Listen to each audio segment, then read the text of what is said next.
Chapter 1. A house elf popped into the large room and opened the curtains and windows to let the sunlight in. He then proceeded to the bathroom to fill the tub with water and keep all the toiletries where they were needed and popped out of the room. An 11-year-old boy sleeping on a large four-poster bed flinched as the sunlight hit his face. He stretched and slowly got out of bed and went straight to the bathroom to finish his morning chores. He then came out and went out to the balcony to look at the view outside. Watching the landscape around Potter Castle always soothed him. He then went inside, wore a pair of track pants and running shoes. This was a daily ritual for the young boy, as he ran around the property that was around the magnificent castle. After an hour of exercise, he went back to his room for a bath. As he relaxed, the boy, Hadrian Potter, better known as Harry, started thinking about how he ended up where he was. Flashback. Harry Potter was a weird child. That was the consensus among everyone in Privet Drive, Surrey. The people of the neighborhood were told by the Dursley family that the boy was orphaned due to the car crash that killed his drunken bum of a father and his whore of a mother. Seeing the child in ragged clothes and listening to the stories sprouted by Petunia Dursley, they believed him to be a delinquent. But no one knew the real story that went on inside number 4, Privet Drive. No one knew that Harry Potter was verbally, emotionally, and physically abused there. They all thought that Vernon and Petunia Dursley and their son Dudley, the perfect family. How wrong they were. Since he was very young, Harry Potter knew that he was different. He could remember all his experiences and recall them with perfect clarity. He could remember information in books with complete recollection. Because of this, he was also a very smart child. But as much as he tried, he couldn't remember his life before his 2nd birthday. He also knew that strange things happened to him. Things his relatives called freaky. He really hated that word. His relatives called him nothing but boy or freak.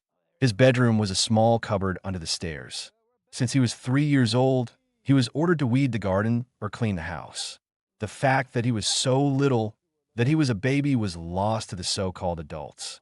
He was given a meager amount of food, while his fat whale of a cousin could eat as much as he liked. Harry was also hated by his relatives because he could speak fluently and could read, while their precious Diddykins could not. But that's when the trouble started. When he started school at the age of 4, he was given Dudley's cast-offs for clothes. When he started school, the school teacher started the roll call. When she asked for Harry Potter, the boy, who until then didn't know his name, suddenly had a recollection where he answered and said that his name was Harry. How he knew this, he didn't know, but he knew he would be in trouble with his aunt and uncle. And he was right. And that's when the beatings began. Uncle Vernon was furious that the freak knew his name without them telling him. He was beaten and locked the cupboard for 2 days without food. It was during this time that Harry started meditating. He saw it briefly when his aunt was flipping through the channels on the telly. He wanted to find out what happened to his parents and how he ended up in this hell called the Dursley residence. Over the next couple of years, the strange things continued. The hair of the teacher who was yelling at him turned blue, and he had no idea how that happened. Once, when Dudley and his gang were chasing him for their game of Harry hunting, he ended up on the school roof with no knowledge of how he got there. When his Aunt Petunia shaved him bald, except for a small fringe to cover his scar on his forehead, it miraculously regrew itself overnight. And of course, after every beating, his bones would be healed the next day. But the beatings only increased.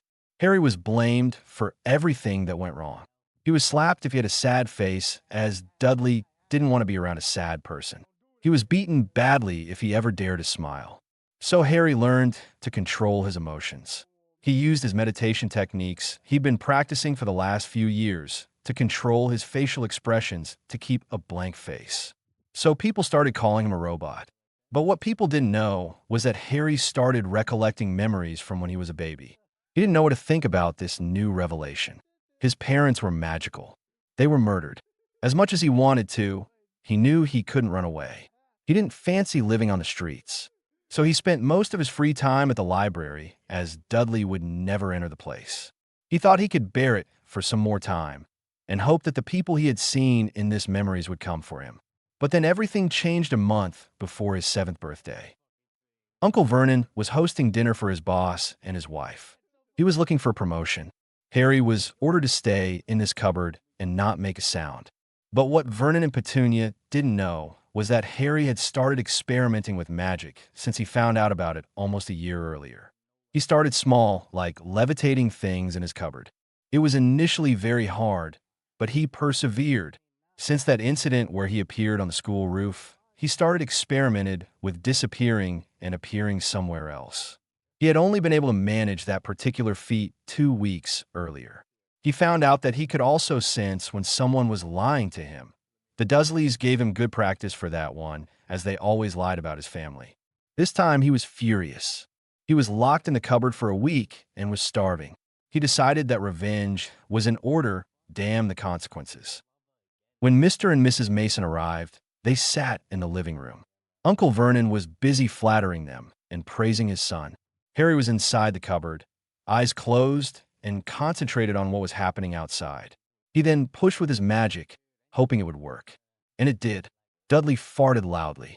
The living room was silent. Petunia turned pale. Before she could do anything, Vernon farted too, and a wet lump formed at his pants. His face became purple, but the Masons decided that they would visit another time and left hastily, just as Petunia too farted loudly. Vernon's face turned red. He knew who was responsible for this. And that freak was going to die today, and damn the consequences. He opened the cupboard. "What have you done, you freak?" he bellowed. "I will not tolerate your freakishness in my house any longer. You have gone too far this time." He took out his belt and pulled the little boy out of the cupboard. "Today I'll end your miserable existence, you freak," Vernon whispered. He started hitting and kicking the small boy with as much force as he could muster. He took his belt and started whipping him. Harry screamed, but Vernon punched him so that his nose broke and a few teeth fell out. He broke Harry's arms and legs and started choking him. "You will learn your lesson, you freak. You are nothing but a useless waste of space. We should have left you in an orphanage after your useless parents died. It's time you learned your place, boy." Harry started fighting back. He couldn't breathe. He concentrated on his magic, and the resultant force pushed Uncle Vernon to the wall. Enraged, Vernon took a kitchen knife on the counter and rushed towards the boy. Harry panicked, but the movement caused the knife to impact his stomach. Blood poured out the wound. His vision went blurry, and he banked out. Chapter 2. Vernon panicked. Had he truly killed the boy? He felt for a pulse, but in his haste and panic, he couldn't find one. He took the boy and stuffed him back in the cupboard. He would have to decide what to do before the freaks realized what had happened. As he turned, he looked at the horrified face of Petunia. He convinced her that it was for the best and that they could get rid of the boy. He wanted to get changed so that they could dispose of the body. Petunia hastily decided to clean the blood stains on the floor before Dudley or anyone else could see them. 20 minutes later, an explosion rocked the house. The cupboard under the stairs was destroyed, and the boy had disappeared. High in the sky above North America, a thunderbird was enjoying himself in a storm he created. Suddenly, he felt a pull towards a certain wizard. This confused him, as he had never heard of a bond he had formed with a wizard. No thunderbird in history had, but he could sense pain and distress from the young boy. He was also on the brink of death. He concentrated on where his home was and where he was to be taken. Mind made up, the large bird disappeared with a flash of lightning and appeared with another flash above Privet Drive. With another flash of lightning and a strong burst of thunder, the boy and the Thunderbird disappeared. The Thunderbird used his magic to detect a safe place for the young wizard through the house elf bonds connected to the boy. With a snarl, he appeared in the courtyard of Potter Castle.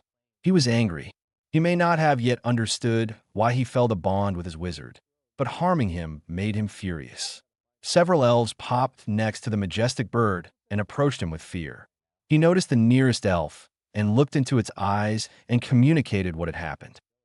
The elf gasped. "It's Master Hadrian. He be hurt," she exclaimed. The other elves gasped, and one of them came up and looked at him. "Master be hurt very badly. Tippy needs help if we are to save Master's life." The others agreed, and they transported the young boy to the castle's wardroom. The wardroom was a large room where the primary ward stones were kept. Potter Castle was built on the merging of two major magical ley lines, thus creating a powerful concentration of magic. The elves placed him on the floor and drew elven runes around him. Wizards and witches really underestimated house elves. They had their own brand of magic.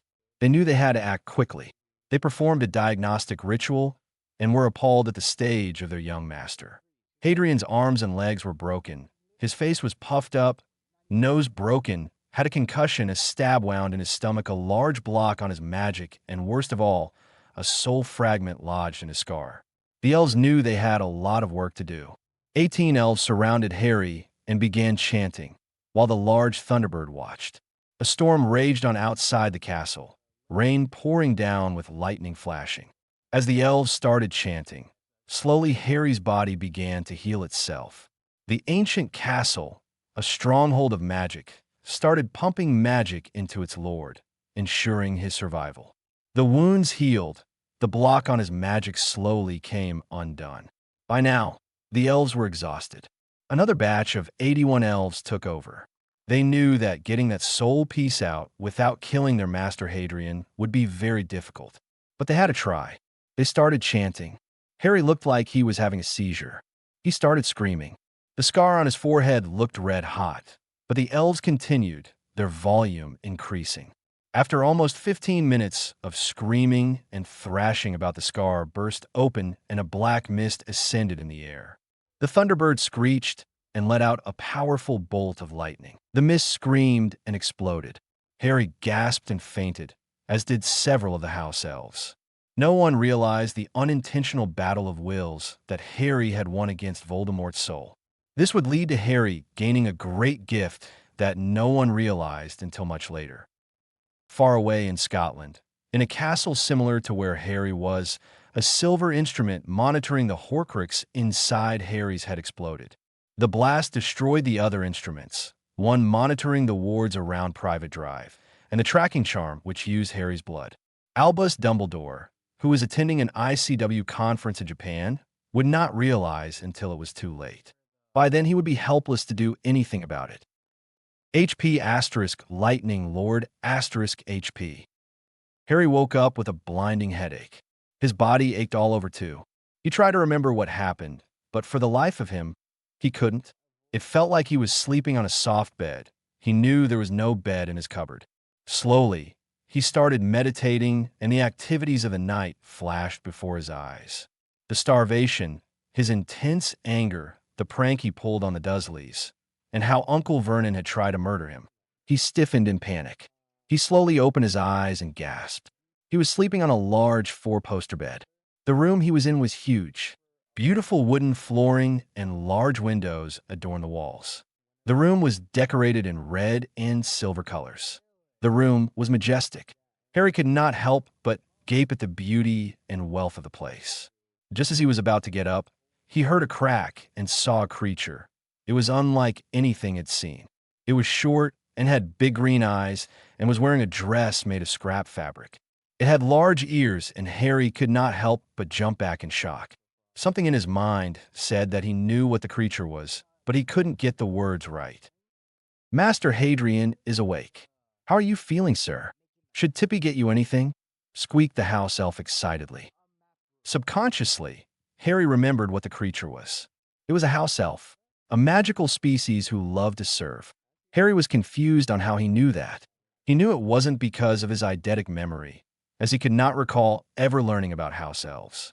You put that aside for now. "AHM, hello to you, Tippy. Can you tell me where I am?" Harry asked hesitantly. "Master is in Potter Castle, the ancestral home of the Potter family. How are you feeling, Master Hadrian?" "Tippy and the other elves be very scared and worried," replied the elf. Harry swallowed his nervousness. Potter Castle? What was going on here? He took several deep breaths and tried to calm down. His headache didn't make anything easier, he thought. "I'm fine now, Tippy. Can you tell me what happened? How did I come here? How long have I been here?" he asked her. Tippy looked down to the floor as tears welled in her eyes. "Master Hadrian arrived 3 days ago. Master's Thunderbird friend brought you here. You were badly injured, sir, close to death. The elves used our magic to heal young Master. You has been unconscious ever since," said the elf tearfully. Harry took a deep breath and exhaled. Thunderbird friend? He was really confused. Please thank all the house elf for saving my life, Tippy. I'm sorry to bother you, but can you please show me to the bathroom? I want to take a bath, he asked her. The elf looked shocked. Master Hadrian, not be bothering Tippy at all. Tippy lives to serve the Potter family. I will prepare a bath for you, master, she said and popped out. Harry slowly got out of bed and made his way to the bathroom. He didn't know what was going on, but he was certainly going to find out soon. In Flashback Chapter 3, Harry got dressed for the day. Today would be an important day, as his Hogwarts letter would be arriving soon. He had been preparing for this moment for the last 4 years. He was finally ready. He wore a set of expensive robes for the day, as he planned to go to Diagon Alley later. He descended down the stairs and proceeded to the castle's dining room. The elves had prepared his breakfast, which was waiting for him on the table. Having his fill, he proceeded to the Lord's study. He really loved the place. It was a large room with a mahogany desk, comfortable chairs and books, and rich paintings and objects surrounding them. It gave an air of confidence and displayed the power of the Potter family. Good morning, Hadrian. I hope you slept well, asked the portrait of Charles Potter, Harry's grandfather, from his frame about the fireplace. I slept well, grandfather. Good morning to you too, grandmother, he said to the portrait of Doria Potter Black. Just then, Toby, Harry's personal elf, popped in. The letter has arrived, Master Hadrian, he said in a calm voice. Harry took it and gave a small smile and thanked the elf. Like him, Toby did not show much emotion, and Harry liked it that way. He looked at the letter. Mr. Hadrian J. Potter. The master bedroom. Potter Castle. Sherwood Forest, Nottinghamshire. He opened the letter. He had been accepted and had to send a reply. He wondered for a minute how Dumbledore would have reacted when he saw the address. He shrugged. He didn't want to think about that now. He had other important stuff to do today. Besides, the old man was bound to try something when he arrived at the school anyway. He took the letter and concentrated. His dark hair lightened till it was blonde. His eyes changed from bright green to blue. His face changed so that no one would ever recognize him as Harry Potter. Harry was a metamorphomagus, though only a partial one, though. He couldn't change his height or body density. He could only change his facial features and hair color. Still, he was very grateful to have been born with the trait. His status as the boy who lived and as an international celebrity meant he couldn't go out in public without creating a storm. He snorted, not that they had a good description of his actual looks either. Boy, were they in for a surprise soon. He took a piece of parchment and quill, wrote down his reply to be sent to Professor McGonagall. He called Toby and told him to post it only later that night. He didn't want people searching for him in Diagon Alley. He went to the entrance hall, calmed himself, and kept his face emotionless. He walked to the fireplace, took a pinch of Floo powder, and said Diagon Alley. Green flames enveloped him. A couple of seconds later, he landed gracefully out of the fireplace. With a flick of his fingers, the soot vanished, and he proceeded down the alley towards Gringotts. When he entered the bank, he bowed to the goblin guards at the entrance of the doors and went down the hall to a teller. Greetings, Master Goblin. I'm here for an appointment with Lord Rangic.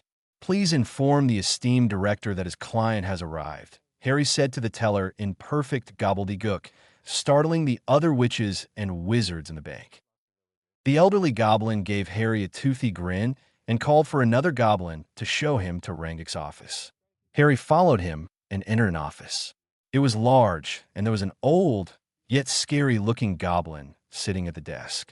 He motioned for Harry to take his seat. Greetings, Lord Rangic, he greeted to the warrior. Greetings to you as well, Lord Potter. I have gone through the contract with fine detail, and I'm sorry to say that it's unbreakable. It was created nearly 200 years ago by your great-great-grandfather William Potter and Stephen Greengrass. It explicitly states that in case either family does not have a male heir, only then would the marriage contract be enacted. As you know, Lord Cyrus Greengrass does not have a male heir.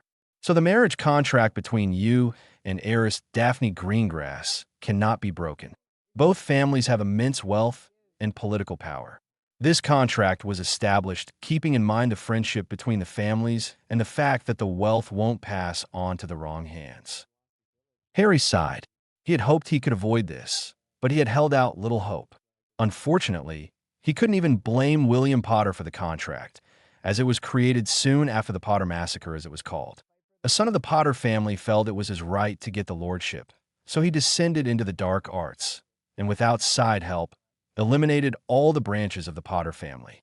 But he wasn't successful in eliminating the main line, as the large group of wizards with him couldn't get past the ancient war wards around Potter Castle. He had been killed, of course. Along with the others, the families who had secretly helped the rebel Potter found they were destitute a few months later, and they disappeared, never to be heard from again. To ensure that the family's enormous fortune to not be misused in case something like that happened, he and Stephen Greengrass had created a contract which protected both their families. Now, nearly 2 centuries later, the contract came into effect. Harry went to his trust vault and withdrew a few thousand galleons. He knew it was a lot of money, but his birthday was coming in a few days, and he wanted to splurge a little. Besides, he was the heir of the most ancient and noble house of Potter. He had to behave according to his status. He went to Flourish and Blots and picked out the necessary first-year books. He had finished them all, of course, but he needed them for school. He sneered when he looked at the boy who lived books at the other end of the store. Apparently, the public or the ministry hadn't been informed about his disappearance 4 years ago. He didn't particularly care for that title, but he knew that it couldn't be helped. Harry reinforced his occlumency shields, and the emotionless mask was back in place. He finished buying all the necessary books and paid for them. He took the shrunken package and moved to the next shop. He bought an advanced portions kit. Really, he was no amateur. Harry turned to the shop selling magical trunks and entered the shop. "Hello, sir. What kind of trunk are you looking for?" a fat man asked. "I'm looking for a 7-compartment trunk complete with room-size compartments, please," he replied. The owner had a look of shock on his face. Those trunks were very expensive, and he couldn't ever remember a first year wanting one. But he looked to be dressed in expensive clothes, so he decided to oblige. "This is the best trunk we have. 7 compartments as asked for, all room size to be customized to your preference. It comes with a shrinking charm as well as feather light charm. There are several wards to prevent theft as well as password protected. The price is 1,648 galleons," he said. Harry inspected the trunk closely. He was a very private person, and he didn't want people looking through his stuff. Once satisfied, he said, "I'll take it." Chapter 4. After having lunch at one of the best restaurants in the alley, Harry then proceeded to buy the rest of his things at various shops and systematically called an elf to take them back home. Finally, it was time for his wand. He had been looking forward to this for a long time. He ducked into a side alley next to Ollivander's shop and morphed back to his original appearance. He didn't want anyone to know of his powers. Harry was nothing if not careful. He truly believed that knowledge was power. He entered the shop and immediately felt a presence to his left. He stayed calm. His grandmother's portrait had informed him about the old wand maker's habit of creeping people out by sneaking up on them. "Good afternoon, Mr. Ollivander," he said to the shocked old man. But the wand maker recovered quickly. "Ah, yes. I thought I would be seeing you soon, Mr. Potter," he said. He then gave a small speech that described his parents and Voldemort's wand. He then pulled out a long tape measure. "Which is your wand arm?" "I'm ambidextrous, sir," Harry replied. It was true. When he had first started school, he used to favor his left hand. But the teacher repeatedly rapped his knuckles so that he would use his right hand. The Dursleys had just used this as an excuse to beat him up and starve him, as they called it freaky. Once he escaped his tormentors, he decided to practice writing and magic with both hands. So far, he had been very successful at it. "Oh ho, this is a surprise. Hold out your arms then, please," he said. The wand maker measured him and explained about his wands. "Right then, let's try this, shall we? Beechwood and dragon heartstring. 9 inches. Nice and flexible. Just give it his wave." He tried one wand after another, but Ollivander snatched them all back. Harry was getting a little restless as it had been more than an hour, but he was patient. He knew Ollivander was searching for something. "Tricky customer, huh? Not to worry. We'll find a perfect match for you." Hmm. I wonder, an unusual combination. Holly and phoenix feather, 11 inches, nice and supple. Harry took the wand, and he immediately knew it wasn't for him. It let out a wailing noise, and he all but chucked it back at the old wand maker. Curious. How very curious. I expected that wand to be a perfect match for you. You see, the phoenix, whose tail feather resides in that wand, gave another feather. That wand was the one that gave you that scar. Albus was so certain that this would be your wand. No matter. I'm at a loss as you have tried every wand in my shop, said Mr. Ollivander. Harry wasn't ready to give up. He had undergone a lot in his short life and had a lot to prepare for. He wasn't about to be denied a wand. He closed his eyes and spread his magic outward. He sensed a powerful connection from something at the back of the shop. It seemed to be calling out to him. He pulled with his magic, and with a bang, a wand came flying out of the back of the shop, right into Harry's outstretched hand. He closed his eyes and felt his magic connect to the wand. Ollivander watched in shock and fascination as Harry glowed in a silver light, and red and silver sparks shot out of his wand, illuminating the shop. Slowly, the glow faded, and when Harry opened his eyes, his green orbs were slightly glowing. Ollivander seemed unable to speak. He stood there for several seconds, staring at Harry. Finally, he seemed to have gathered his wits about him and whispered, "Oh, dear Merlin, I can't believe it. My dear boy, that is a highly unique wand you have there. It wasn't created by me. It was created by my ancestor more than 2,000 years ago. It is so unique that wand makers all over the world have come to study it. Some have tried to duplicate it, but the materials are so rare and they could never seem to get it right. I myself have failed at it."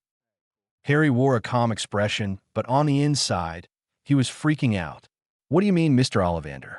What is my wand made of?" he asked. The old wand maker took a few seconds to reply. "That wand, Mr. Potter, is made from the oldest yew tree known to us. The tree is highly magical and is 5,000 years old and can be found in Wales. The core is a Nunda heartstring. A Nundu is considered by most as the most dangerous magical creature in existence. It is so powerful that no less than 100 wizards are needed to subdue it. The wand also has thin strips of Nundafawn. It is one of a kind, and perhaps one of the most powerful wands I have ever seen, as it channels the raw power of the wizard better than any other that has passed through this shop. It is 14 inches and rigid. I never thought I would ever sell this wand to anyone. But as I always say, the wand chooses the wizard. I think we can expect great things from you, Mr. Potter. Great things indeed." Harry was stunned. He never in his wildest dreams expected something like this. He looked at his wand. It was indeed a work of art.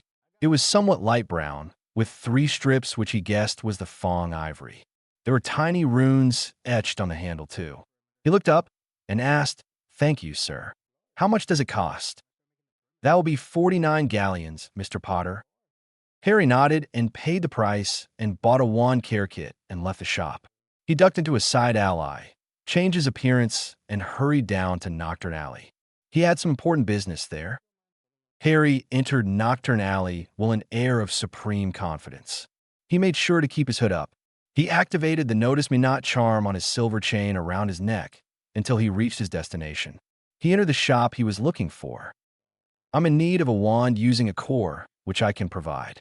Is that acceptable?" he asked as soon as he saw the owner at the counter. The people in Knockturn Alley were very skilled as well, but since they dealt with shady things, the general public didn't acknowledge them. But Harry had detailed information about the useful shops in the place.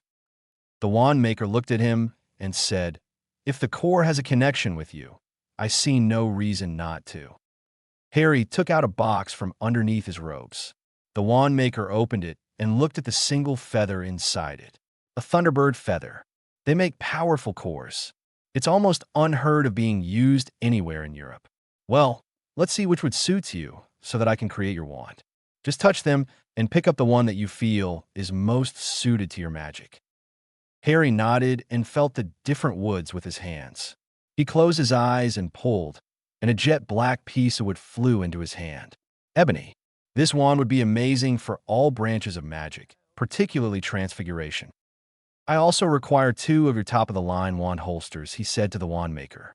Harry paid for them, slipped into the darkness. He touched his Potter ring and portkeyed back home. Chapter 5.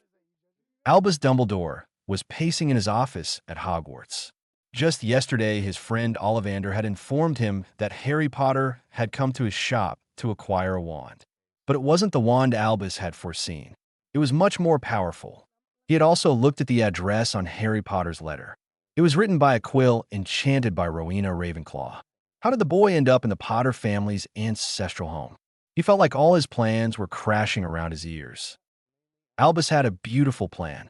When Sybil Trelawney had given the prophecy that proclaimed the defeat of the Dark Lord at the hands of a baby in his office, he was stunned. But he began to think how he could use this information to his advantage. He figured out a few months later that there could only be 2 couples who fit the contents of the prophecy, the Potters and the Longbottoms. But first, he had to leak the prophecy so that Tom would act on it. It was amusing how easy it was. He used the Imperious Curse on Trelawney and had Severus Snape hear the first half and relay it to his master. He knew all along the Pettigrew was the traitor, of course. He wasn't a master at legilimency for nothing. The deaths of the members of the Order was sad, but it was all for the greater good. Unfortunately, the Potters were being quite stubborn in not moving from Potter Manor. From what little he had seen, the wards there were impressive, and he didn't want them there. So he developed a cunning plan and used a few spells to make them move to a place in Godric's Hollow under the Fidelius charm he had cast. He had placed a compulsion on James Potter and Sirius Black so that they would choose Pettigrew as the secret keeper. Remus Lupin was not an issue. The werewolf was very loyal to him and would obey him as a dog would its master. Sirius Black had acted just as Albus predicted. He let his grief get the better of him and got himself arrested. Convincing Barty Crouch and Minister Bagnald not to give him a trial was simple. After all, Sirius was a Black, and the family was dark. Of course, he had to do something about their will. Since he was a witness, he couldn't just destroy it. Messing around with magical wills and contracts were dangerous, and he didn't have a death wish. He used his influence as the chief warlock to seal the will's citing protection. Alice Longbottom had to go too, as she was the godmother of Harry Potter. Besides, the other chosen one, Neville couldn't be allowed to grow up confident and powerful either. He placed young Harry with Petunia, knowing how much she hated magic. But there was a problem. Harry was very powerful. Even as a baby, he couldn't have that. He was destined to die at the hand of Voldemort. He suspected the boy Scar was a Horcrux, so he had to die anyway, so that once again, Albus Dumbledore, could be proclaimed as the defeater of Dark Lords. He would be as famous as Merlin. If only the love of his life, Gellert Grindelwald, hadn't been so stubborn. Ruling a country by the use of terror never worked. There would always be people who would rise against you. But he knew the power of manipulation and deceit. After all, he had spent so many years working on his kind, grandfather persona. If they had been together, they both could have ruled the world. But 4 years ago, when he came back to Hogwarts after an ICW conference, he found the instruments monitoring Harry Potter destroyed. Panicking, he immediately went to private drive. What he discovered angered him. He had really underestimated how much those muggles hated magic. And now Harry Potter could very well be badly injured and could not be traced. Nevertheless, he contacted the rest of the Order and organized a search secretly, with no luck. He had to make sure that the Ministry of Magic or the wizarding public ever get wind of this. He would probably lose all his influence and power if they knew that he had lost the boy who lived, and worse, allowed him to be abused and almost murdered. He only knew he was alive because the boy's name still appeared in the Hogwarts Book of Admittance. It was only more than a month later that he discovered that all the items he had taken from the Potter cottage and not returned to Harry's vault had disappeared. Worse yet, the invisibility cloak he had stolen, not that he would ever admit it, from the house had disappeared too. That cloak had been an important part of his plan. He planned on giving it to Harry as a Christmas gift during his first year. He also wanted to place several tracking and compulsion charms on it, so that he could mold Harry into being the perfect martyr for the light. He popped a lemon drop, which was laced with a mild, calming draft. He was the great Albus Dumbledore, the leader of the light. No one escaped his clutches. His plans, through disrupted, for now, would continue, and the brat would have no choice but to follow his role as a pawn. He would let things rest for now. He would always have control over the board, for he was the ultimate chess master. Saving the Philosopher's Stone would prove to be a good test, the boy, would it not? He could also hide the stone later and tell Nicholas and Parnell Flammel that it was destroyed during the attack. After all, he worked for the greater good. It was him that needed to me immortal. HP asterisk lightning lord asterisk HP. Harry climbed up to the top of the tallest tower of Potter Castle and stood at the edge. He closed his eyes and felt his body transform. His body shrunk, and feathers sprouted, and his hands transformed into large wings. Harry was an animagus. Since he was 9. He had looked through the books on animagus transformation in the Potter Library and decided that the method suggested was elaborate and not necessary. The human transfiguration method took months or years to achieve. Harry achieved it by using advanced occlumency and by connecting with his inner animal. The actual transformation was done by pure will and how much the wizard was in tune with his inner animal. Thanks to this, Harry also got some of the senses of his animal. He was a golden eagle with some magical properties. No witch or wizard to transform into a magical animal, nor could they have more than one animagus form. Harry took off from the tall tower and started flying. A few minutes later, he heard a rumble of thunder and saw an enormous bird flying next to him. He looked at Aquila, his Thunderbird familiar, and his heart swelled with emotion. The Thunderbird was his only friend, the only one besides his loyal house elves he could count and depend on. Harry dived to the ground and transformed. Aquila, too, landed next to him. He looked deep into the bird's eyes and proceeded to hug his giant friend. The Thunderbird nuzzled his beak into his human friend's body. Harry remembered the incident as clear as day.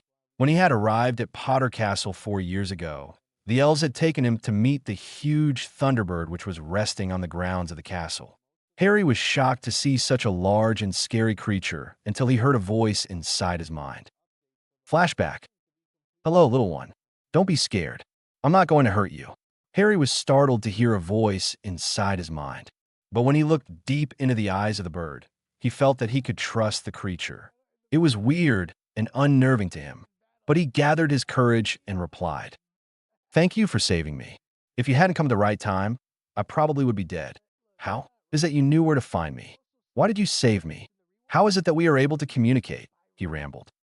The Thunderbird explained to him that he sensed danger and that he felt a connection with him which had guided him to Private Drive and brought him to a place he sensed had house elves bonded to him. The mighty creature had explained that Harry was an unusual wizard, and the bond between them was very strong. The proof was the fact that they could communicate, something which was alien to both the magical bird and the wizard.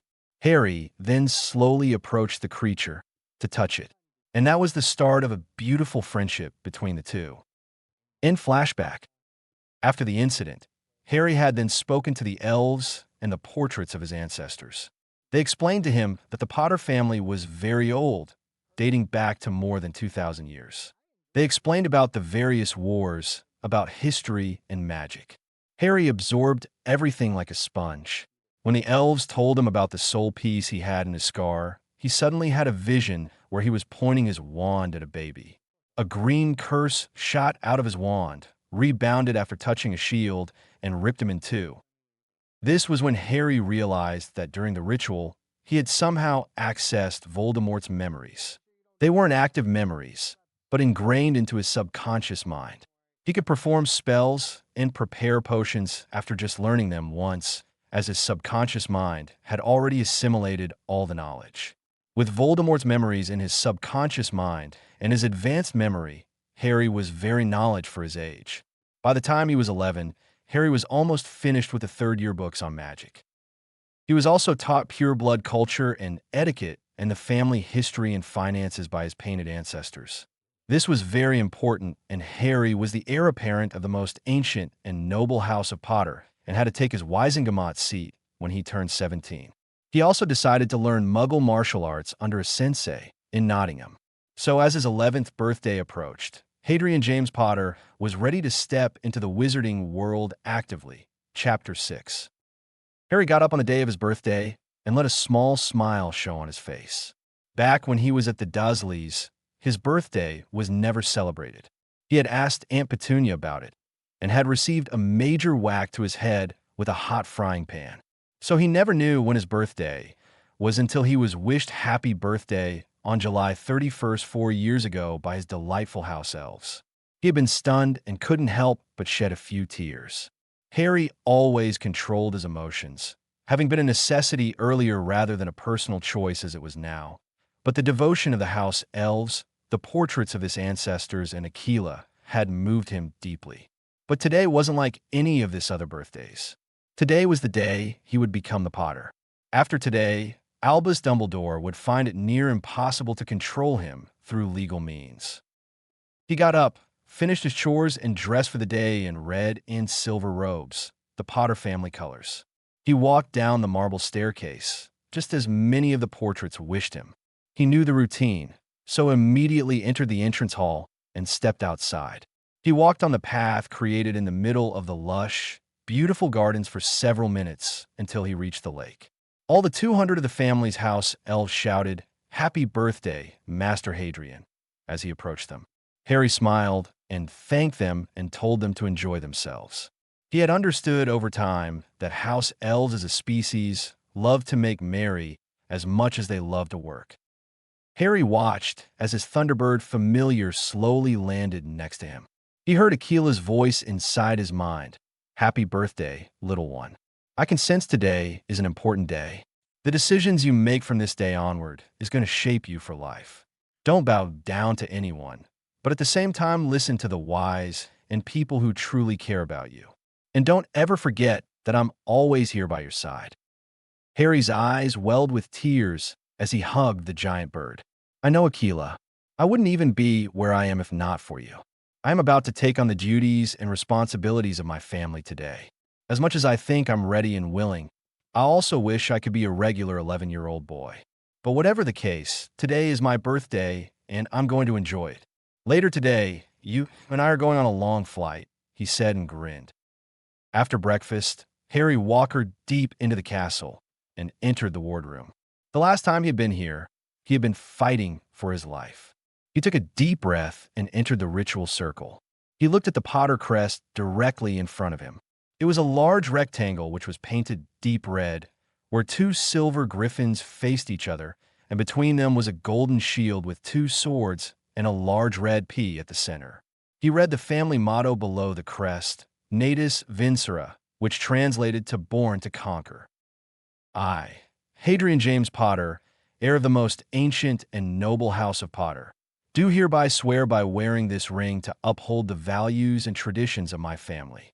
As Lord Potter, I swear to bring back my family's honor and strive for the betterment of my magical brethren. This I swear, so mote it be." Harry closed his eyes as the family magic swirled around him. It judged him to see if he was worthy, and after what seemed like an eternity to him, the silver and red aura around him settled into his skin. The Lord's ring appeared in his right ring finger, and the heir's ring disappeared from his left ring finger.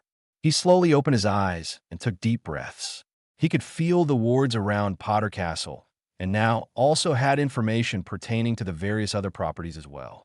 Any important, secret information which was only ever shared from one Lord Potter to the next settled into his mind. He looked at the ring. It was made of platinum and had a large red diamond with the Potter crest visible on the stone with immaculate detail, something which would be impossible without magic. Harry was now the lord of the Potter family. He had used an ancient law that had been enacted by the Wisengamot and was also mentioned in the Potter family charter. If the heir of an ancient family was the last of the line, he could claim his headship on his 11th or 14th birthday and be considered as an emancipated minor. Albus Dumbledore was no longer his magical guardian. He could not legally use his influence to make Harry bend to his wishes. But this was only the first step. But for now, he had to go to Gringotts. He had a certain will to read. Harry spent the next month studying and training rigorously, but also spent time flying with Aquila. By September the 1st, Hadrian Potter was ready to take on the magical world. Harry got ready on the 1st of September and made his way to the Floo.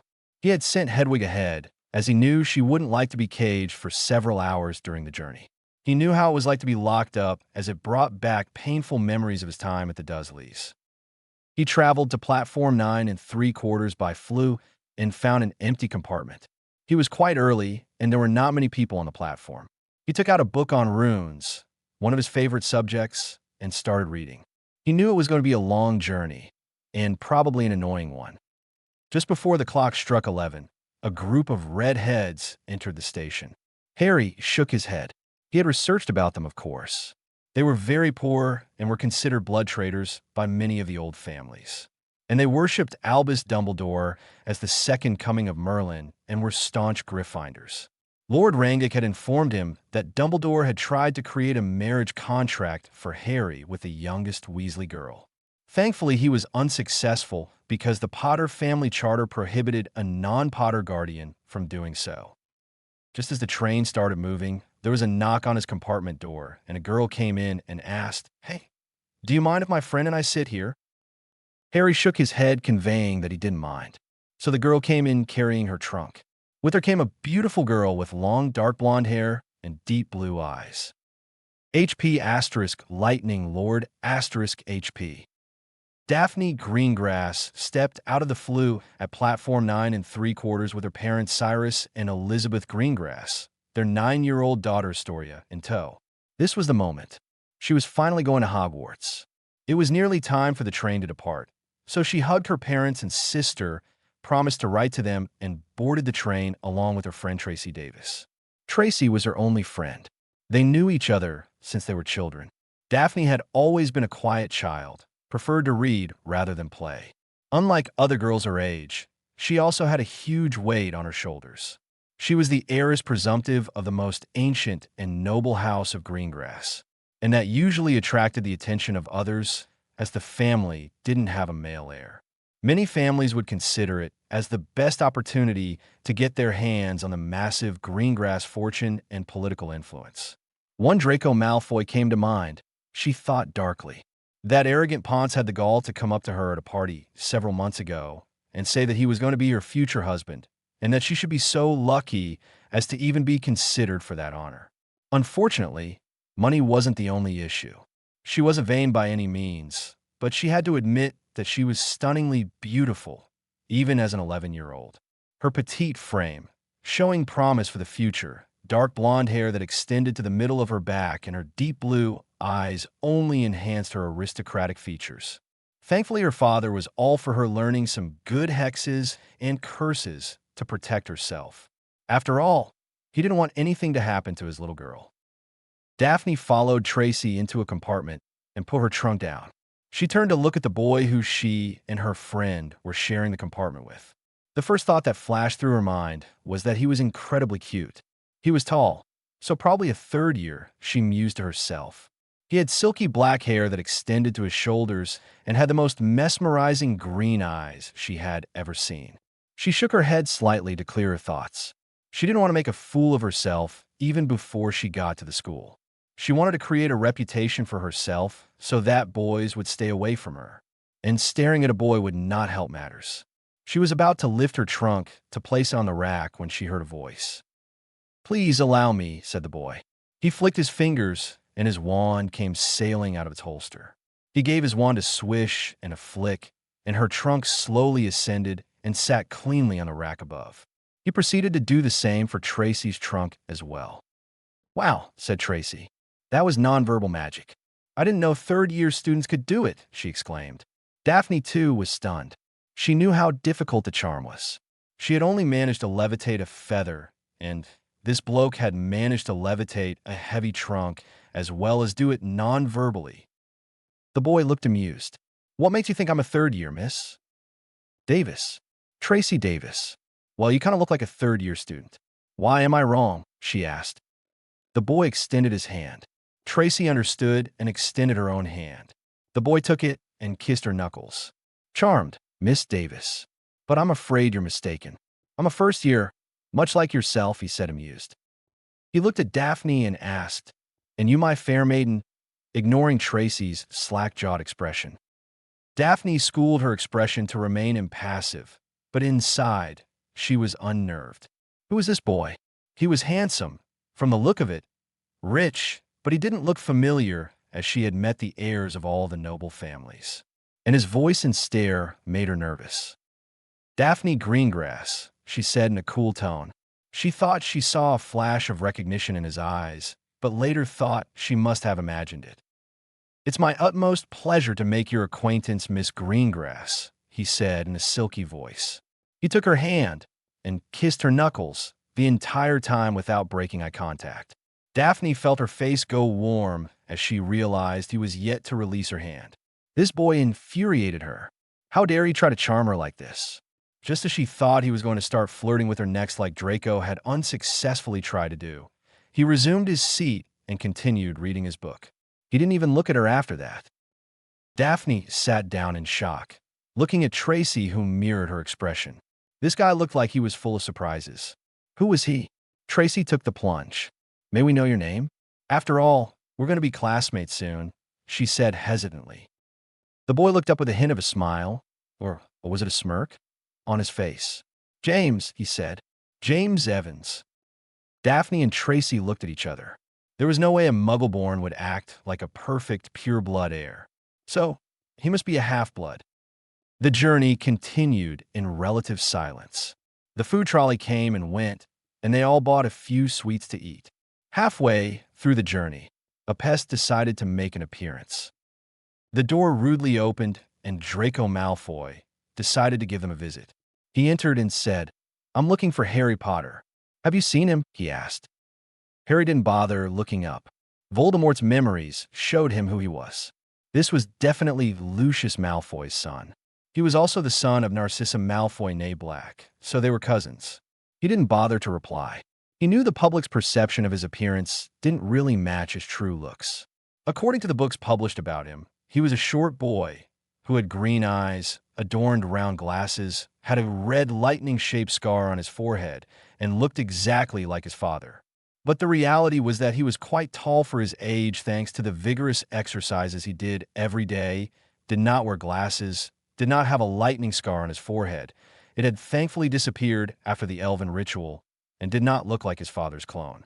In fact, he had inherited both his parents' looks as well as high cheekbones from his grandmother, giving him a very attractive, aristocratic face. Thank Merlin, he was already betrothed. Speaking of which, Daphne looked quite agitated in Malfoy's presence. He decided to keep a close eye on the arrogant boy. He sent a wandless compulsion on the boy to leave, and Draco immediately left with his two confused goons in tow. "What just happened?" "I was so sure that he would harass you again," said Tracy. "I have no idea," said Daphne. She looked at her smirking companion. "What's so funny, Mr. Evans?" she asked coldly. "Nothing, Miss Greengrass," he said with a small smile. The rest of the train ride was peaceful, except when Neville Longbottom came in asking if they had seen his toad.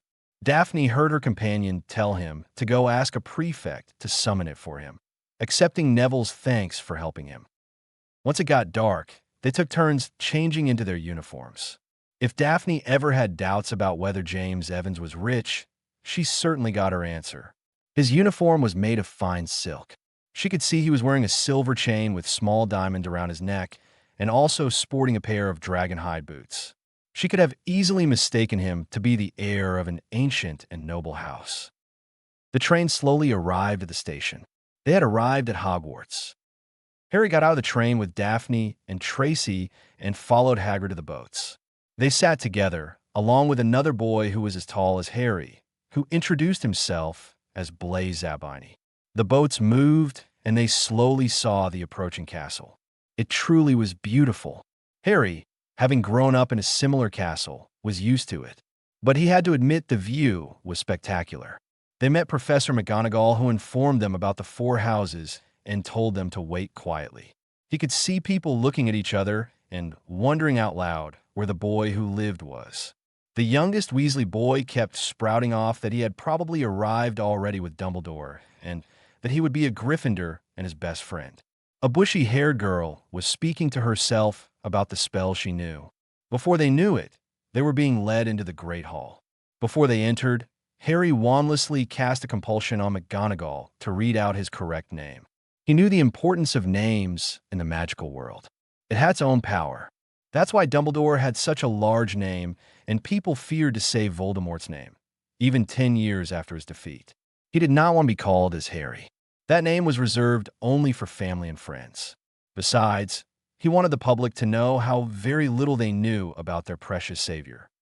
The Sorting Hat finished its song, and soon the sorting started. "Abbott," Hannah McGonagall called out. A pink-faced girl slowly ascended the stairs and put on the hat. "Hufflepuff," the hat shouted. The sorting continued until Greengrass, Daphne. Daphne coolly walked to the stool and put on the hat. A few seconds later, it shouted back, "Slytherin." Harry smirked. This was going to be interesting. Hermione Granger got sorted into Gryffindor, as did Neville Longbottom. Tracy got sorted into Slytherin as well. Harry observed his peers. There were a few heirs of important families who were allies of the Potters. At least they were when his grandfather was alive. Suddenly, McGonagall called out his name. "Potter, Hadrian." Harry calmly walked over to the stool and sat down. He could hear whispers around the hall. "Is that the boy who lived? I didn't know his name was Hadrian. I thought it was Harry. He looks nothing like what the book said he would. Where's his scar? I can't see it. He looks so handsome." Once the hat was placed on his head, he heard a voice in mind. "Ah, difficult. Very difficult. You are immensely loyal to those who are dear to you. While you may not trust blindly, Hufflepuff would be a good choice. After the way you have handled your life until now, you definitely have traits of bravery and cunning. So you can do well in both Gryffindor and Slytherin. You possess an eidetic memory, Rowena's most prized talent, and you love to read.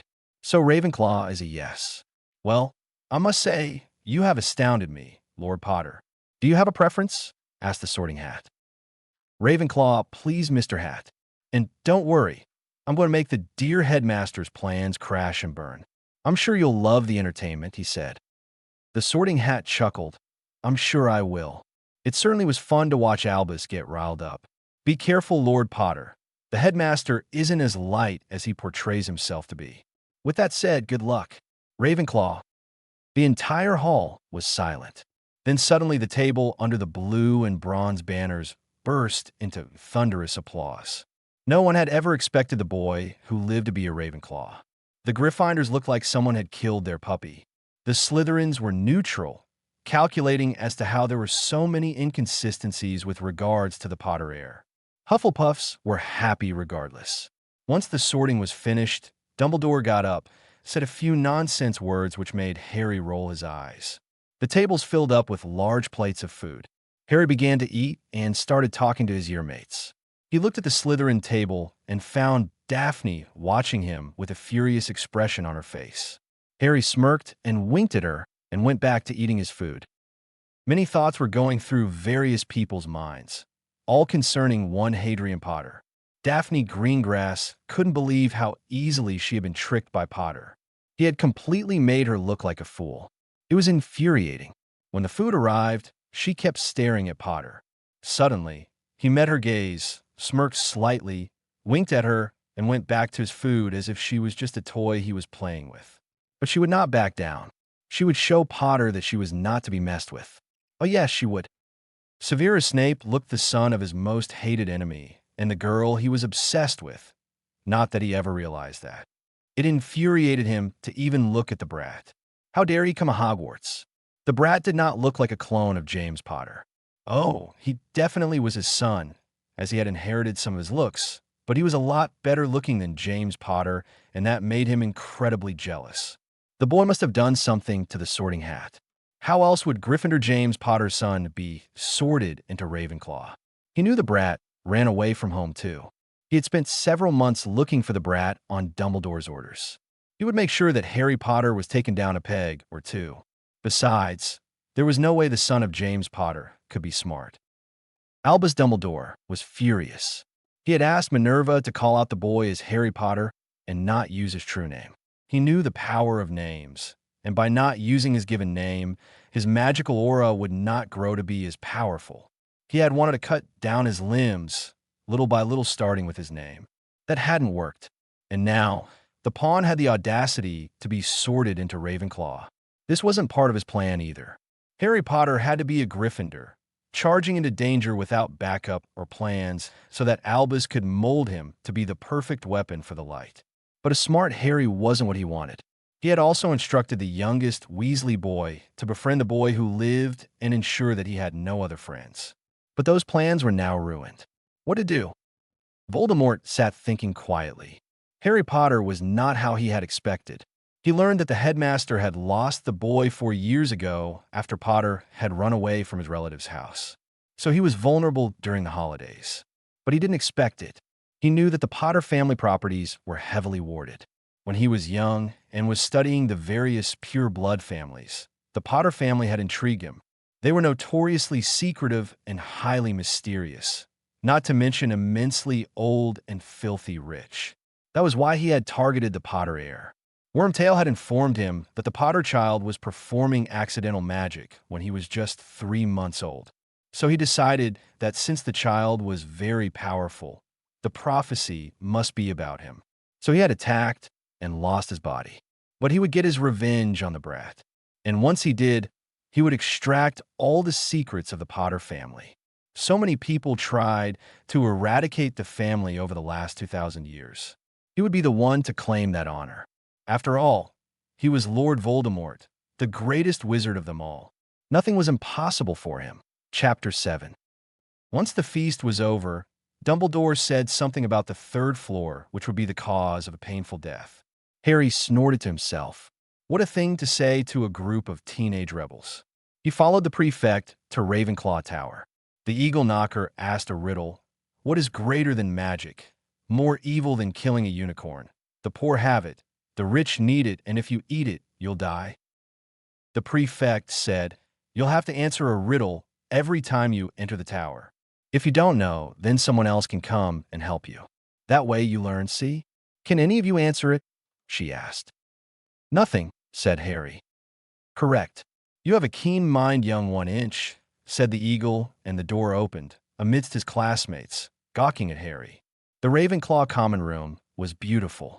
It had high windows, and the ceiling was similar to the one in the Great Hall, showing stars and planets. Unlike the other houses, Ravenclaws and Slytherins got their own rooms. They were small, but it was better than sharing your room with others. Harry was grateful for this. He did not like sharing his room.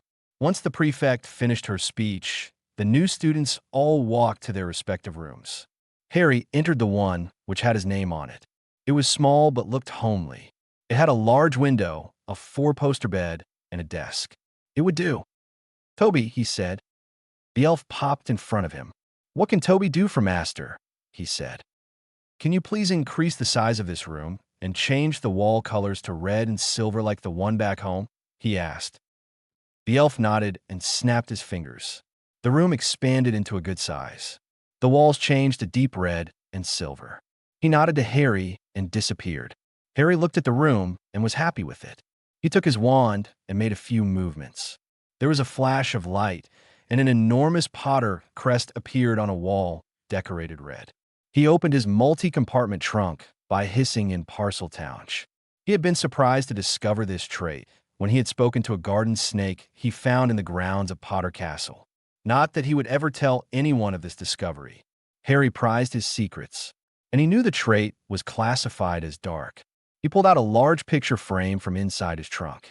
He took it and stuck it on the wall above his desk with a strong sticking charm.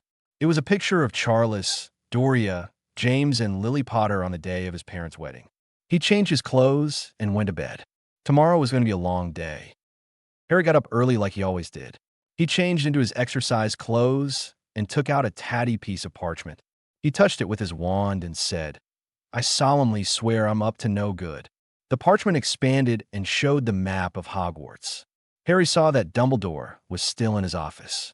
After browsing for several minutes, he was about to deactivate it when he saw something which he thought wasn't possible. Harry couldn't believe his eyes. Well, he whispered to himself. Look who I found. Once he had arrived at Potter Castle 4 years ago, the elves had begun to recover things that had belonged to the family. There were several items belonging to James and Lily that they had found in the possession of Albus Dumbledore, including the precious invisibility cloak that had been in the family for centuries. That was when Harry had found a tatty piece of parchment. While reading his father's journal, he found out that it was the Marauder's map. It was quite an incredible piece of magic. Once his morning exercises were done, he took a bath, dressed in his uniform, and made his way to the Great Hall. He sat down at the Ravenclaw table amid stares from everyone in the hall and started eating breakfast. His head of house, Professor Flitwick, came around passing everyone their timetables. He looked at his and smirked. The first class was herbology with the Slytherins, a perfect time to talk to Daphne. He had charms and astronomy with the Gryffindors, defense against the dark arts and potions with the Hufflepuffs, and transfiguration again with the Slytherins. It was a well-rounded schedule, he mused to himself. Professor Flitwick cleared his throat. "Mr. Potter, the headmaster wishes to speak with you after the classes are over. Please come to my office at 3-inch, he said. "Of course, Professor. I'll be there," he said, giving the half-goblin a small smile. He proceeded to the greenhouses while making small talk with his fellow Ravenclaws. They all wanted to know about him, but he tactfully deflected that line of questioning and changed the subject. Harry spotted Daphne and Tracy and went over to them. Before he could say anything, he was rudely interrupted by a voice. "Are you really Harry Potter?" Harry turned to look at Draco Malfoy. He was flanked by two thick boys who looked like bodyguards. "I'm Hadrian Potter, yes. I think people would have figured it out by now if I had been an imposter," he said. A few people chuckled. The entire class stood silently watching, all curious about the boy who lived. "This is Crabbe, and this is Goyle," he said, pointing his bodyguards. "And I'm Malfoy, Draco Malfoy. You'll soon find out that some wizarding families are better than others, Potter. You don't want to go making friends with the wrong sort. I can help you there," he said, holding out his hand. Harry shook his hand. "It is nice to meet you, Mr. Malfoy. I'm curious as to how you think I'm making friends with the wrong sort, as you put it." He looked at Daphne and Tracy, who were standing behind him. "Are you referring to the girls behind me? My. Lord Greengrass and Lord Davis will be devastated to know the heir of the noble house of Malfoy's opinion of their families. I wonder what your father would say if he were to hear about this conversation," he said. Malfoy's face paled and went white as a sheet. He would so be in trouble if his father found out about this. He hastily made a retreat to the other end of the greenhouse. Harry smirked, and the rest of the class realized why Harry Potter was not a Gryffindor. For someone who hadn't been sorted there, he had definitely pulled a move worthy of Slytherin. He had subtly made life a bit difficult for both Draco and Lucius Malfoy. The herbology professor, Pomera Sprout, entered and lectured about her subject, and they were instructed to form groups of 3 and start potting plants in front of them. Harry immediately moved next to Daphne and Tracy. Tracy didn't waste time to start talking to Harry. "So, Mr. Evans, we're friends, huh?" she said with a grin. "I don't mind, Miss Davis. Please call me Harry. And I wasn't exactly lying when I introduced myself as James Evans. My middle name is James, and my mother's maiden name was Evans. I didn't want to draw attention to myself. I hope you understand," he said. "It's fine. Call me Tracy. You don't look anything like what we had all expected." So it was quite a shock. "And that was awesome what you did to Malfoy, by the way, right, Daphne?" asked Tracy. Daphne didn't reply. She was lost in her thoughts. Hadrian Potter had thrown her for a loop. First, he managed to impress her with advanced magic and his pure blood etiquette. Then he managed to infuriate her by fooling her with his identity. And now he had basically smacked Draco Malfoy in the face with his subtlety. He had single-headedly ensured that Draco Malfoy couldn't annoy her, and this incident would probably stop Lucius Malfoy from mentioning to her father about creating a betrothal contract between the two families. Not that her parents would ever agree to it, she thought with a smile. Harry's voice brought her back to the present. "It's nice to see you again, Daphne. You look a lot more beautiful when you're not glaring at me," said Harry without looking at her. Daphne narrowed her eyes. "I don't recall giving you permission to use my first name, Potter," she said coldly. "You didn't? My apologies, Daphne," he said with a smirk. It was so much fun riling her up. For the first time, He was glad that he read a few of his mother's romance novels he had found in his parents' room in Potter Manor. Daphne's nostrils flared. Tracy had a small grin on her face. No one had managed to get under Daphne's skin so far. Potter had obviously succeeded. As the class ended, they went their separate ways, Harry sending a wink to Daphne before leaving. The next class was defense. Harry couldn't put his finger on it, but there was something definitely wrong with Professor Quirrell. His stutter didn't sound natural, and there was something off with his magical aura. Harry could sense great darkness around his head. He would have to look into that. After lunch, it was history of magic. He didn't bother listening to the ghost. He took out his book on elementary warding and started reading. He had come across a wonderful charm a few months back. He could mask the book and its pages so that no one would figure out that he wasn't reading the first-year textbooks. It would also give him an avenue to read in most of his classes after he finished his work. Merlin knows he would be bored otherwise. The last class was charms. Harry smiled as he listened to Professor Flitwick teach them the Lumos light charm. For what he had read in his mother's journals, Flitwick was her mentor when she was pursuing her charms mastery. He was also an international dueling champion, a title which Harry himself wanted to achieve someday. He already had plans of taking part in the under-13 dueling championship in Paris the next summer. He reminded himself to register for that during the Yule holidays. Once the class was over, he remained in the classroom while the rest of his classmates moved out. Professor Flitwick came over to him. "Ready to go, Mr. Potter?" he asked. "Yes, sir. Do you have any idea what this is about, Professor?" Harry asked. "I'm not sure, Mr. Potter. I'm just as curious as you are. I was told to escort you to the headmaster's office. I don't know the reason as to why," he clarified. Harry knew the reason, of course. It looked like his suspicions were confirmed. Flitwick was not one of Dumbledore's lackeys, from the looks of it. In that case, the half-goblin would prove to be a valuable ally, especially considering that he was probably already fond of Harry for being Lily's son. And Harry wanted others to know that Albus Dumbledore had lost his precious savior. He would start small, but he would make his enemies fall.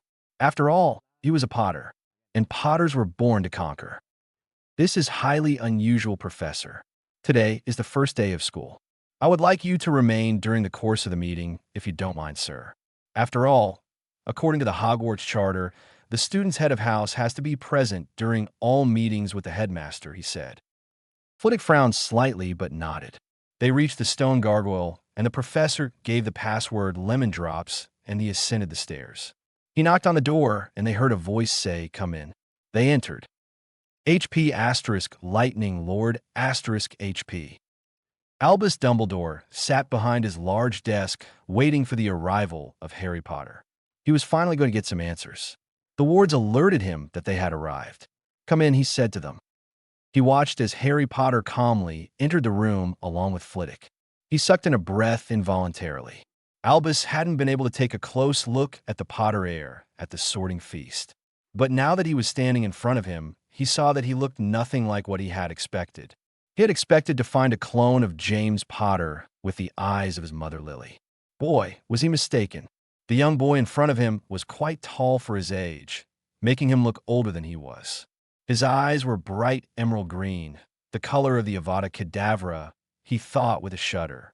His hair was not the messy bird's nest like his father, but was silky while still a bit messy. His face showed a perfect blend of both his parents, mixed with some of the black heritage no doubt inherited from his grandmother.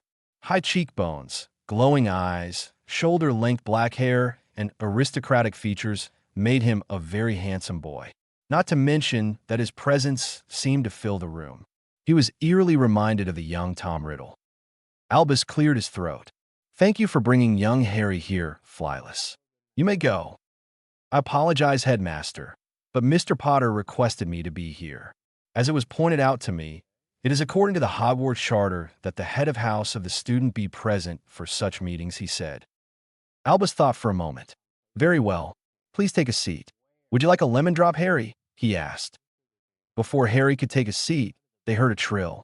He saw a beautiful phoenix perched close to the desk. Harry approached the bird with a hint of a smile and bowed to the creature, showing his respect. The phoenix trilled again, and Harry slowly approached it and started stroking his feathers. "Ah, I see you've met my familiar. Allow me to introduce you to Fawkes. He is a phoenix," said Dumbledore. Harry inclined his head, saying nothing.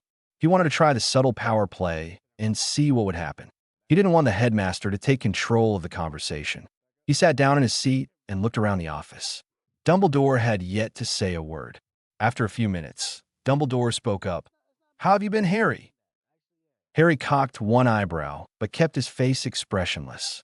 "Just fine, headmaster. And for the record, my name is Hadrian. And I don't recall saying that you could address me by my first name, or rather the shortened version. It would not do the chief warlock to be found lacking in etiquette. Don't you agree?" he said softly. His voice was soft, but Dumbledore could feel his magical aura pulse when he spoke. It brought back memories of the young Tom Riddle again. He did not like this. Before he could respond, they heard a snarl coming from the other side of the room. Harry turned and looked at the form of Severus Snape. Suddenly, a memory flashed in his mind. "Master, I have important news," said a figure kneeling before him. "What is it, Severus?" he asked in a silky voice. "Master, I did what you asked of me. I went to Hogwarts to request a teaching position. While in the Hog's Head, the old fool was in the process of interviewing a divination teacher, Sybil Trelawney. At first, it was all nonsense, but then she said in a weird voice that the one with the power to vanquish the Dark Lord approaches, born to those who have thrice defied him, born as the 7th month dies. Before I could hear more, I was discovered and the barman threw me out." He looked at the man in front of him, who had the power to defeat him. He was Lord Voldemort, the greatest wizard ever. But if this prophecy was true, then he had to eliminate the threat. "You have done well to tell me this, Severus. You shall be greatly rewarded for this. For now, bring me Rockwood. I need to confirm this with the Department of Mysteries." Harry sat quietly, but his hands and legs were shaking slightly due to the memory he had just watched. It was only due to his natural ability with the mind arts that he was able to clamp down his occlumency shields to prevent exclaiming in shock. Prophecy? Was that why Voldemort had attacked him? Dumbledore cleared his throat again. "My apologies, Mr. Potter. How has life been for the last 4 years?" he asked, hoping to draw him out. Harry gave a hint of a smile. "Pretty good, I have to say. Much better than the life I had led until then. You could imagine my surprise to find out that I wasn't a freak, as my relatives said, and that I was a wizard, and that my father wasn't a drunk or my mother a whore who died in a car crash, but rather my father was an Auror and my mother an unspeakable, and they were both murdered by a dark wizard. A lot of information to take in for a 7-year-old child, I can tell you. But I managed. Magic is such a wonderful thing, is it not, headmaster?" Flitwick was shocked. What was happening here? Minerva had told him that Harry Potter was living with his muggle relatives. For what he had just heard, it looked like the boy had run away from home. And listening to the lies about his favorite student made him very angry indeed. Albus paled at hearing that. "I see," he said. "May I know how you found your way to one of the Potter properties?" he asked. Harry smirked. "That is for me to know and you to never find out, headmaster," he said. Snape snarled again. He had enough of the impertinent brat. "Potter, you arrogant brat. You're just like your father, thinking the world is beneath you and that you can get away with everything. It looks like you've inherited your father's lack of brains along with his overly large head," he ranted. The temperature in the room dropped drastically. The magic in the air became very thick. Harry kept his face neutral and said in a low, dangerous voice, "Please keep your pet on a tight leash, headmaster. I don't need a Death Eater to tell me about a man who sacrificed his life without hesitation so that he could protect his wife and child.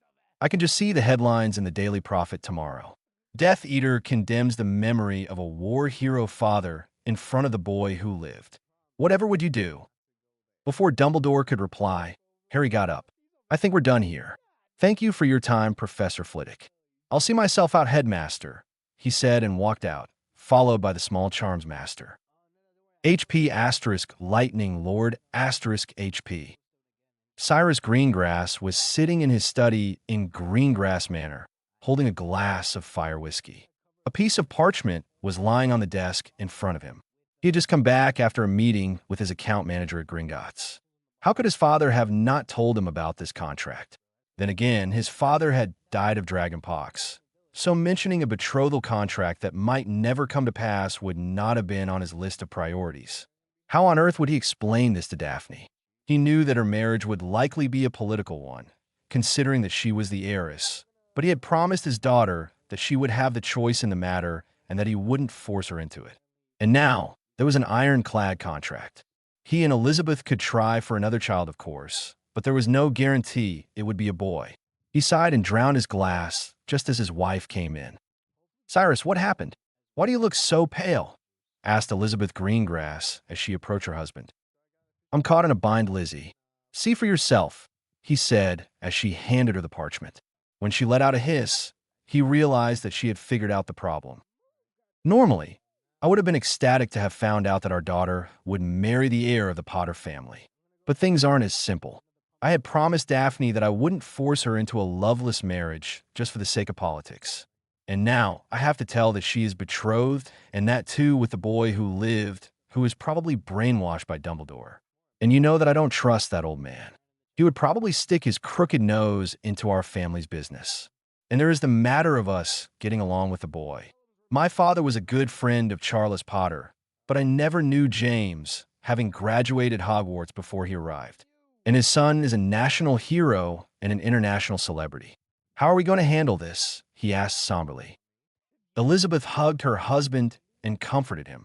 Don't jump to conclusions, dear. Maybe we can stop Dumbledore from interfering in our affairs. And you leave Daphne to me. I'll handle her.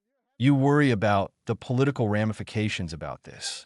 If I remember correctly, the Potters were traditionally a gray family, though it is now part of the Light faction because of Dumbledore's proxy. The boy who lived being betrothed is going to be big news. Let's keep it under wraps for now. We can offer to meet him during the Yule holidays if possible. Cyrus sighed and nodded.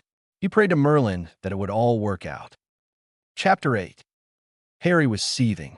He knew of the rivalry of James Potter and Severus Snape from reading his father's journal. He also knew of the man's friendship with his mother until the end of their 5th year, when they ended it when Snape had called his mother a mudblood. While his father had not been a saint, neither had Snape been anything less than nasty. From what he had read, Snape had repeatedly insulted him and his family. James couldn't take the insult to his family lying down. It was what he was taught growing up as a pureblood. So he had retaliated to fight for his family's honor. Once he had explained that to Harry's mother in their 6th year, only then had Lily given James a chance. And the rest was history. They had started dating in the middle of their 6th year. Doria Potter had been initially leery about her son dating a Muggleborn. Not that she had anything against them, but she was a sticker to magical traditions. She was a black after all, and Muggleborns tended to question many of their traditions and snub many of the older families. But once they had both met, Doria was taken with Lily's intelligence and her behavior. Not to mention Lily kept James in line, something she had not been able to do. Once James and Lily had graduated, Doria, who worked in the Department of Mysteries as unspeakable, was able to get her daughter-in-law into the department as well. Not that Lily wasn't qualified to get in without her influence, but it certainly helped. But in 1979, Voldemort had decided to strike the Potter family. Charles and Doria Potter had been ambushed in Diagon Alley. It took 20 Death Eaters to bring the couple down, and in the end, only 5 had managed to survive, though badly injured. And now, he found that Snape had informed Voldemort of a prophecy which had resulted in the Dark Wanker hunting down the rest of the Potter family. And he had the gall to insult Harry's father after being the cause of the man's death. Harry took a deep breath. He needed to let off some steam. He looked around at the empty corridor. "Can Hogwarts elf answer me, please?" he asked. A few seconds later, an elf popped in front of him. "What can Sally do for young master?" she asked. "Sally, is there a place where I can practice magic in private, without damaging anything?" he asked. The little elf thought for a few seconds and nodded. "Sally knows just the place," she said, pulling Harry with her. Harry was bemused, but followed the elf. He walked to the other end of the 7th floor. There was a painting of a man teaching a pair of trolls how to dance.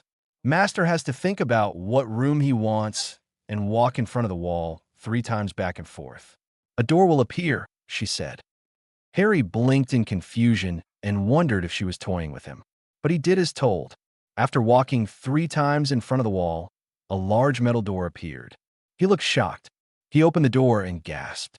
There was a dueling circuit with practice dummies. There were also several books relating to dueling. In a corner was another place where he could practice his martial arts. This room was perfect. "What is this place?" he asked in wonder. "This be the come-and-go room, or the room of requirement. It becomes whatever you want and appears in the time of need," she explained. Harry thanked her, and the elf popped away. "Dueling tournament, here I come," he whispered to himself as he flicked his wand out of his holster. HP * lightning lord * HP. The next morning, Harry walked into the Transfiguration classroom and found a cat on the table. He went closer and started at it. The cat started back with narrowed eyes. Harry could sense that this was not an ordinary cat. He observed more and found spectacle markings around its eyes. This was an animagus, McGonagall to be precise. He smirked at the cat and whispered, "Amazing technique, Professor. There is no better way to demonstrate transfiguration better than an animagus transformation, isn't it?" "I'm impressed," he said to the wide-eyed cat, and sat down. Students began to filter in, and they took their seats. Once everyone was present, McGonagall decided to make her presence known. She jumped from the table and transformed into a human. The class was stunned and immediately started applauding. She turned to Harry. 5 points to Ravenclaw, Mr. Potter. "How did you recognize me?" she asked. Harry gave a small smile and said, "No cat is that well-behaved, Professor. Besides, I saw the spectacle markings around your eyes. It wasn't difficult to put the pieces together. Well, you managed to do something that generations of first-year students haven't been able to do. Well done," she said, and started explaining about her subject. After turning her desk into a pig and back, she explained about her subject and gave them notes. She later handed them all a match and instructed on how to turn it into a needle. Instead of attempting it, Harry just watched the others try and fail.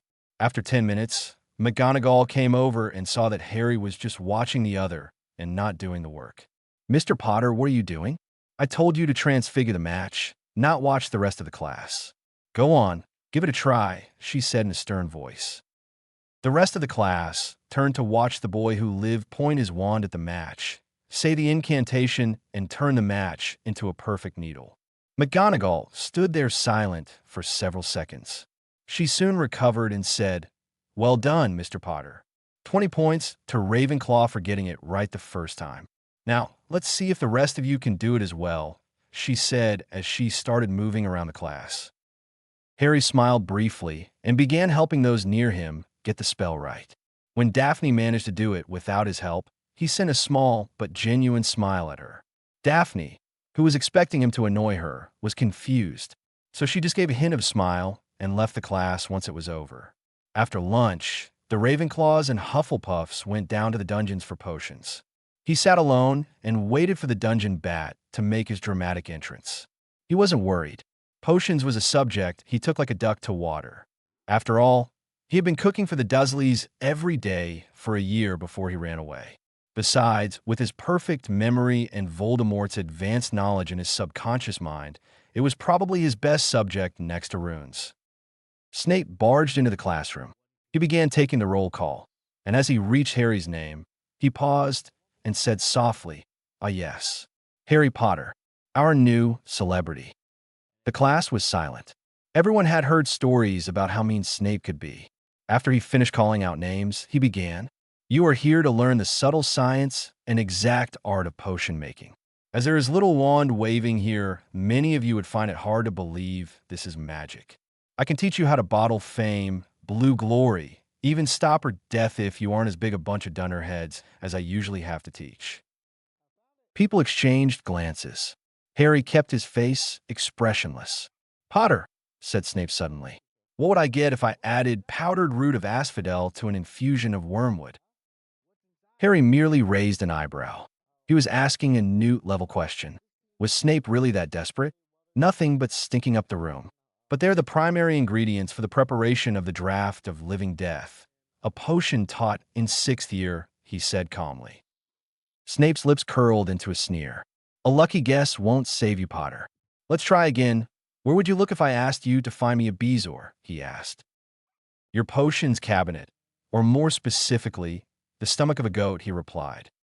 5 point from Ravenclaw for your cheek, Potter. What is the difference, Potter, between monkshood and wolfsbane? Asked Snape, his face red with anger. Nothing. They're the same plant, which also goes by the name of aconite, he said coldly. Snape's face purpled. It reminded Harry of Uncle Vernon. Well, he barked, why aren't you all writing that down? He then set them to mixing a simple potion to cure boils. Harry, knowing the steps, started with the process. With advanced knowledge, he skipped a few steps and finished the potion ahead of schedule. But Snape was anything but a person who appreciated talent when he saw it. Potter, what did you do? Did you think I would be impressed if you cheated on the potion, did you? You're so arrogant, Potter, just like your father. That's another 5 points from Ravenclaw. You have no subtlety, Potter, just as useless and brash as your father.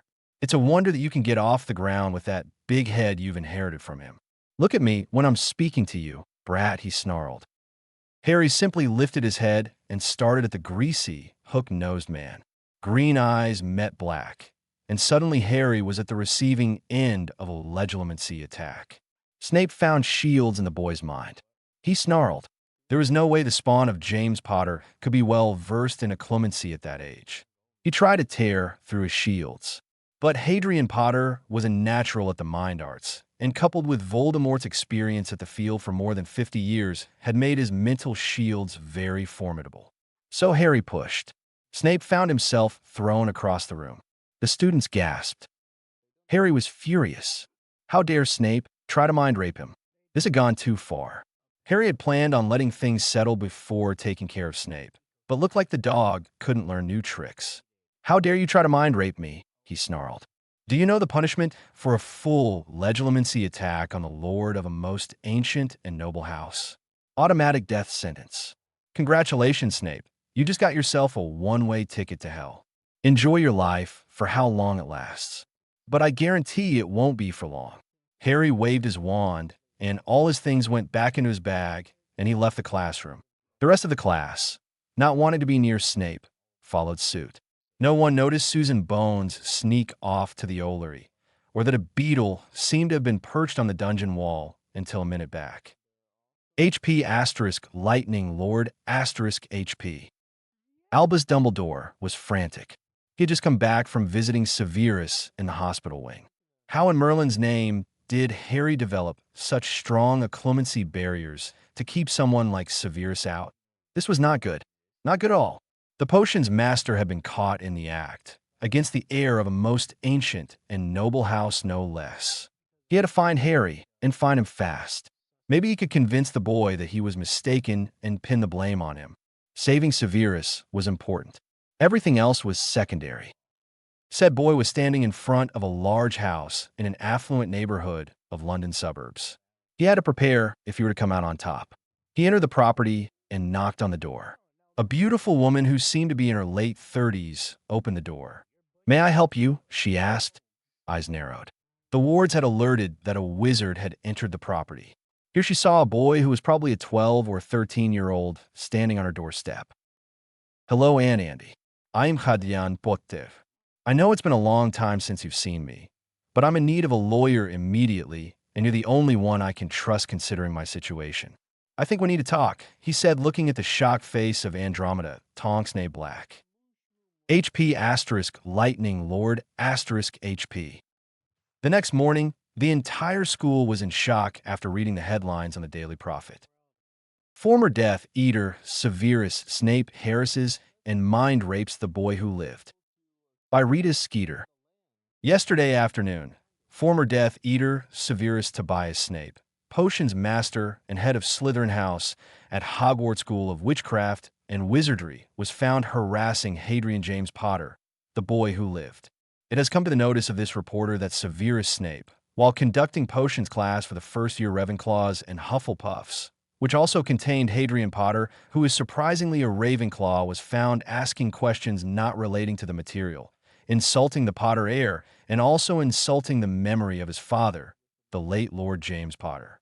Not only that, the professor also took points off when Hadrian Potter answers all the questions correctly, even when one of the questions was newt level.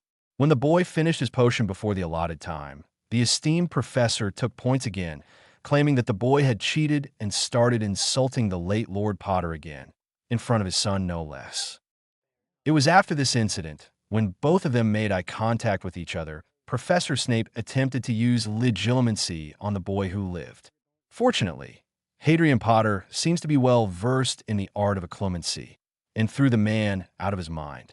For those readers who don't know, legilimency is the art of reading another person's thoughts and is illegal to be performed without consent, especially on minors.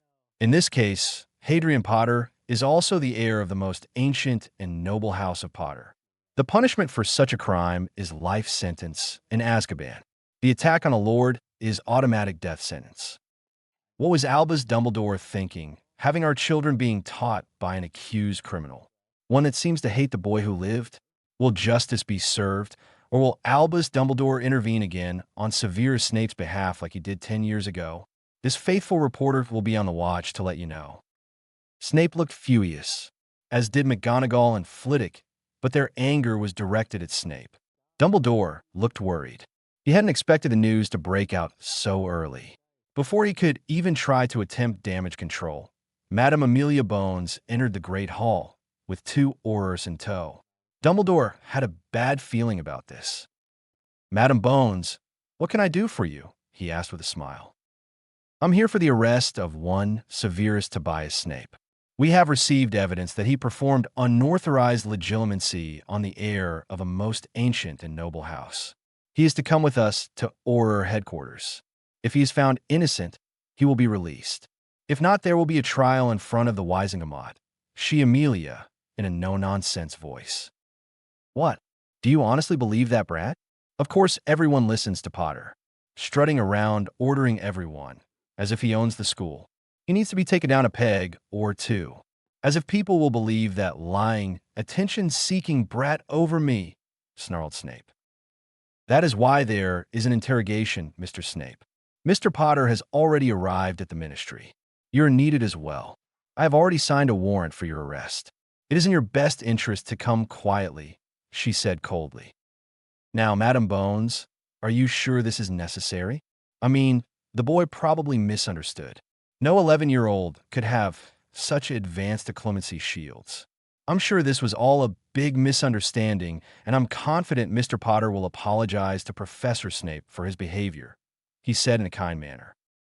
Amelia narrowed her eyes, and her temper flared. She was one of the best Aurors of her generation.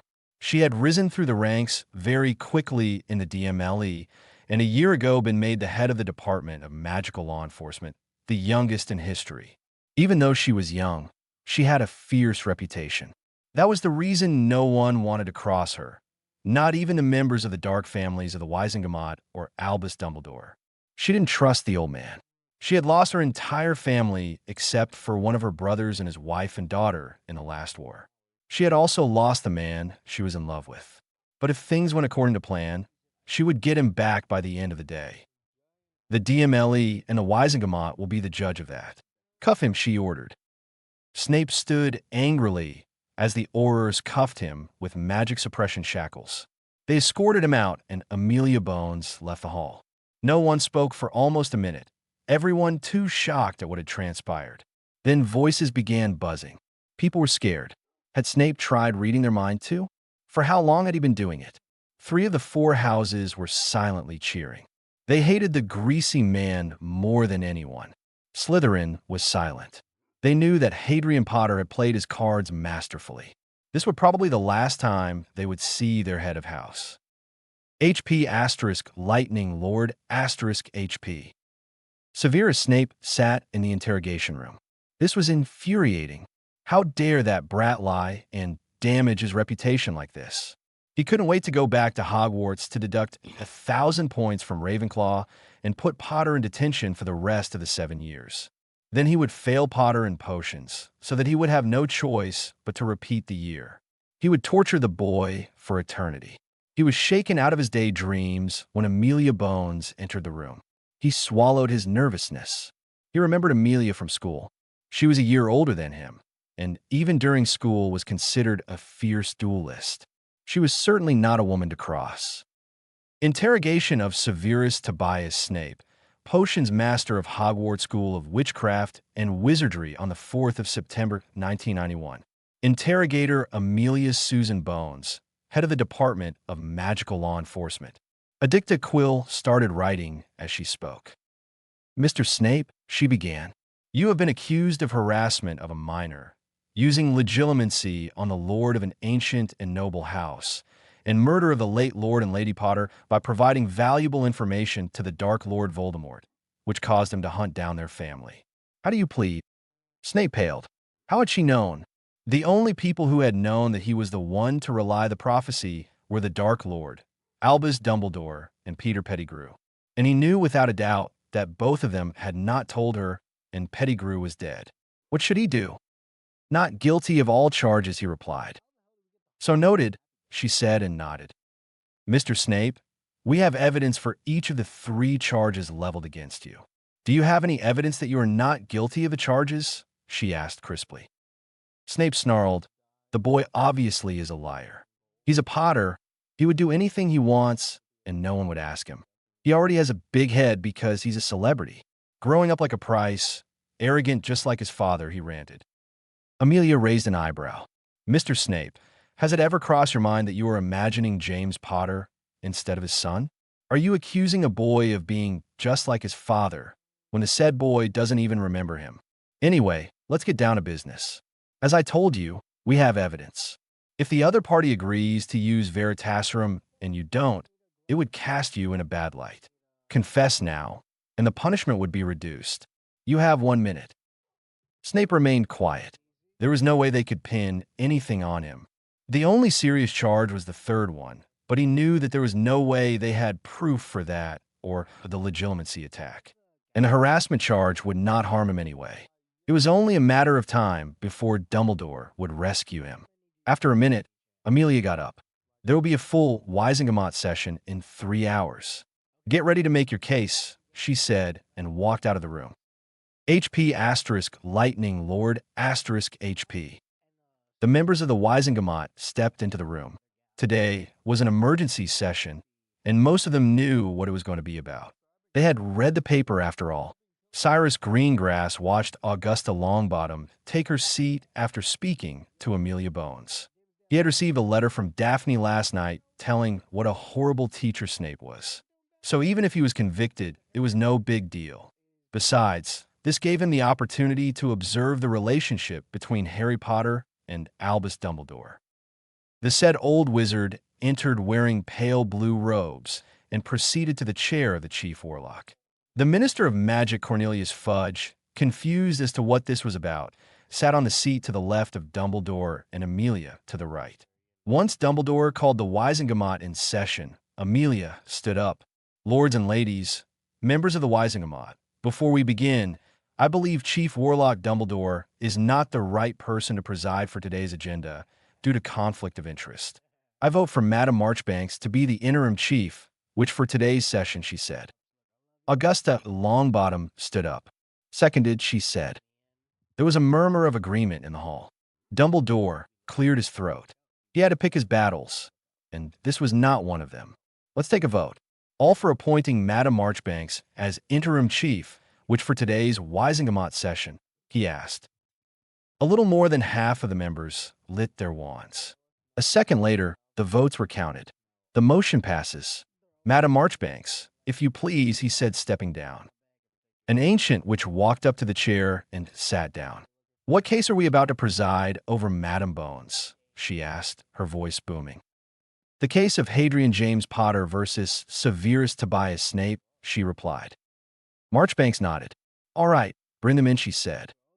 Snape was brought in by 2 aurors and made to sit down on the chair. Harry entered the hall with Andromeda, Tonks in tow. He was wearing expensive robes of deep red, with the Potter crest on the side of his chest. Is that really the boy who lived? He looked nothing like what I expected, exclaimed Marchbanks. This is Hadrian James Potter, Chief Witch. That has already been confirmed, said Amelia. Interrogation of Severus Tobias Snape, Potions Master of Hogwarts School of Witchcraft and Wizardry on the 4th of September, 1991.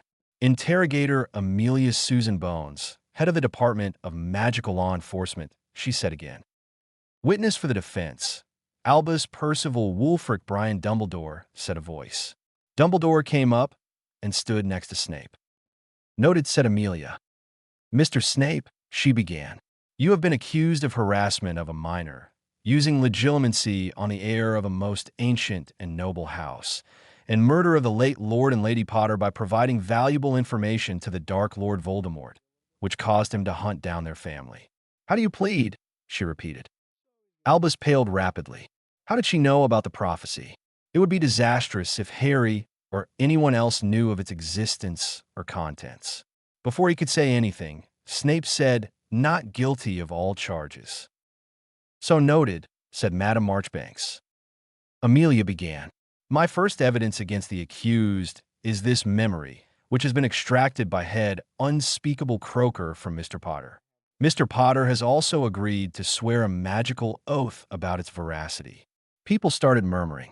A minor swearing an oath was unheard of. Harry got up and flicked his wand to his hand.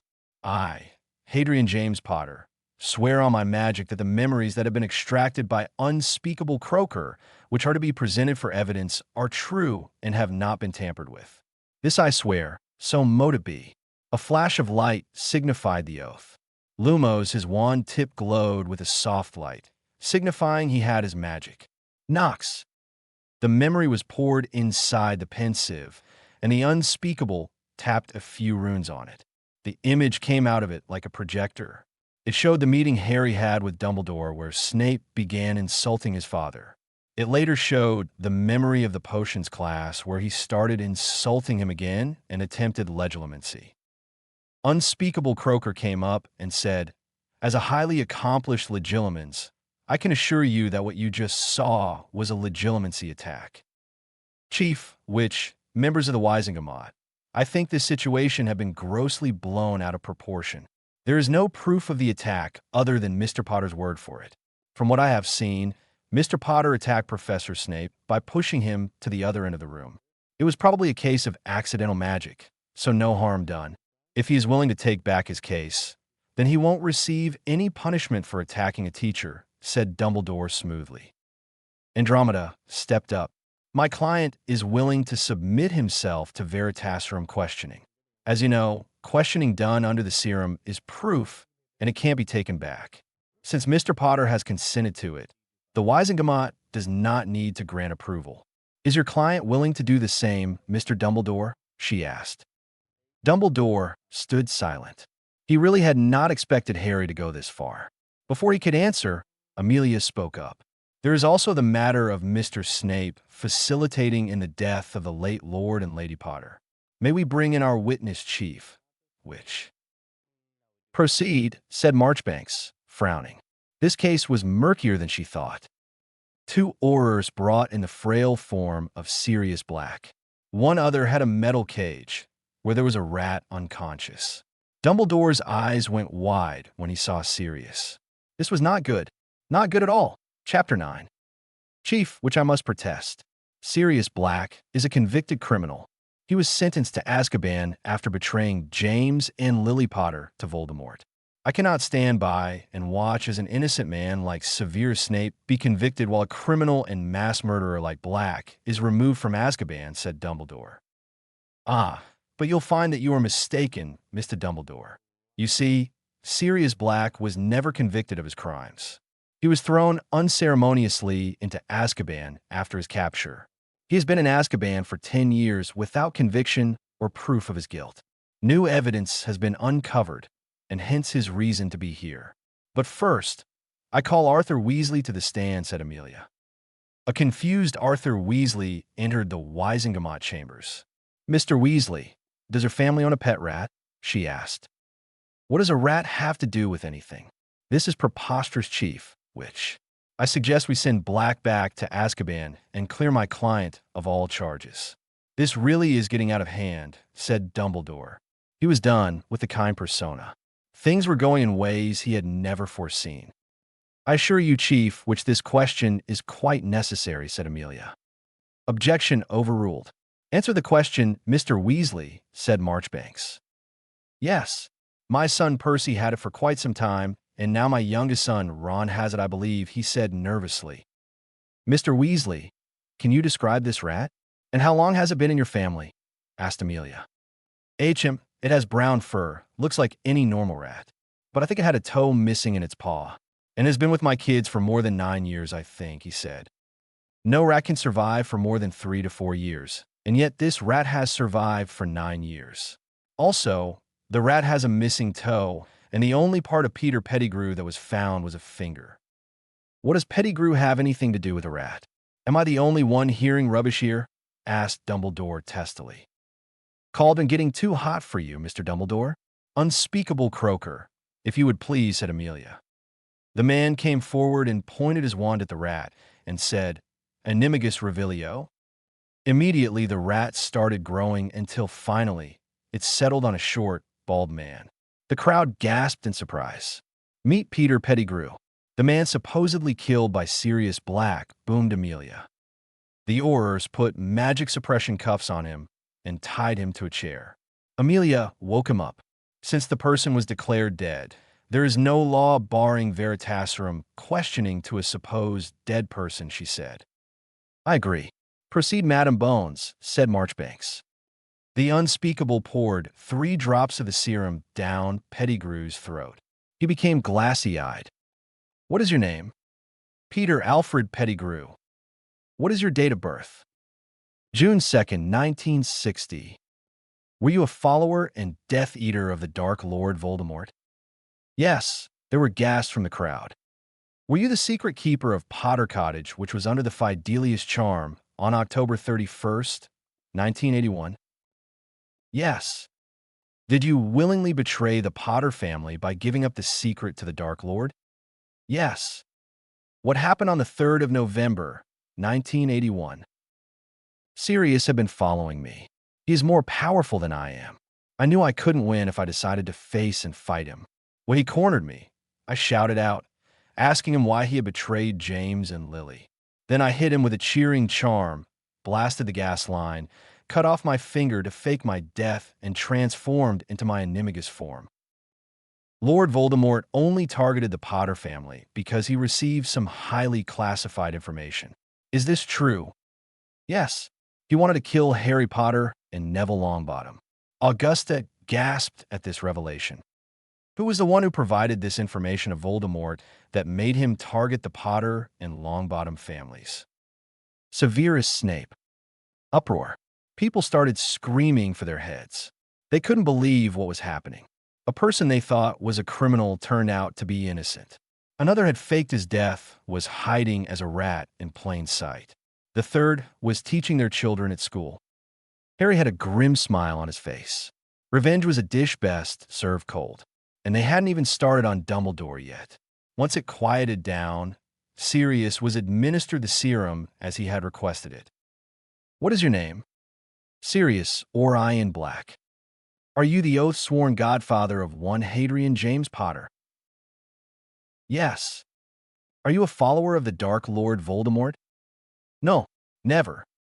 "Were you the secret keeper for the Potter Cottage that housed your cousin James Potter and his family?" "No, that was Peter Pettigrew." "Who cast the Fidelius charm on the cottage?" Dumbledore's face was red with anger. He spoke up. "Madam, I must protest. This has nothing to do with Severus Snape's interrogation. This question is irrelevant," he said. "Objection overruled," said Marchbanks, staring daggers at Dumbledore. She had really lost a lot of respect for the man today. "Repeat the answer, Mr. Black." Albus Dumbledore. Most of the people had their mouths open in shock. How could someone like Dumbledore do something like this? Andromeda stepped forward again. "This is the last will and testament of Lord James and Lady Lily Potter, which have been sealed under the office of the Chief Warlock. However, my client enacted the end of the line clause, and the family magic accepted him as the Lord of the Potter family. So he was able to unseal it. I think you would find the contents most illuminating, she said. Dumbledore's eyes went wide. Before he could protest, Andromeda continued. The will clearly says that the secret keeper was Peter Pettigrew. It also sheds light on the guardianship of Hadrian Potter. It states that he should be raised by, in the order of preference, Frank and Alice Longbottom, Sirius Black, Andromeda, and Ted Tonks, meaning my husband and I, and finally Amelia Bones. It states that under no circumstance should Hadrian ever be placed with Lily Potter's sister Petunia Dursley, as her sister and her husband hate magic with a passion and would treat their child very badly. This was witnessed by Albus Dumbledore and Sirius Black. And I would like to point out that Hadrian Potter was left with Petunia Dursley after the incident on October 31st, 1981. What? Shouted Sirius. You left my godson with those magic-hating muggles? Have you gone insane? He shouted, tears flowing down his face. Why did was necessary. There were protections around the house that would have ensured his safety from Death Eaters, said Dumbledore firmly. But it did nothing to protect him from the child abusers inside, said Andromeda. Unspeakable croaker, if you would please. The man poured memories into the pensive.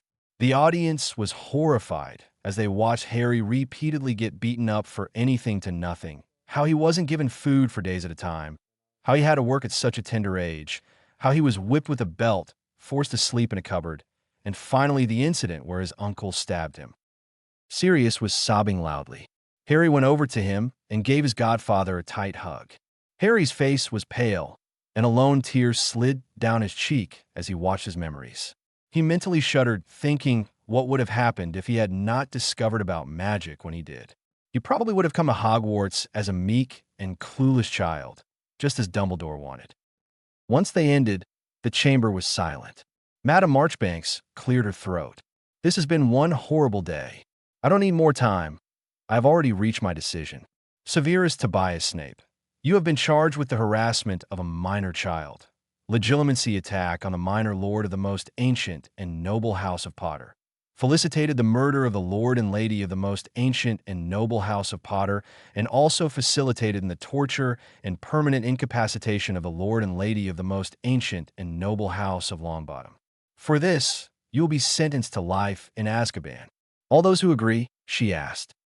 A majority of them lit their wands. So convicted. Peter Alfred Pettigrew, you have been charged with the facilitation of the murder of the lord and lady of the most ancient and noble house of Potter and for the murder of 13 muggles. For this crime, you will be sentenced to life in Azkaban. All those who agree? Again, a majority of them lit their wands. So convicted. Sirius Orion Black, you have been falsely charged and placed in Azkaban without a trail. The Ministry deeply apologizes for this debacle. I hereby order the DMLE to pursue this matter and find out how Lord Black was denied a trial. The Ministry also wishes to compensate you 2 million galleons for your unjust imprisonment. I also order the DMLE to find and arrest the muggles responsible for the attempted murder of the heir of the most ancient and noble house of Potter. They will be tried by the Wisingamot in the next session. And finally, I move for the removal of Albus Dumbledore as Chief Warlock of the Wisingamot, as he has been negligent in his duties and gross corruption has been detected. I also move to remove him as the representative of Magical Britain in the International Confederation of Wizards. We shall call for a vote now, said Madame Marchbanks. You can't do this. I'm Albus Dumbledore, the leader of the light. Everything I do is for the greater good, he shouted, letting his emotions control him, eyes blazing with fury. You'll find that I can, said Madame Marchbanks coldly. All those in favor? It was a somewhat narrow vote. It looked like Dumbledore really was the leader of the light, as the majority of the faction did not vote in favor. But their votes weren't enough against the gray and dark faction. Albus Dumbledore, you are hereby impeached from the office of the Chief Warlock, and your representation of Magical Britain in the ICW is terminated. Please do not attend any further meetings in the ICW unless you are called. Session closed, she said, and banged her gavel. The lords and ladies got up slowly, still in shock over the events. Sirius was still crying, burying his head in Harry's chest. The Aurors took Snape, and Pettigrew away to the holding cells. Harry pulled away from his godfather. Sirius, I don't blame you for what happened. You were played by a master manipulator. When Hagrid refused to hand me over to you, what would you have done? Fight with him? I remember you saying that you would be back to take care of me once you catch the traitor. But it was not meant to be, he said. But Sirius was still crying. Harry, Amy, I'm so sorry. I'm sorry, he bawled. Amelia had tears in her eyes. Sirius, listen to me. I want you to go to Andromeda's house for now. She'll take you to St. Mungo's for you to receive treatment. I'll come and see you soon. So will Harry. I promise, she said to him. Sirius slowly nodded. Andromeda took his hand and led him out. You have to be really careful now, Harry. We don't know what Dumbledore is going to do, she said softly. I know, Aunt Amy. I'll be careful. Amelia nodded and they exited the chamber. Before they could leave, they heard a voice. Madam Bones, Lord Potter. Harry turned and his eyes went wide. Lord Greengrass, he said. The man gave Harry a small smile and spoke up. I was wondering if you would like to come to Greengrass Manor during the Yule holidays. I found out about the family situation recently, and I think we need to talk. Amelia looked at Lord Greengrass and at Harry and asked, I don't want to intrude into your family business, but is this what I think it is? She asked slowly. Harry nodded grimly. Yes, Aunt Amy. It's 200 years old, ironclad. But please don't mention this to anyone. I don't want anyone to know just yet, he said. She nodded. Don't worry, Harry. My lips are sealed. I'd be honored to come to your manor, Lord Greengrass. How about the 22nd of December? He asked. Agreed. Good day to you both, he smiled and walked away. And I would like to thank you all for your reviews and support. This is my first attempt at fanfaction or any story of this size for that matter, and I was shocked at the amount of work that goes into each chapter. I apologize for the chapters being short. In my defense, I didn't realize it. But I'm doing my best to make the chapters longer. I've read many fics of Harry Potter, and what I don't find is some of the tender moments with Harry and the female character. There are lime scenes, but very little romance. I'm hoping to develop that in my story, and hopefully, it'll turn out as I want it to. I will focus on Harry and Daphne's relationship so that it is based on mutual friendship, trust, and love for the other. This is my most favorite pairing of all. I wish canon had more of Daphne instead of Ginny Stalker Weasley, the Gryffindor Golden Boy and the Slytherin Ice Queen. They're just begging to be put together, and I don't like harem fics either. Honestly, how do you expect opposites like Hermione Granger and Daphne Greengrass to coexist? I have read a few reviews where they have asked about the Dursleys. I have not forgotten about them. You just have to wait for a few chapters. Trust me, those assholes will get what's coming to them. I also realize that there are some plot holes, and as someone pointed out to me, I moved too fast. Thank you for your assessment, and I've started slowing down so that minor details can be shown as well. As for plot holes, well, they're deliberate. If there are any, they will be explained in future chapters. I have read stories where Harry cuts off all support of Dumbledore and has the man on the back foot in one stroke with the help of the goblins. I agree that in this chapter Snape has been sent to Azkaban. But it is not possible for a newbie like Harry to completely topple someone like Albus Dumbledore who has been in politics for 50 years. They may take his positions away like they did in the 5th book, but his influence remains. Harry may be very powerful and knowledgeable for his age, but is still an 11-year-old. There's only so much he can do. But I really hate Albus' manipulative bastard Dumbledore. Really, how on earth is he supposed to be good? He left a baby on a doorstep in the middle of a November night. Baby Harry could have frozen to death or kidnapped. There are a million reasons I don't like him, but I'll shut up for now. I find that in canon it is forgotten that it probably was Albus Dumbledore who cast the Phileas charm. That incident is never brought up. Why? And if Bill Weasley could be the secret keeper of Shell Cottage, why couldn't James Potter have been the secret keeper for his house? Another person asked me if Harry's Nunda Heartstring wand is more powerful than the Elder Wand. The answer definitely is no. Harry's wand might be old and very powerful, but it is still wizard-made, while the Elder Wand was made by death. By the way, Did Dumbledore in Deathly Hallows not acknowledge that Death created the Hallows while he and Harry were talking at the entrance of Death's lair? In many of the fics I've read, the wizarding world is portrayed as still stuck in the Dark Ages. I don't buy that. The wizarding world is different from the Muggle world, so we can't really go by the opinion of a Muggle-born like Hermione Granger, who doesn't know the inner working of the wizarding world. Speaking of Hermione Granger, I apologize. My first decision was to make her Harry's friend, but that would just not work for my plans for the story. Hermione prides herself in always being first in class. Can you imagine her reaction if Harry were to take that spot instead? Book 6 comes to mind. Besides, she is too bossy and is a blind believer of those in authority, and the Harry in this story will not tolerate it. I would like to warn you folks because this story also has a bit of dark themes thrown in. Not too much, but noticeable. Harry is not dark. He will not join Voldemort or something like that. But he is most definitely gray with some dark tendencies. He has Voldemort's memories in his subconscious mind for fuck's sake. It is bound to influence him a bit. Someone commented that Snape isn't very smart. Well, he may be cunning, but he definitely is an idiot. I loathe Snape. If you recall, in Deathly Hallows, even as Voldemort raised his wand to end his life, he did not betray his master. If Harry had not been there, would Snape have been able to give those memories? I believe Snape is only loyal to himself. He followed whoever was most likely to win the war. And as for Snape not being executed in this chapter, well, Bellatrix was not executed either. Do you think they would do that to him? In Book 5, if Harry had gone to the proper authorities after the way Snape mind raped him in the guise of teaching a clemency, then he would have been crucified. That shows that he isn't smart. Harry is the fucking boy who lived. Who does that? Speaking of James and Lily Potter, I don't like those wrong boy who lives stories where they completely forget him. While their characters aren't developed, there is no way James and Lily would forget their son like that. I also don't buy that Harry survived because of love crap either. James was a bully, I completely agree. But vilifying him and making Snape a saint? Boo! Snape is a Death Eater. He murders people for fun. He should not be made a hero. In the epilogue, did Harry name his son after both men who were responsible for all that went wrong in his life? Damn! I would also like to come to the Thunderbird familiar.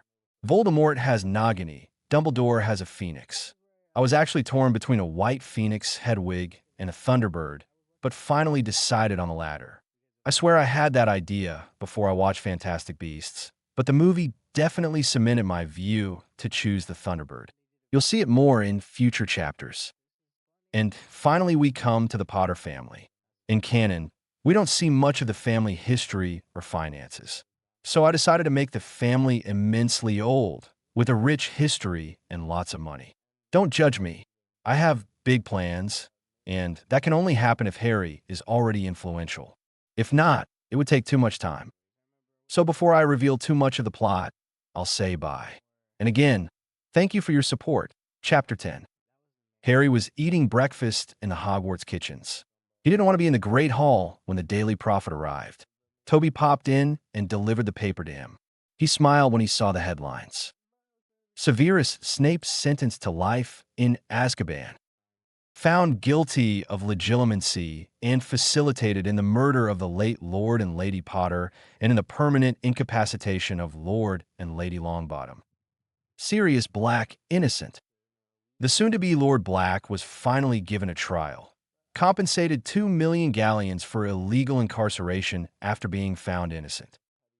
Peter Pettigrew alive, and behind it all, Death Eater and secret keeper of Potter Cottage is an illegal animagus and was hiding as a rat for almost 10 years in a wizarding home. Was found as student's pet at Hogwarts. Boy who lived abused and almost murdered by Muggle relatives. Hadrian Potter beaten, starved, overworked, forced to live in a cupboard, stabbed with a knife by his uncle at the age of 7. Albus Dumbledore impeached from office as Chief Warlock and as representative in the ICW due to negligence and corruption. Newly unsealed Potter will prove that Dumbledore knew all along about Sirius Black's innocence and Hadrian Potter's magic-hating Muggle relatives. Barty Crouch, Millicent Bagnold and Albus Dumbledore to be questioned in regards to Sirius Black not having a trial. Everything we know about the boy who lived a lie, all the supposed facts about the boy, including his appearance, seems to be false. The Dark Lords specifically target Harry Potter and Neville Longbottom.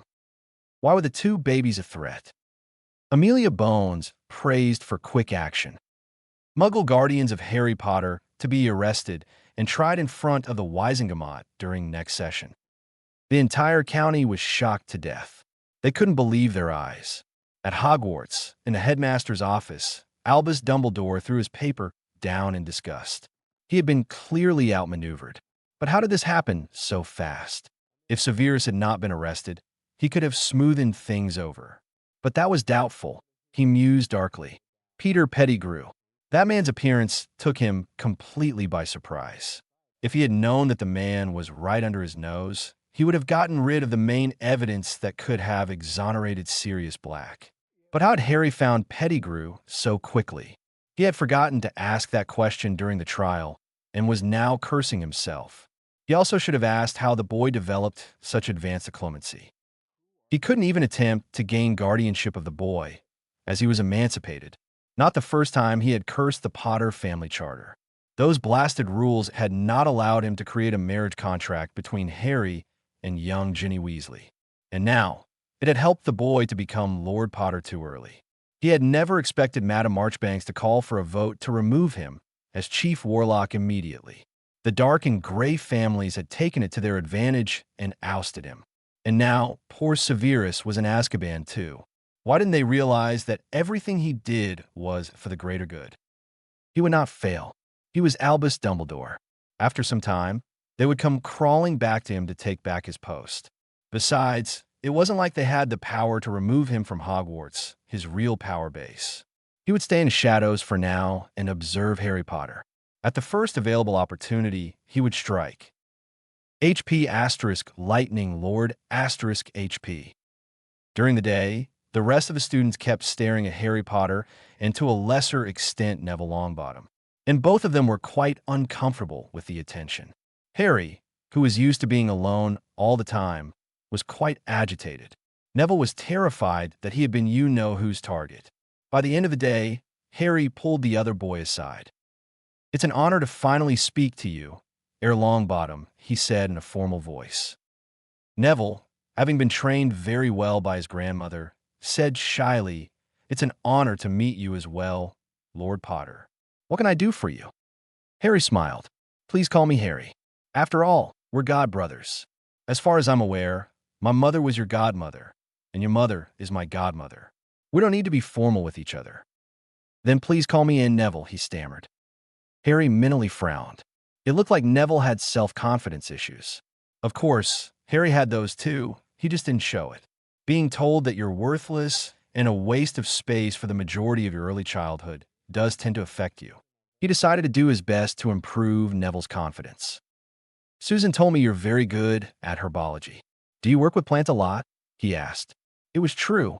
He had already befriended Susan Bones and Hannah Abbott just that morning. Neville's face lit up. Harry smiled internally. They started walking to the library while chatting with each other. After dinner, Harry was on his way to the library again when he heard a voice. "Potter!" Harry turned and came face to face with Daphne Greengrass. He gave her a smile and said, "Hello, Daphne. You can call me Harry if you would like." She gave him a brief smile and replied, "I wanted to thank you. Ever since that incident in the greenhouses, Draco Malfoy has been avoiding me.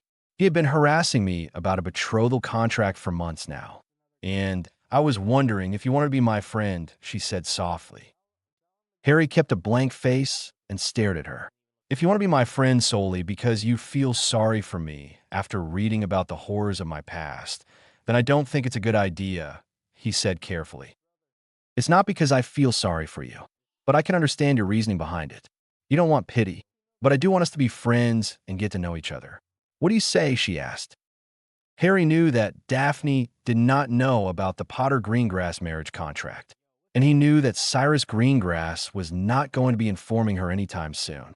It just wasn't something you would put down in a letter. so a friendship would probably help them form a lasting relationship. Or at least he hoped. Friends, he said, shaking her hand. HP asterisk lightning lord asterisk HP. The next 2 months seemed to fly by. A man named Horace Slughorn was teaching potions. Sirius was still in St. Mungo's. While his animagus form was helped him preserve the most of his sanity, he was still in a very bad shape, physically and psychologically. So the healing process was going slowly. But Amelia had purchased two-way mirrors and given each to Sirius and Harry so that they could communicate. Harry was fascinated by it. He wrote a letter to Lord Rangic to see if they could invest in the company and build on the magical device. Godfather and Godson spoke to each other frequently. While Sirius still felt guilty, he slowly came to understand that he really had been manipulated. Harry was very happy that Sirius was recovering. He told his godfather about his perfect memory due to a clemency, about how he remembered Sirius from when he was a baby and hence could not believe that he could have betrayed them, about finding Peter using the Marauders map, contacting Andromeda Tonks and Amelia Bones, and setting up the big trial to free him. He did not mention everything, of course. Harry still had major trust issues, and there was no way he would spill his secrets, even if it was his godfather. In classes, Harry was the best in his year. The teachers couldn't help but praise him for his talent. Ravenclaw was racking up points because of him. Harry woke up on Halloween feeling depressed. Today was the 10th anniversary of his parents' murder, but he tried to not let it affect him. The day went on, and the last class was charms. Professor Flitwick was teaching them the levitation charm. Now use the wand movement we have been practicing, the swish and flick. Now the incantation, Wingardium Leviosa, he said. Harry, as usual, was able to get on the first try, getting another 20 points for Ravenclaw. Professor Flitwick saw Neville struggling, but it didn't seem right, as his movements were practically flawless. "Mr. Longbottom, can I see your wand?" he asked. Neville nodded morosely and handed his wand to the half-goblin. When he looked at it, it seemed quite old. He pointed the wand at the feather and said, "Wingardium Leviosa." The feather moved, but with difficulty. "Mr. Longbottom, you have a mismatched wand. That's why your wand work isn't good. I'll inform your grandmother and head of house about this. We shall be going to Diagon Ally next weekend to get you a new wand. Really, coming to Hogwarts without a wand that fits you," he said and shook his head. Before he could say anything else, Ron Weasley's feather exploded, while Hermione Granger was telling him what he did wrong in that condescending way of hers. Harry shook his head. The boy had been following him, trying to be his friend for the past 2 months, probably on the orders of Dumbledore. It was really becoming annoying. Granger, on the other hand, threw him filthy looks every time he did better than her. He really couldn't understand her. She seemed determined to beat him at everything, and that bossy attitude of hers when she spoke to others alienated her from the rest of her peers. She also seemed to worship the very ground Albus Dumbledore walked on, as if he were Merlin himself. She kept telling anyone who would listen how the Daily Prophet must be lying, and that there was no way Dumbledore could do something like that. That was the reason Harry kept his distance from her. He had seen kids like her in primary school. They loved to impress the teachers and thought they knew it all and believed everything people in authority told them. Harry was the exact opposite in that he didn't trust people in authority, with very few exceptions. After all, what had adults ever done for him? After class, he returned to his room. Just as he passed the large window, he heard a rumble of thunder, an eagle's cry. A flash of lightning spread across the horizon, and it started raining. Harry's eyes went wide. He knew what this signal meant. He transformed into his golden eagle form and flew off Ravenclaw Tower. He concentrated on the bond he had with his familiar and flew in that direction. 15 minutes of fast flying later, he was joined by a large thunderbird. "Aquila, what is it?" he asked his friend. The bird replied telepathically, "I sense danger, little one. There's a plot by someone that will put your life and those around you in danger. Be careful, Harry. I'll be around, just in case you need my help. Thanks for the warning, my friend. I will be careful, I promise," he said, reassuring his best friend. They spent the next few hours flying with each other as Harry filled the Thunderbird on what had happened in the last 2 months. After that, he returned to his room via the open window and transformed. He cast a drying charm on himself and headed to the Great Hall. Dinner was proceeding normally. The storm caused by Aquila was still present as rain lashed against the windows. Everyone except Harry was laughing and enjoying themselves. But he was busy observing what was going on. An hour into the feast, Quirrell burst into the hall. "Troll in the dungeon! Troll in the dungeon! Thought you ought to know," he said and fainted right there. The students started screaming. Dumbledore shot off a blast from his wand. The hall quietened. "Prefects, escort the students to their dormitories. Teachers will follow me to the dungeons," he said in a calm voice. "But isn't the Slytherin common room in the dungeons? And what if we run into the troll while on the way to our dormitories?" asked Harry loudly. Everyone turned to look at him, but he didn't care. Aquila had warned him, and he wasn't going to risk the lives of the entire student body just because of Dumbledore's stupidity.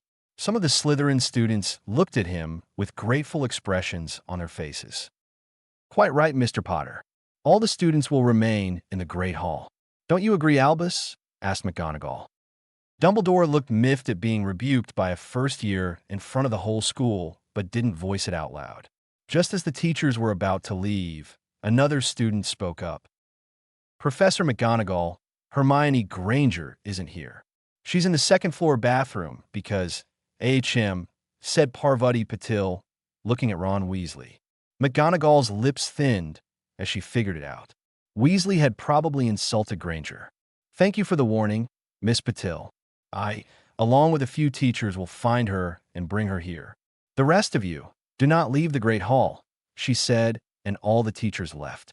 After a minute, Quirrell woke up and left the hall as well.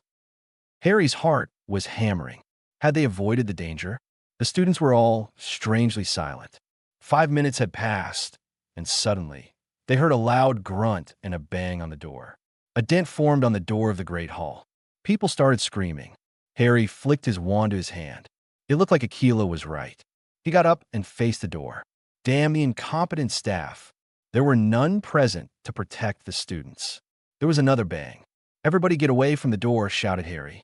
The students at the end of the hall scrambled and moved to the side of the hall. With another bang, the door burst open, revealing a 12-foot mountain troll. People started screaming. Harry immediately acted.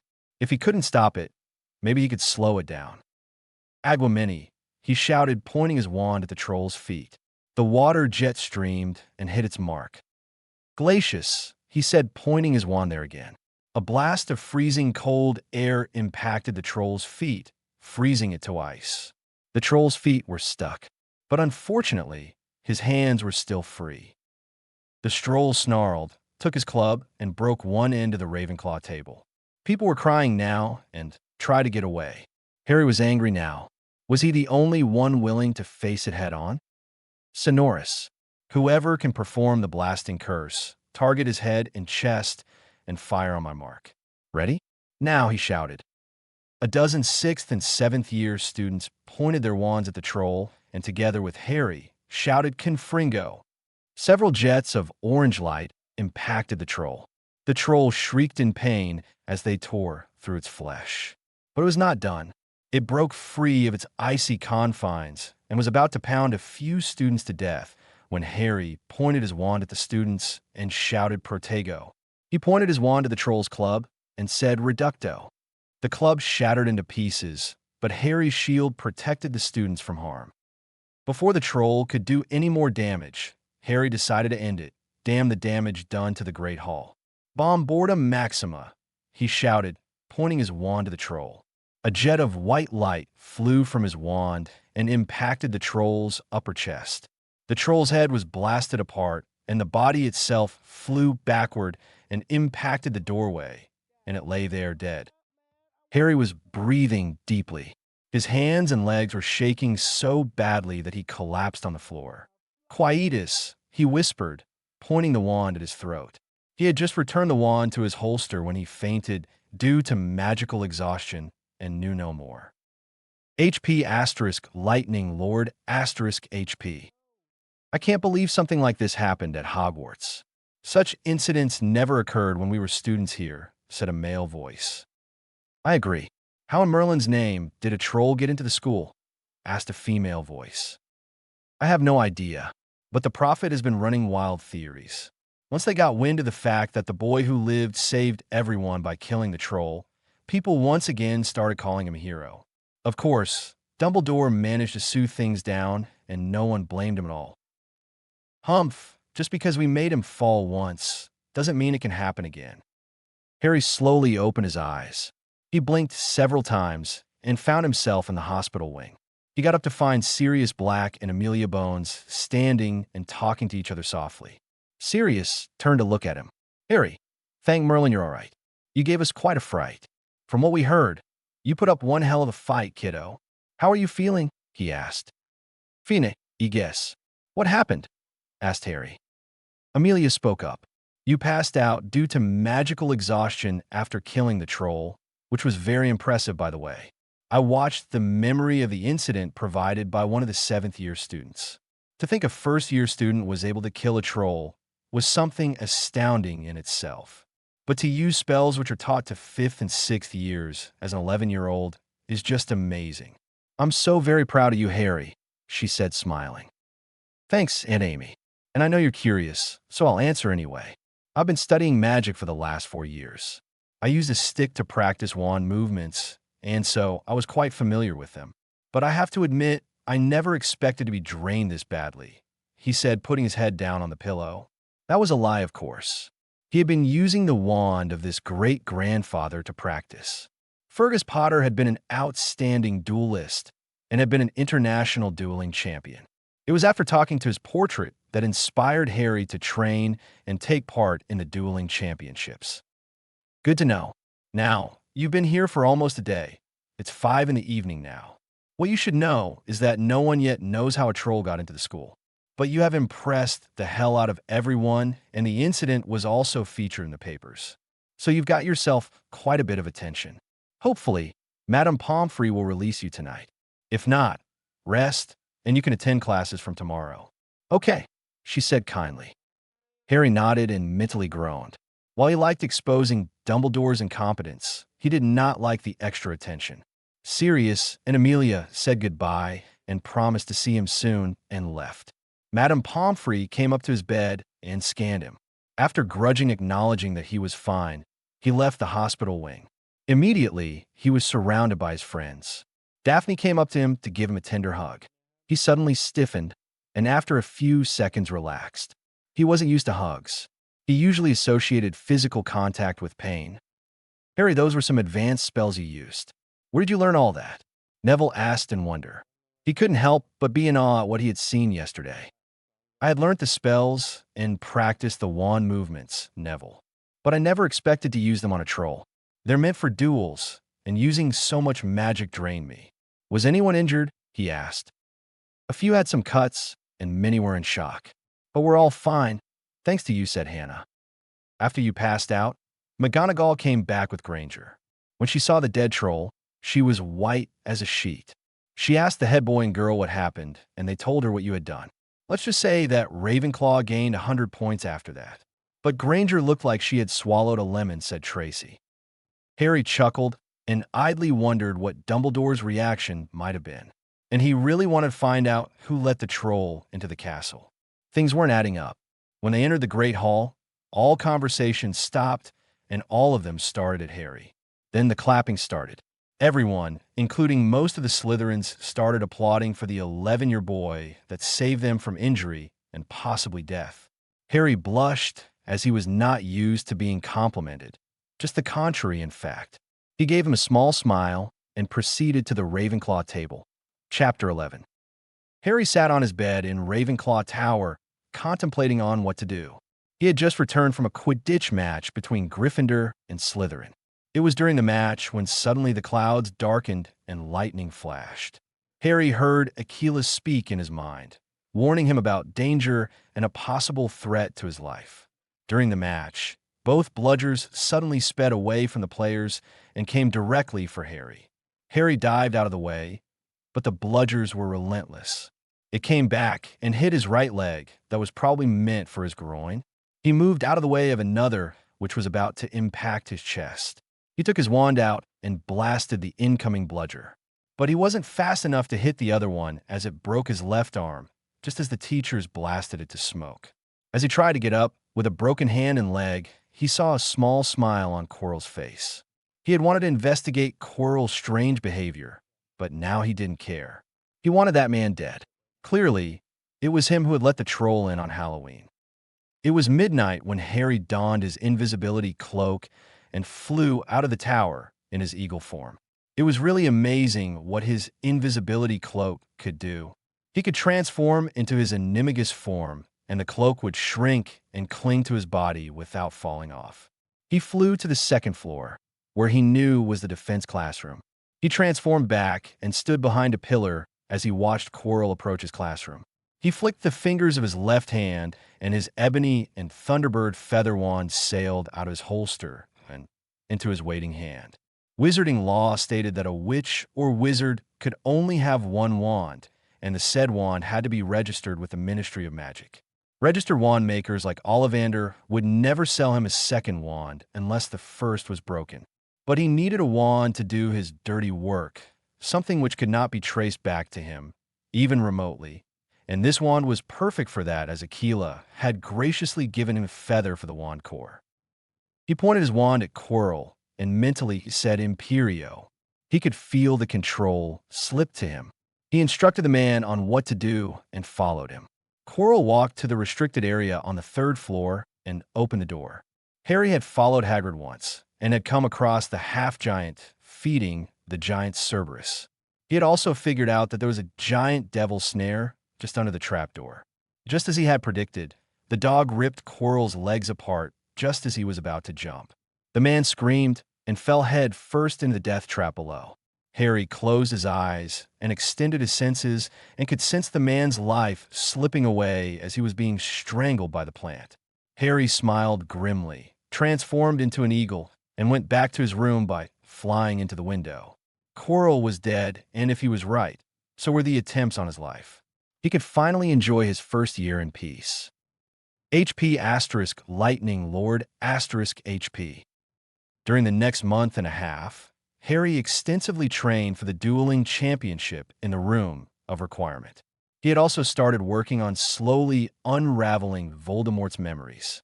But otherwise, everything was the same as ever. He was still the first in class, much to Hermione Granger's displeasure. Albus Dumbledore was leaving him alone, which made Harry quite paranoid and was still communicating with Sirius. On the 19th of December, Harry got another mirror call from Sirius. I just received a letter from Mooney. He said that he would like to meet us during the Yule holidays. What do you think? He asked. Tell him to meet us on the 29th. I have a few questions I need to ask him, said Harry in a cold tone. He had been very pissed off when he found out about Remus Lupin's existence. He had been pissed off with Sirius too for putting revenge ahead of his responsibilities to baby Harry. But he had time to come to terms with it and had forgiven his godfather. Not that the other man knew that, of course, as Harry had decided that Sirius had suffered enough. But he definitely wasn't going to be cutting any slack for Lupin. Any relationship between them would be decided based on the answers the man gave. So, what's going on between you and Aunt Amy? Are you going to tell me, or do I have to guess? Asked Harry, grinning, changing the topic. You scamp. Nothing for now, though. Amelia and I had been dating for almost 2 years before I was sent to Azkaban. 10 years is a long time, Harry, and both of us have changed. I know I have. I doubt I ever would have accepted the Black Lordship before, and I definitely have become more cynical and paranoid. So, we have decided to wait and see. We still have feelings for each other, and if it works out, good. If it doesn't, we just have to get over it and move on, he said softly. Harry sighed. Speaking of love lives, there is something I have to tell you.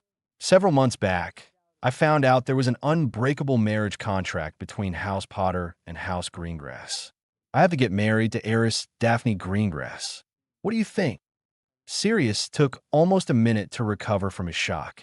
Well, at least it isn't someone bad. The Greengrass family has been notoriously neutral for years, and from what I have heard, Lord Cyrus Greengrass seems to be a good man.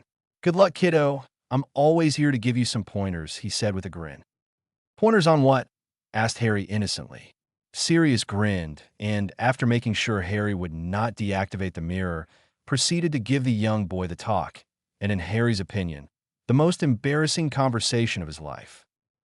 HP asterisk lightning lord asterisk HP.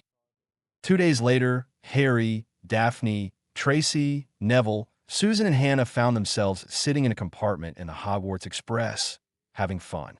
Of course, all good things must come to an end as suddenly Ron Weasley and Hermione Granger barged into the compartment. As unlikely as it was, those two started hanging out with each other after the troll incident and had managed to annoy Harry more than usual. Ron spoke up. "Harry, mate, what are you doing with a bunch of filthy snakes? Come join us. We can play a game of chess." Harry groaned. He was so not in the mood for this. "Weasley, those filthy snakes you refer to are my friends. And I'm not interested in playing chess with you. As you can see, I'm reading. I prefer not to talk," he said, hoping Weasley would get the hint. Unfortunately, he didn't. "You always read, mate. Why don't we discuss Quidditch? I follow Chudley cannons. You should too," he said. Harry's eye twitched, but he didn't say anything and returned to his book. "What book are you reading, Harry? I don't recognize it. I've finished all the first-year books, of course. I was ever so pleased when I found out I was a witch and that I was selected for Hogwarts. No one in my family is magical. I don't remember any teacher authorizing you to read that book. You shouldn't be reading books that haven't been prescribed, you know. They could be dangerous. You should give it to Professor McGonagall so that she can check if it's appropriate for you. Is that how you do so well in class? Getting extra help is cheating," she exclaimed. She had said it all so fast that her face was now pink. Daphne was getting annoyed as well. She may not be the top of the year like Harry, but she was no slouch, being the top Slytherin in her year. So she replied in a cold voice, "Granger, it is none of your business what book he reads. And he doesn't need anyone's permission to read a book, as the book belongs to him. No one has the right to take it away from him unless it explicitly harms another person. And he does well in class because he's smart, not because he gets extra help, and don't you dare call him a cheat. Have you so soon forgotten the incident with the troll?" she asked with venom in her voice. Daphne already had a reputation for herself. Like Harry, she too wore a cold, expressionless mask almost all the time. Her tone and sarcasm were enough to drive away people who tried to get smart with her. For those who persisted, a few ice spells to the groin taught them the lesson. So most people learned to stay the hell away from her. "You're quite rude, you know," asked Hermione. Daphne's eye twitched. Before she could take out her wand, she felt Harry take her hand and give it a soft squeeze. She calmed down a bit. "Miss Granger, you were the one who barged into our compartment and started insulting us by calling us filthy snakes and cheats. Are you sure you want to talk about being rude?" asked Daphne. That's when Ron decided to open his mouth. "But we didn't say anything wrong. All Slytherins are evil. Everybody knows that," he shouted. The air in the compartment suddenly went cold. Harry turned to him with his wand raised and said, "Leave before you get cursed. I'm sure you know what I'm capable of. You were there when I took care of the troll. Care for an encore?" Ron went pale and left hastily. Hermione sniffed and said, "You shouldn't threaten a student. I'll be reporting this to Professor McGonagall when we get back." She then left the compartment. "Those two are the most annoying twats I have ever seen," exclaimed Tracy. "I don't understand what their problem is. Weasley follows you around like a lost puppy, and Granger can't take a hint that you're not interested in her little competition. Have you observed the fact that she spends even more time in the library now than before?" asked Susan. Harry shrugged. He really didn't care. If those two persisted, a few embarrassing hexes should make them go away. Once they reached King's Cross Station, they got down to meet the people waiting for them. Harry had told Sirius that he wanted to go to Potter Castle for a couple of days, and then he would join him for the rest of the holidays. After a goodbye to each other, Harry was about to use his portkey to go home when he was suddenly grabbed in a hug. Being grabbed like that did not bring back pleasant memories for him, and he cast a wandless banishing charm on the person and flicked his wand to his hand. What he saw was who he guessed to be Molly Weasley being helped up by her children. Her face was as red as her hair being pushed down in public, but she smiled and looked at Harry and said, It's so good to finally meet you, Harry dear. Ron has told me so much about you in his letters. How was the first term? Did you enjoy your experience at Hogwarts? I don't think a young boy like you should be spending Christmas alone. So come along. You can come with us to the Burrow. You and Ron can share a room. Ginny is so eager to meet you. Isn't that right, dear? Come along, Harry, she said and grabbed his hand. Molly Weasley was told by Albus Dumbledore to make sure that Harry came to the Burrow for Christmas. This would also give her a chance to introduce the boy to Ginny. She thought that if her daughter could marry the boy, she could finally live in luxury and her family won't be the subject of scorn by the majority of Wizarding Britain. If Harry wasn't interested in Ginny, well, a love potion would clear that up. It was what she had done to her husband Arthur, and look how well their marriage turned out. She was snapped out of her daydream when she felt a wand poking her. She turned to find a pissed-off Harry Potter pointing his wand at her. Mrs. Weasley, I don't know what anyone has told you, but startling someone by hugging them before even being introduced is inappropriate. Some people might even consider it as an attack and retaliate. That being said, I don't know what your son has informed you, but we're not friends. And I'm not about to take off to a house of strangers just because you say so. I already have a house, which is where I would be going. And how I spend my Yule holidays is none of your concern, as I'm not answerable to you. Now, good day, he said. Molly Weasley's face turned purple. Now see here, young man. I'm a mother of 7, and I won't be spoken to that way. You obviously need a motherly figure in Dash. She was cut short when the temperature dropped. People around turned to look at the sight of the boy who lived, pointing his wand between the eyes of Molly Weasley. The people around could hear the cold tone of Harry Potter when he said, I'm not your son, Mrs. Weasley. Don't think you can drag me to your house just because you demand it. And don't ever think that I need a motherly figure in my life. No one can replace my mother. She was so bloody brilliant that she outsmarted Voldemort, figured out a way to stop the Avada Kedavra curse, and sacrifice her life without hesitation so that she could save her son's life. You dare try to step into her shoes. I will never allow it. He touched his ring and portkeyed away. People were now staring at the Weasley matriarch with narrowed eyes, while many started whispering. Molly Weasley turned red with anger and embarrassment and headed to the flue with her children. Harry spent the rest of the evening flying with Aquila so that he could calm down. His Thunderbird familiar always seemed to know what to say to get him to quench his anger. After having a long conversation with him, Harry entered the castle and headed to his study. He had overheard Granger and Weasley a few days back and had to make sure that what he heard wasn't true. He took a piece of parchment and quill and wrote, Dear Mr. and Mrs. Flammel, my name is Hadrian Potter. I'm the great-great-grandson of William and Isabel Potter, who, as you remember, were your ex-students. I'm a first-year student at Hogwarts, and I recently found that Albus Dumbledore might be hiding your Philosopher's Stone in the school. I don't know if this is true, but I do know that there is a plot here, because Headmaster Dumbledore announced publicly on the night of the opening feast that a certain corridor is out of bounds unless you want to die a most painful death.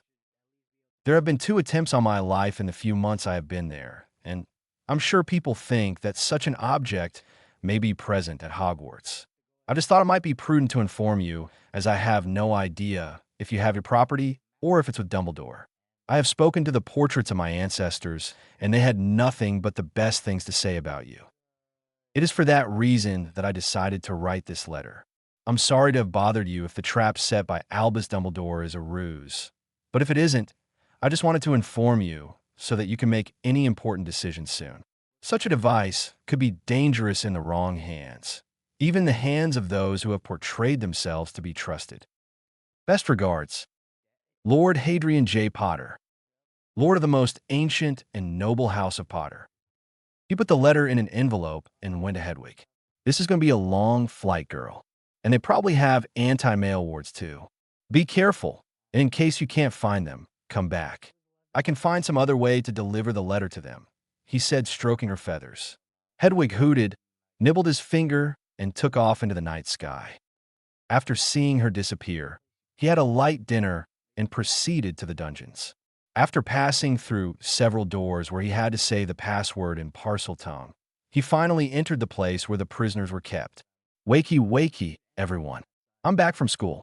Aren't you going to welcome me? he asked in a fake cheerful voice. The frail and broken-looking bodies of Vernon, Petunia, and Marge Dursley slowly woke up with a groan. They didn't know where they were or how long they had been here. As they opened their eyes, they found Harry Potter before them. "You," bellowed Vernon. "What the hell are you doing here, freak? I thought you were dead for good. You should HHH." Vernon suddenly found that the bones in his hand had exploded. The pain was terrible. "I'm going to talk, and you're going to listen, you two, Marge. After all that you three have put me through, did you really think I would forget about you? You beat me up daily. You made me crawl around the house in pain. You whipped me, made your dog bite me and tear the flesh from my leg, hit me on the head with a frying pan. You placed red-hot iron rods on my back made me sleep in a cupboard, starved me for weeks, insulted my parents while at the same time stole £250,000 from them, which was given for my care, lied to me. You stabbed me with the intention of killing me. And, well, you get the picture. I wasn't about to let you live your lives without compensation. Now was I?" he asked with a dark grin on his face. "What are you blabbering about, you freak? I knew you were like this, a criminal. It's all in the breeding. If there's something wrong with the bitch, there's something wrong with the HHHHHH. Make it stop," screamed Marge Dursley. The other two backed away due to fear. Bone after bone was being shattered in her body, causing almighty pain. Some of the broken bones impacted her nerves, causing her more pain. Finally, it stopped, but the pain was still present. "Don't you ever call me a freak, Muggle. You're the freak, not me. I'm a wizard, Marge. That means I could do magic. Oh yes, magic is real, and my parents were magical too. That's why your brother and sister-in-law hate me and my parents so much. You dare try to insult my parents?" he said, looking at the wide-eyed and whimpering form of the woman. "And now, we have our dear Petunia, the harpy who spews her hate on a defenseless, innocent baby. You know something interesting? The Aurors, who are the wizarding equivalent of Scotland Yard and MI5, had come to your house more than 3 months ago for your arrest. I had finally shown the British wizarding world how their precious savior grew up, and they were so angry that they ousted Albus Dumbledore from his chief warlock post and his international position. Good thing the vote was called in immediately. If they had delayed it, Dumbledore would have bribed and blackmailed the members of the Wisengamot to keep his posts. He's too powerful to be taken down that easily. Luckily, he didn't have the time to do that, but he still retained his Wisengamot seat, thanks to his Order of Merlin. He made sure your case and his inquiry were forgotten. You would have probably been in a holding cell for a few months or a year, and then let go. After all, if he tried to have you brought to court, his case would be opened as well, so it was beneficial to both of you. And it was also a subtle attempt to inform me that he had not lost all his power. But I wasn't about to have that now, was I?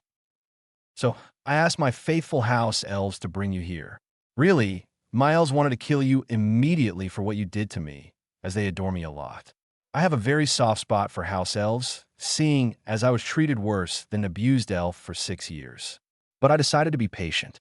You have been here for more than 3 months, with very little food and water. But not to worry, I'm going to increase the fun here, as I'm sure you're all immensely bored. So shall we begin? He asked, flicking his ebony and thunderbird wand to his hand, his green eyes glowing. After half an hour of torture, the 3 Dursleys crumpled on the ground, shaking badly. Harry slowly left the room, but at the door he paused and said, "Oh, I forgot to mention that Dudley was beaten up by a pack of goons to his death. His body was then tossed into the Thames. No one knows about it, as his body wasn't found. The neighbors in Privet Drive think Vernon is a human trafficker and that he raped and murdered his nephew. And when the police found out, you all decided to run. No one's going to miss you. I'll see you in 6 months. Enjoy your stay in Potter Castle," he said and left, just as he heard a scream of denial. Harry quickly made his way to his room and collapsed in his bed and sobbed his heart out. He knew he had released the dark side in him today. Harry wasn't delusional to think he was light. He could kill when needed. That's why he had not felt very guilty about killing Quirrell. Sure, he felt bad, but the man had tried to get him killed twice. If not for his precious Thunderbird familiar and his own skill, he probably would be dead. But the Dursleys were a different story. They were so bigoted that they still thought what they did was right. How many Muggle-born children suffered the same fate as he did? At least in Wizarding Brighton, the Ministry of Magic integrated the Muggle-borns. But in those countries which completely separated from their Muggle counterparts like magical United States, India, China, and Russia, the Muggle-borns probably died in massive numbers due to the Muggles, which was unacceptable. But considering the Salem witch trials, he could understand Makus's paranoia in keeping away from the Muggles. His crying increased when he mused if he was just like Voldemort. He had been working on unraveling his memories, and he found himself acting more or less like him. He hiccuped and came to the conclusion that he wasn't like Voldemort. That man was crazy. Voldemort didn't mind destroying the entire magical world to sit on top of the food chain. He didn't care about anyone but himself. Harry wasn't like that. Harry cared about his magical counterparts a great deal. He had a vision for the future he hoped he could implement. He would strive to create a world worth living in. Harry deeply respected other magical creatures too. They would not be hunted like they were now or had been hunted before. He would provide a home for them as well. Yes, he would, he thought determinedly as he slipped off into sleep. HP * Lightning Lord * HP Chapter 12. Daphne Greengrass was happy to be home again. Just after dinner, her mother had told her that she wanted to talk. So now, mother and daughter were sitting in the family living room when her mother spoke up. "So, how was the first term? I heard you're friends with Harry Potter." Daphne nodded yes. "But I just told you this an hour ago, and I've been sending you letters for the last few months." "So, what exactly is this about, Mom?" she asked confused. Elizabeth Greengrass blushed and took a deep breath. "Before I tell you, you need a brief lesson in history. Almost 200 years ago, a son of one of the cadet branches of the Potter family teamed up with others who wanted to see the family's destruction and killed all the members of the cadet lines. This incident is commonly known as the Potter Massacre, but he was unable to destroy the main line. The reason is not really known as details are sketchy, and the Potters are notoriously known for being secretive, so no one knows what happened. It was several years later that William Potter, the great-great-grandfather of your friend Harry, made a contract with your ancestor, Stephen Greengrass. It said that if either of the families did not have a male heir, then a marriage contract would be enacted so that no one takes advantage of either family's immense wealth or political power. And this contract has come into effect now. There is an unbreakable marriage contract between you and Harry Potter, she said softly. Daphne stared into space as millions of thoughts went through her head. Anger, hurt, betrayal, fear were the primary ones. She was betrothed to Harry, and from the looks of it, he knew and didn't tell her about it. She swallowed as tears filled her eyes. She had always wanted to make a name for herself. She was a natural when it came to potions and charms, and had always dreamed of being a very successful enchantress, inventing new magical devices and earning recognition all over the world. She had also thought she could take on her family's business one day, and also her father's Wisingamot seat, so as to enter politics. And now, she was betrothed to an international celebrity, as Harry was the only known survivor of the killing curse, one who was a genius too. She would be forever stuck in his shadow, never being able to see the light. She didn't respond to her mother as she ran to her room and cried. She cried for the future she could never have. HP * Lightning Lord * HP. At 5 p.m. the next evening, Harry fled to Greengrass Manor. As he stepped out of the fireplace, he automatically flicked his fingers and the soot disappeared. Elizabeth Greengrass was waiting for him. He handed her a bouquet of lilies and said, "These are for you, Lady Greengrass. I thank you for welcoming me into your home."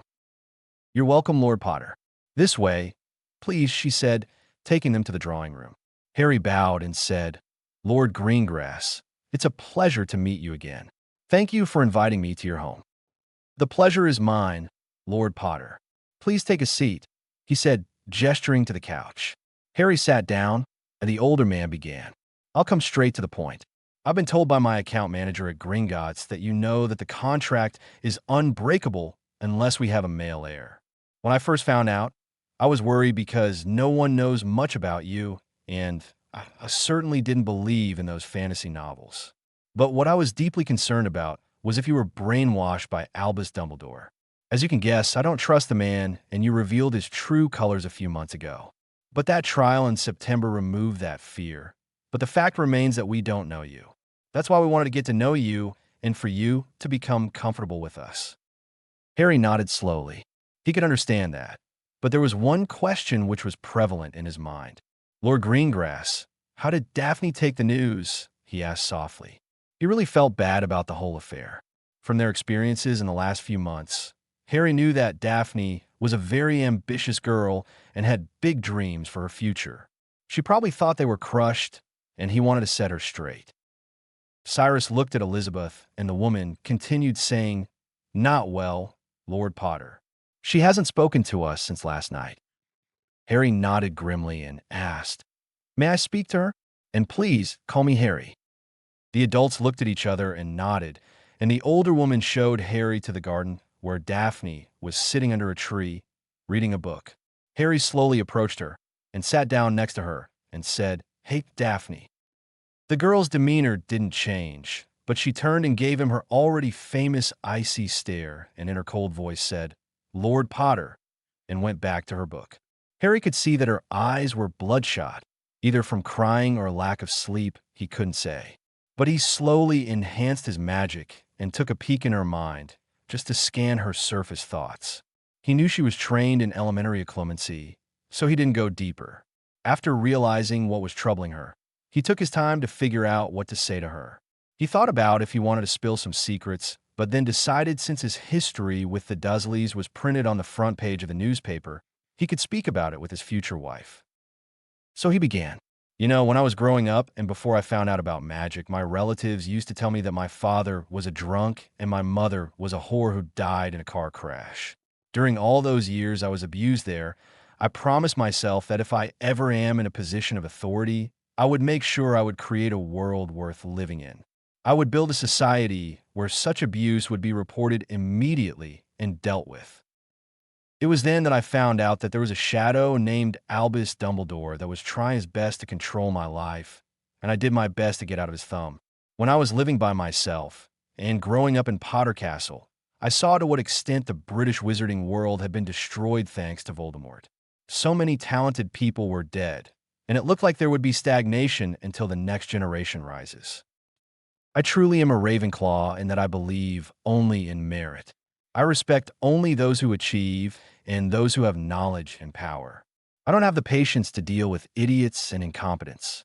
At the same time, I can't tolerate immature gits like Voldemort either, even though he is very knowledgeable. About 6 months ago, I found out about a marriage contract where I was to get married to this girl Daphne Greengrass, whom I had never even met. I didn't know the girl I was betrothed to, or if she could handle someone who is always cold and distant, or if we could even get along at all. But there was one thing I did tell myself, that it wasn't the girl's fault for me being forced into this contract. It was then that I decided that I wouldn't stand in the way of her dreams. I wouldn't like it if someone stood in the way of mine. So what right do I have to stand in the way of yours, Daphne? If you're worried that I won't let you achieve your dreams of being a successful businesswoman, then please don't. What both the Potters and the Greengrasses have one thing in common is that we're damn good at the businesses we undertake. I would never hinder your growth. Daphne, if you want to be a part of politics, you can sit in my seat on the Wisengamot when the time comes. If you want to be an enchantress like you told me, then I would be the first person helping you. I would never hinder your growth, Daphne. Never. The truth is that even as an 11-year-old, I have to act like an adult. Abuse makes or breaks children, and I decided that I could be either downtrodden or get up and make my own life. But there is something which I crave, something which I have always wanted which was taken away from me. You might view that marriage contract as a trap, but to me, I view it as a future where I can have a family, something I have always and would always crave for. Is that too much to ask, Daphne? That you consider me family? He asked, his face pale. Daphne's face was pale, and she was crying silently. She reached out to him and gave him a soft but firm hug. Both kids clung to each other for several seconds as her crying slowly subsided. Then Daphne took Harry's hand and said, "You have a family, Harry. Don't ever think that you don't. I will never leave you alone. ever. Wherever you go, whatever you do, you'll always have me by your side. This I swear, she said. Unknown to both kids, their hands glowed as Daphne's vow set in. They wouldn't realize the effect Daphne's words would have on their lives until many years later. Harry chuckled. That sounds so cliché. Are you sure you didn't read it out of a romance novel? He asked. Daphne burst out laughing and said, Maybe I did. Maybe I didn't. Come on, let's go inside. It's freezing. I don't know what I was thinking when I came out here. Lunch was a joyous affair. Cyrus and Elizabeth were happy that the kids had worked out their problems. Astoria was busy chatting away. Unlike Daphne, she had a more outgoing personality and was in awe of meeting the boy who lived. After lunch, they proceeded to the drawing room where they sat and talked. 2 hours later, Harry suddenly remembered something. He got up and said, Daphne, I have something for you. I can't believe it slipped my mind. He took out a small box from the inside of his robes and opened it. Inside it was the most beautiful ring Daphne had ever seen. This is for you. This ring has been in my family for centuries. The large center stone is a rare blue diamond, and there are several small white diamonds surrounding it, encrusted on a platinum band.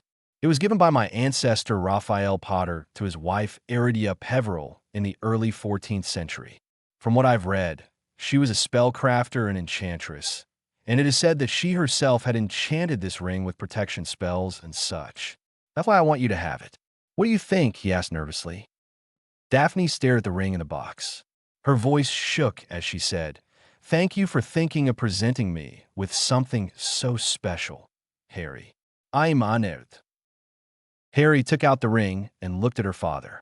He smiled and nodded, and Harry took a deep breath and put the ring on her left ring finger. The ring flashed and resized to fit her finger. Daphne immediately grabbed her betrothed and hugged him. Harry immediately stiffened, but slowly put his arms around her to return the hug. Astoria squealed in delight as she asked her older sister to show her the ring. Daphne smiled and showed it to her sister and mother. Cyrus took Harry aside and said, Congratulations, Harry. I can see you try your best to keep my daughter happy. Do that, and we'll have no problems with each other. But if you break her heart, you'll have to deal with me. Harry smiled and nodded. He thought about something and said, Now that the contract has been enacted, it would become public record in the Hall of Records in the Ministry. It won't be very long before the media get their hands on it. I'm not sure how people are going to react to it. Cyrus nodded. I don't doubt that everyone would be happy. I'm already sure Lord Malfoy and Lord Not would be pissed. But I do have to say that I'm relieved. It looks like William Potter and Stephen Greengrass really didn't know what they were doing, he said, grinning. HP asterisk lightning Lord asterisk HP. Harry spent Christmas Day and the following days in the presence of his godfather in Black Manor. Sirius had first thought of going to his childhood home in London, but had decided against it as he didn't want to remember the bad memories associated with the place. The Black Lord was doing much better than the last time Harry had seen him in person, but Sirius was still going to a mind healer to come to terms with what had happened. On Christmas Day, Harry gave Sirius something he thought his godfather definitely needed. Sirius, I know how much you hate Creature, and you said the hate is mutual and that he may try to kill you. So my gift to you are Floppy, Twinkie, Daisy, and Lucky. Immediately 4 house elves popped next to him and said happily, Hello, Master Sirius. Sirius was elated as he didn't have to deal with Creature and immediately bonded them to the Black family on their request. Harry explained that they were being abused in a pub in Nocturne Alley and had helped free them. The elves wanted a master, and Harry had thought of his godfather. The elves were overjoyed, thanked them both, and immediately started cleaning the large manor that had been run down. Thanks, Harry. Now, for your gift, I want you to sit down and close your eyes, okay? Don't open them until I say so, he said and left the room. He noticed after a minute that the older man had come back. Okay, kiddo, open your eyes now. Harry opened his eyes to find a puppy wagging its tail. It barked and leapt onto Harry and started licking his face. Harry was shocked and started laughing. He never, in a million years, would have imagined that Sirius would buy him a dog. He's a Krupp Harry, a magical dog.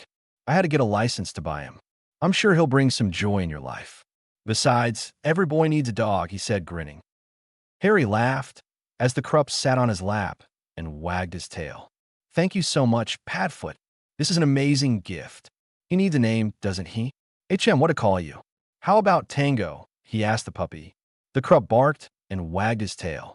Sirius smiled as he watched Harry laugh and play with his new friend. It was so difficult to make Harry smile and not be so cold as he always was. HP asterisk Lightning Lord asterisk HP.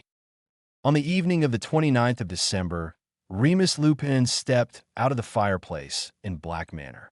He was greeted by a house elf that showed him to the formal drawing room. Remus of in awe of the wealth and splendor of the place.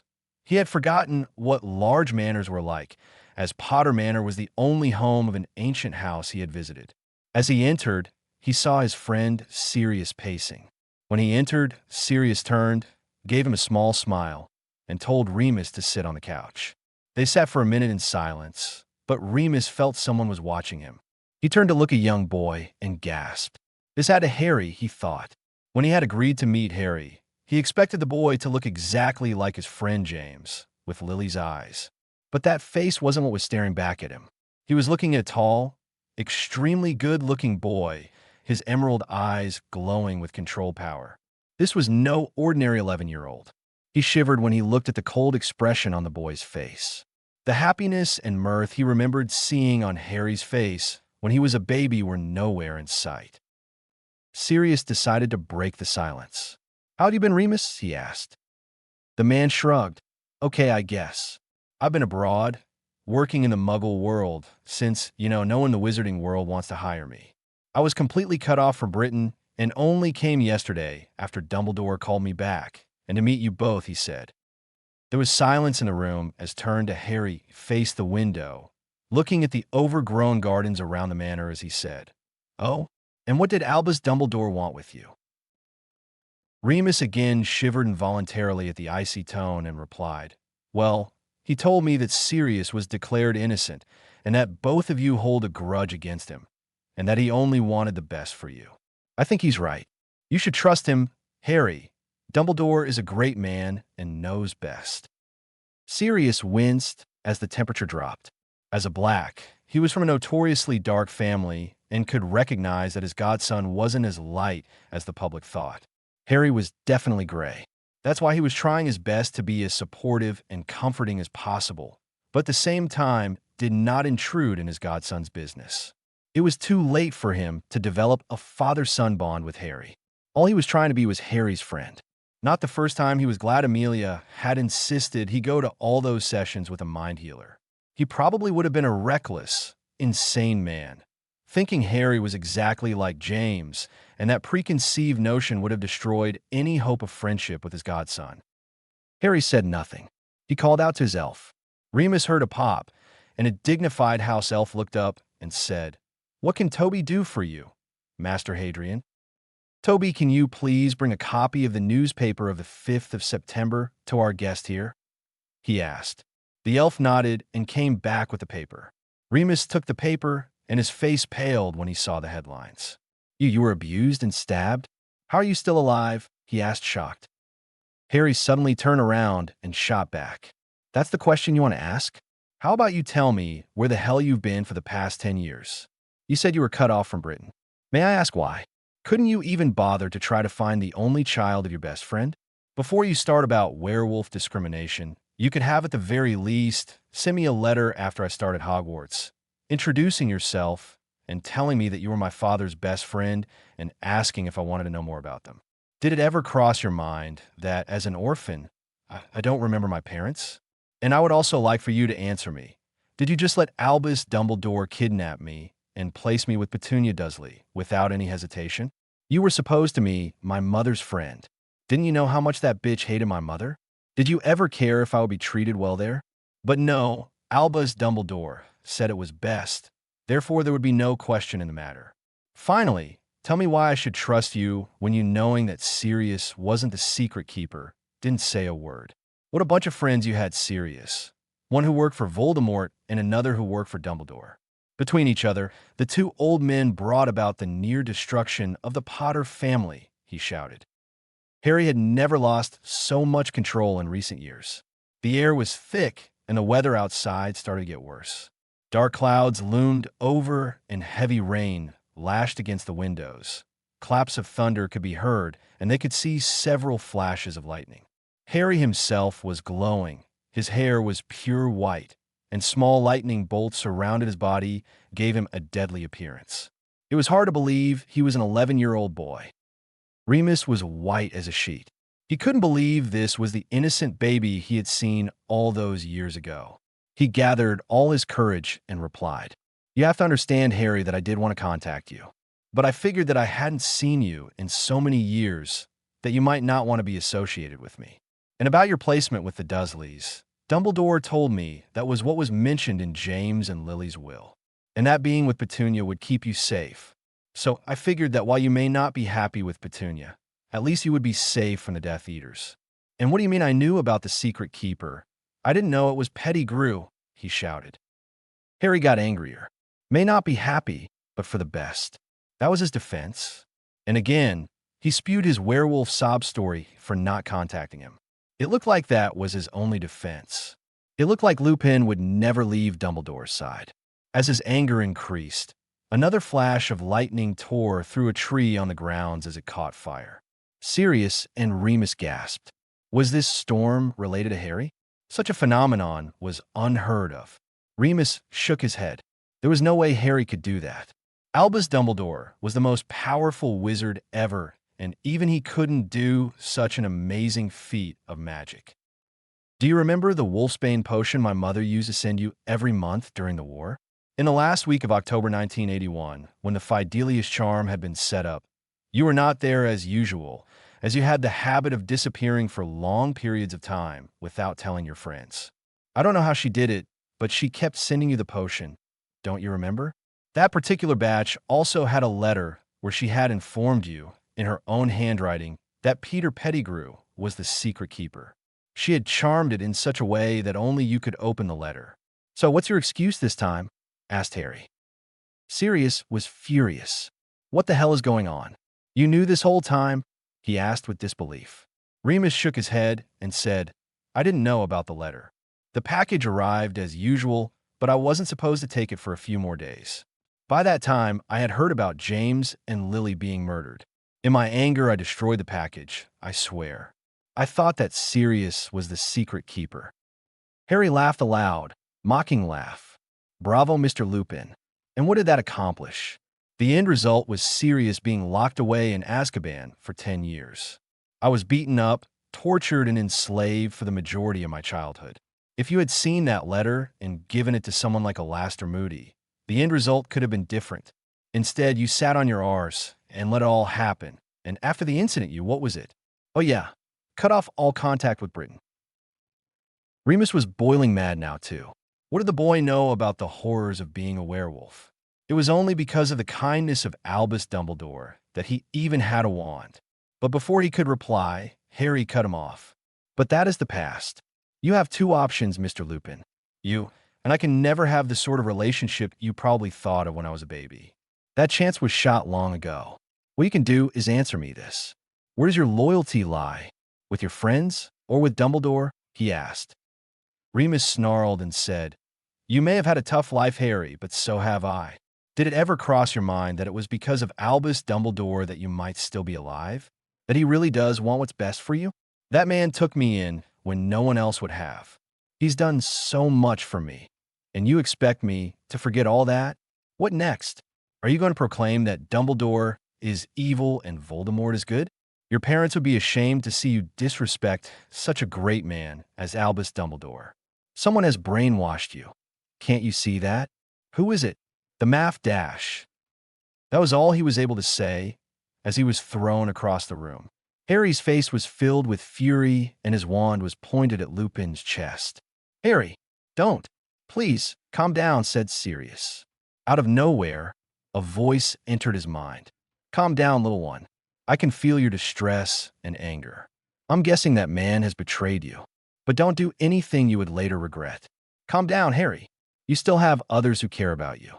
"Calm down," said the voice of Aquila. Harry closed his eyes and used his occlumency to bury his emotions.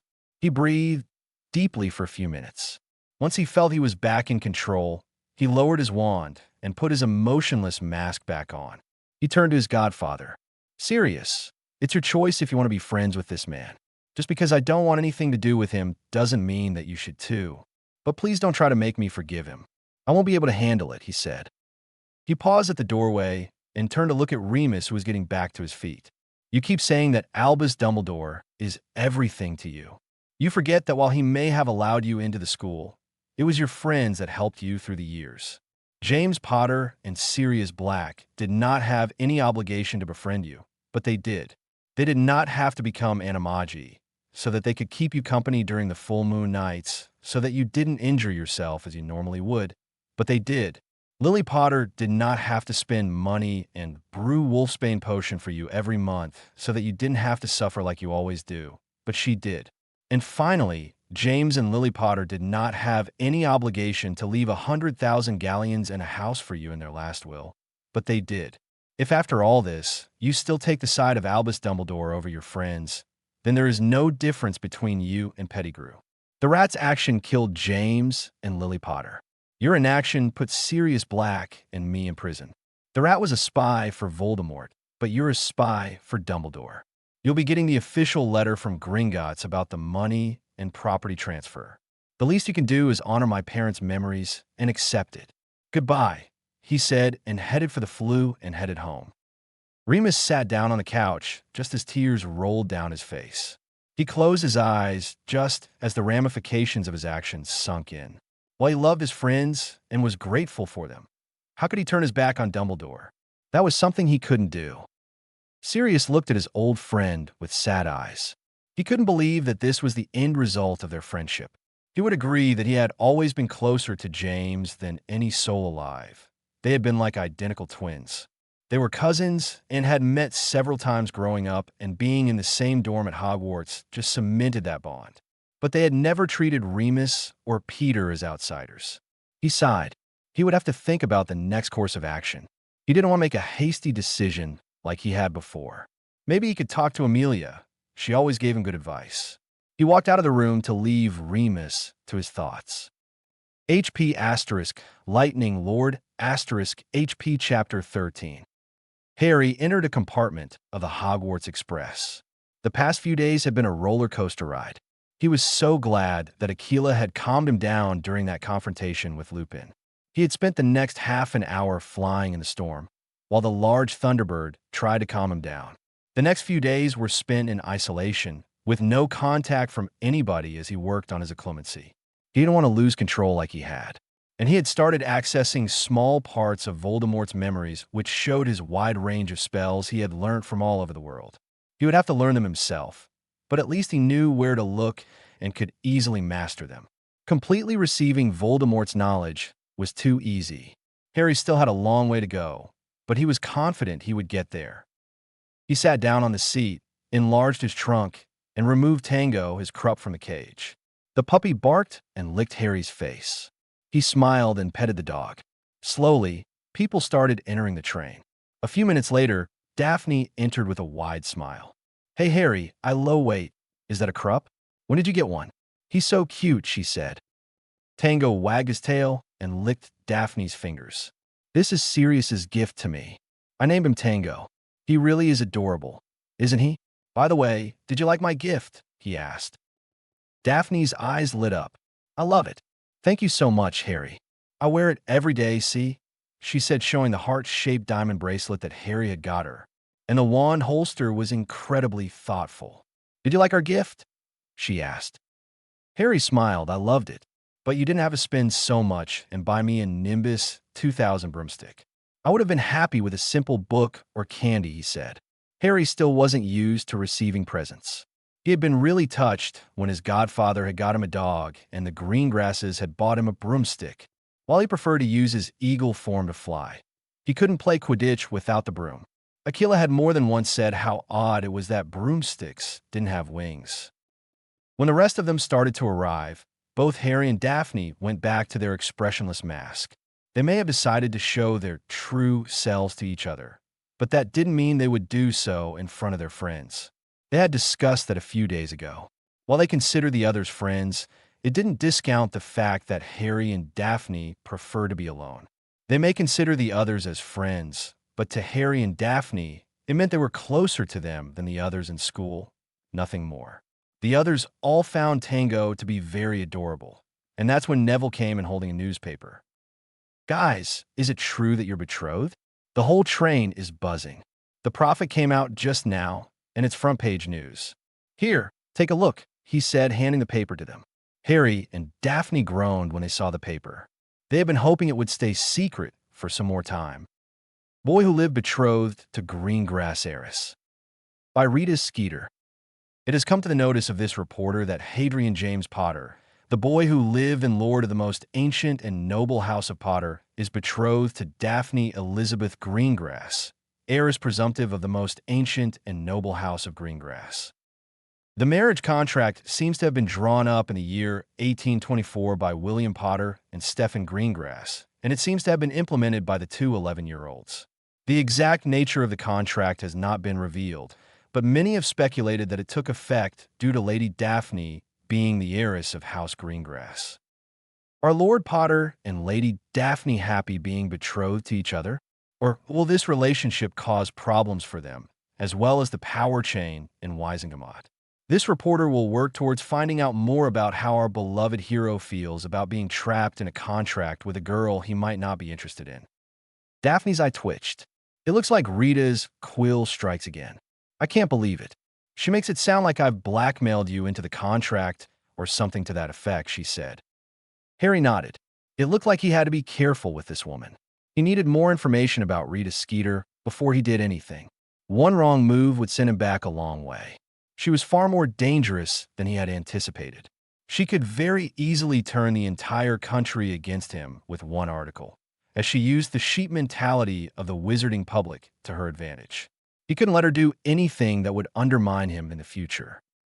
Before he could reply, the door of the compartment was yanked open and Draco Malfoy came in with a furious expression on his face.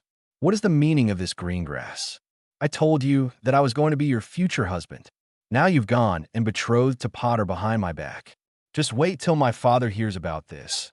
He'll ensure you and I are together, he said pompously.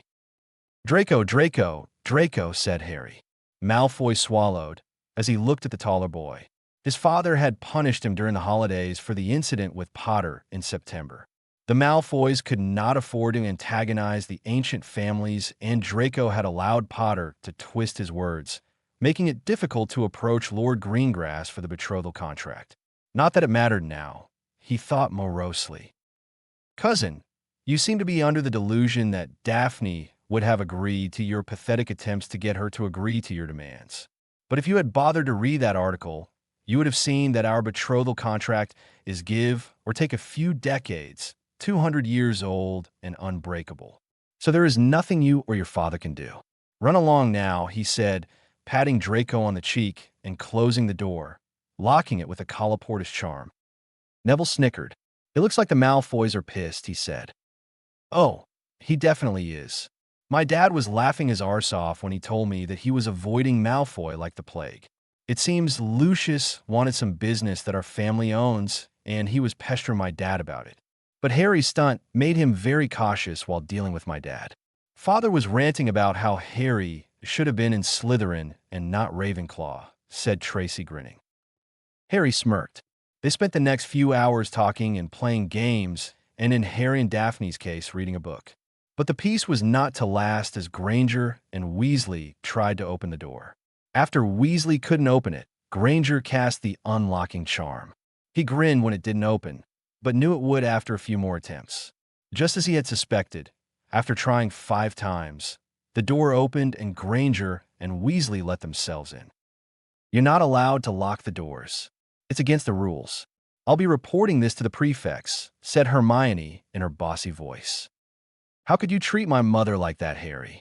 In front of everyone at the station, no less, shouted Weasley. Harry snorted. Look, Weasley, I'm not the one who lied to your mother about me being your best friend. You did that on your own. And excuse me if I retaliate when some stranger tries to suddenly drag me to their house without my permission. That's called kidnapping Weasley, and you could have ended up in a DMLE holding cell for it. And why in Merlin's name did she think I would need a place to stay? What have you been telling her anyway? But the last straw was when she thought she had the right to take my mother's place. Let's make one thing clear, Weasley, and make sure you tell this to your mother as well. Family is everything to me, and I won't stand by while she insults the memory of my deceased mother. Now get out. I was reading a book, and you're disturbing me, he said. Granger heard a growl and turned to look at the puppy who was sitting on Daphne's lap. What is a dog doing here? You're not allowed to bring dogs. The letter specifically mentioned only an owl, cat, or toad. You're going to be in so much trouble for this, she screeched. What is your problem, Granger? Why do you keep trying to annoy us like this? Can't you just go away and read some book like you always do? And stop screeching like a harpy. You'll damage our hearing, said Tracy. Shut up, you filthy snake. Don't speak to Hermione like that, shouted Ron. Just as Harry decided to just send them away, Granger had read the headlines on the front page of the Daily Prophet lying on the seat. You're getting married? You can't do that. It's illegal, she screeched. Everyone groaned, so Harry took out his wand and sent silencing spells at Granger and Weasley. He then sent a low-powered banishing charm on them, which made them stumble out of the compartment. He waved his wand again, and the door locked itself with a very strong locking charm. Hermione Granger would not be able to break it this time. Everyone laughed when they saw the two shout and throw a tantrum, but no sound came out of their mouths. They finally had enough and stomped away to their compartment. Once they reached Hogsmeade, they rode the thestral-drawn carriages to the castle. The others found it creepy that only Harry and Neville could see the creatures, and they couldn't. Many people were staring at Harry and Daphne, no doubt wondering if they were indeed betrothed.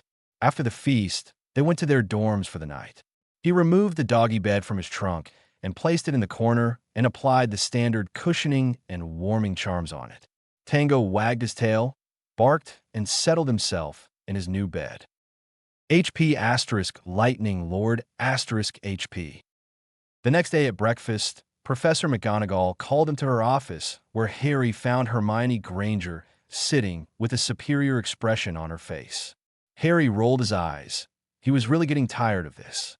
Professor McGonagall sat down and stared at Harry and said, Mr. Potter, I have received disturbing complaints about you threatening students, reading books on the dark arts, cursing fellow students, and taking part in an illegal activity. Care to elaborate? She asked. Yes, Professor.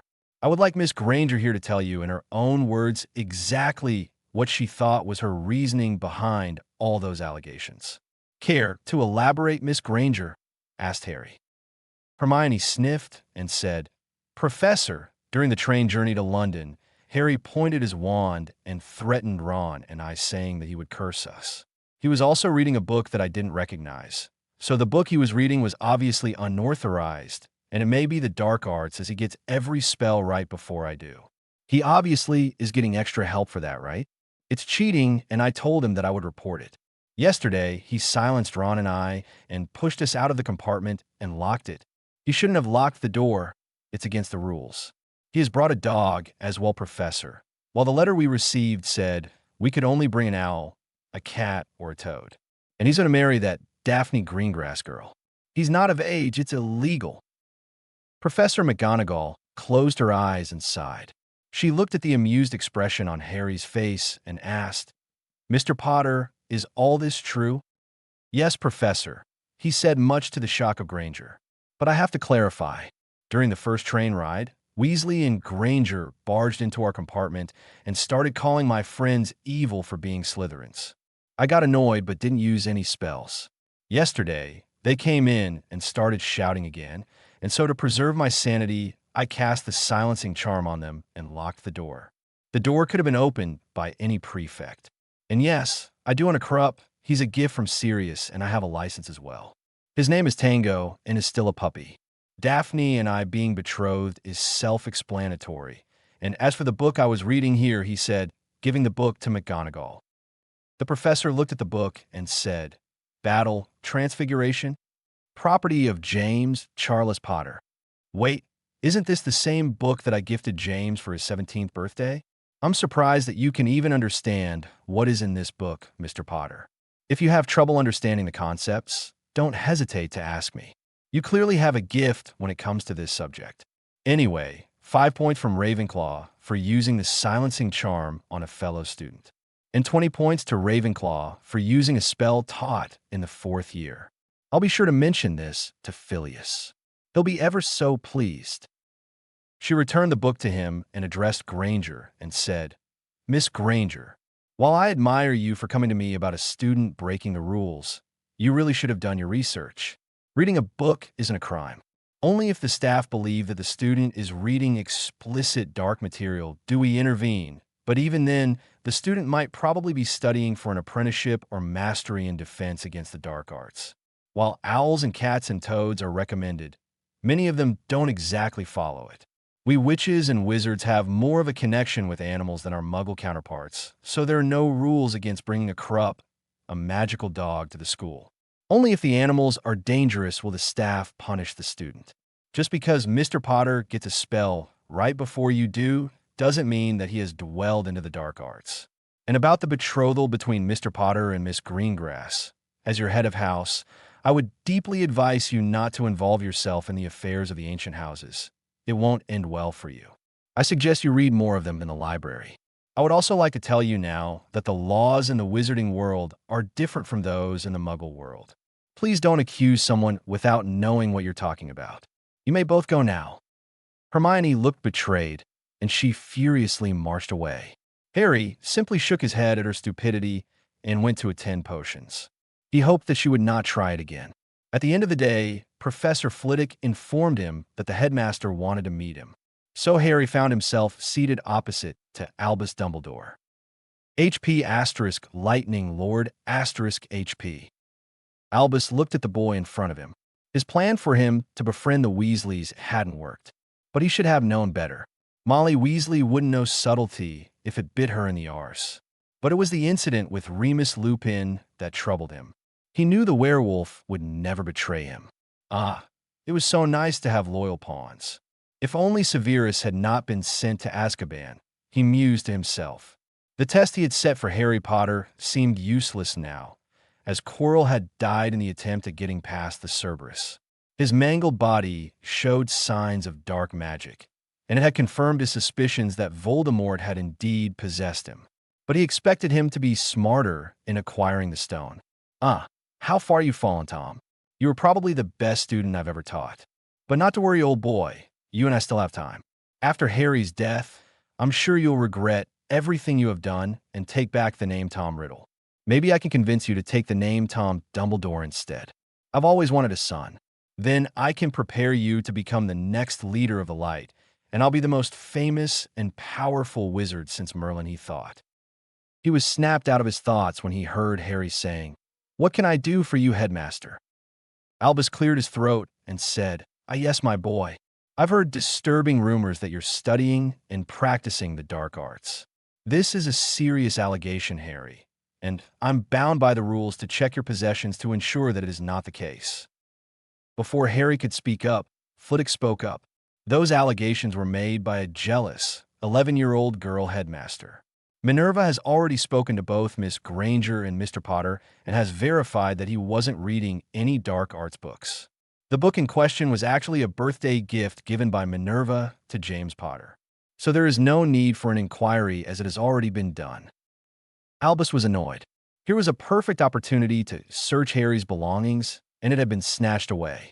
He could search them without cause, of course, but if he did find something, he would have to explain why he was searching the boy's trunk in the first place. The old families would not hesitate to pounce on him, as their heirs probably had family heirlooms with them, and they were secret and not to be shown to others. I watched the pensive memory of your meeting with Remus Lupin, and I must confess that I'm very disappointed in you, Harry. He was one of your father's best friends, and attacking him like you did was not fair. Your parents would be very disappointed in you. You must learn to forgive my boy. The world is filled with sacrifice, and unless you are willing to do that, life is going to be tough indeed," he said, choosing his words carefully. After all, Harry had to sacrifice his life for the greater good, so Harry had to forgive Dumbledore and listen to his advice. To Dumbledore's immense surprise, Harry smiled. I should have known that he would show you the memory professor. It was foolish of me not to. But you have to understand that he was my father's friend, not mine. And you're right. My dad would probably be disappointed in me for the way that meeting turned out.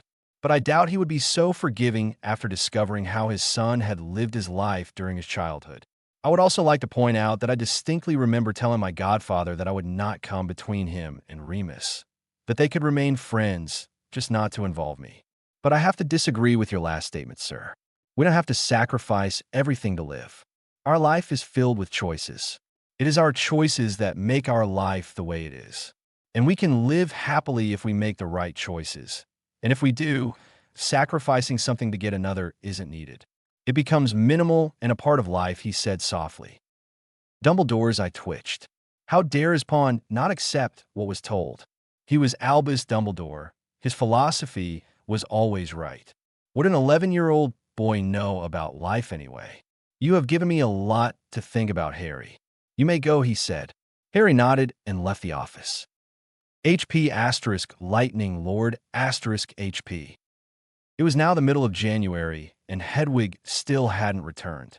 Harry was beginning to get worried. Before he was about to get hysterical, Hedwig arrived at night on the 16th of January, carrying a letter. Harry sighed and stroked her feathers. You gave me a fright, girl. I was so worried, but you did an amazing job. Go get some rest. I'll make sure to save you some crunchy bacon tomorrow morning, he said to the bird. Hedwig hooted tiredly and headed to the Ollery to get some well-deserved sleep. Harry opened the letter and smiled. Dear Lord Potter, it is a pleasure to correspond to the descendant of William and Isabel Potter, as they were both exemplary students of ours. But we would like to get to the point and confirm that no property of ours has been taken. Albus had requested the stone to study it, but let me assure you that it is not the real one. He is not the first person to try to take the artifact away for his own gain. Not will he be the last. We also greatly admire your character. You had the opportunity to steal the object, believing it to be genuine, but you chose to contact us instead. You are a very interesting boy, Lord Potter, and we look forward to more letters from you in the future. Speaking about something interesting, your owl is very special indeed. We have strong anti-mail ward around our home, and we were shocked to find this beautiful snowy owl holding a letter. We have allowed her into the wards so that we can keep in contact. And please write to us in the future. It is difficult to find smart, idealistic boys these days. Best regards, Nicholas and Parnell Flammel. P.S. We already knew about Albus's trap before we received your letter. Here's a tip for you from two old mentors. Start working on a spy network. You can never start too early. Harry thought about the spy network. The Potters had impressive devices to spy on people. Both the Potters and the Blacks had a knack for taking out their opponents. The Blacks were feared because they were known assassins, but no one could pin the blame on them, as there was no proof. But the Potters didn't bother with killing. Instead, they robbed their opponents until the other party was destitute. The best part was that no one even now knew or even suspected that the Potter family was behind it. There were large vaults in Potter Castle filled with treasures from enemies. What no one realized was that both families relied primarily on house elves. House elves had their own brand of magic and could not be easily tracked by wizards. They used this to their advantage to track down their enemies. This was the reason behind the large number of elves bonded to the Potter family. Elves needed the bond. It was the only way they could survive and reproduce. Without the bond with a witch or wizard, they would grow weaker and die. But right now, that wasn't his concern. He was extensively training in the Room of Requirement for the upcoming U-13 Dueling Championship. He showed Daphne the room, and she was all for it. It gave her a place to study and at the same time watch him train. He had started teaching her some defense spells as well. She had received some hate mail and howlers after the Daily Prophet article, the loudest one from Molly Weasley, and he didn't want her to be defenseless. He had also started training her in occlumency. HP * Lightning Lord * HP Chapter 14. Harry dodged another spell. The dueling room in Potter Castle was littered with paint. But Harry didn't care as he dodged every paintball that came his way. Finally, after an hour of dodging spells, He took a break and sat down on the bench. "How did I do?" he asked. Toby looked at his notes and said, "It was better this time, Master Hadrian. Only 2 hits in the last hour, better than last time. But Toby thinks you need practice until you can dodge without getting hit even once."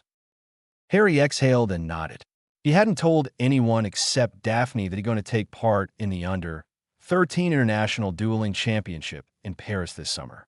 He wanted it to be a surprise to them, as everyone thought they were going to Paris for a vacation and nothing more. Harry was more than well-trained in casting spells, so he spent all his time in perfecting his accuracy and dodging spells. It had been 2 weeks since he had come back from Hogwarts. In those 2 weeks, aside from training, he was hopping from Sirius to the green grasses. He had found out from Sirius that he had not cut off all contact from Remus Lupin, but they had decided on a tentative friendship and see how things work out. Sirius also mentioned that they didn't discuss Harry. The less the werewolf knew about Harry's activities, the less he could tell Dumbledore. Harry was compelled to tell his godfather about Lupin, showing Dumbledore the memory of the meeting, but later decided against it. As long as Lupin didn't know what Harry was up to, it didn't matter. Besides, it's not like he confided in Sirius anyway, so his godfather could not accidentally reveal information to the werewolf.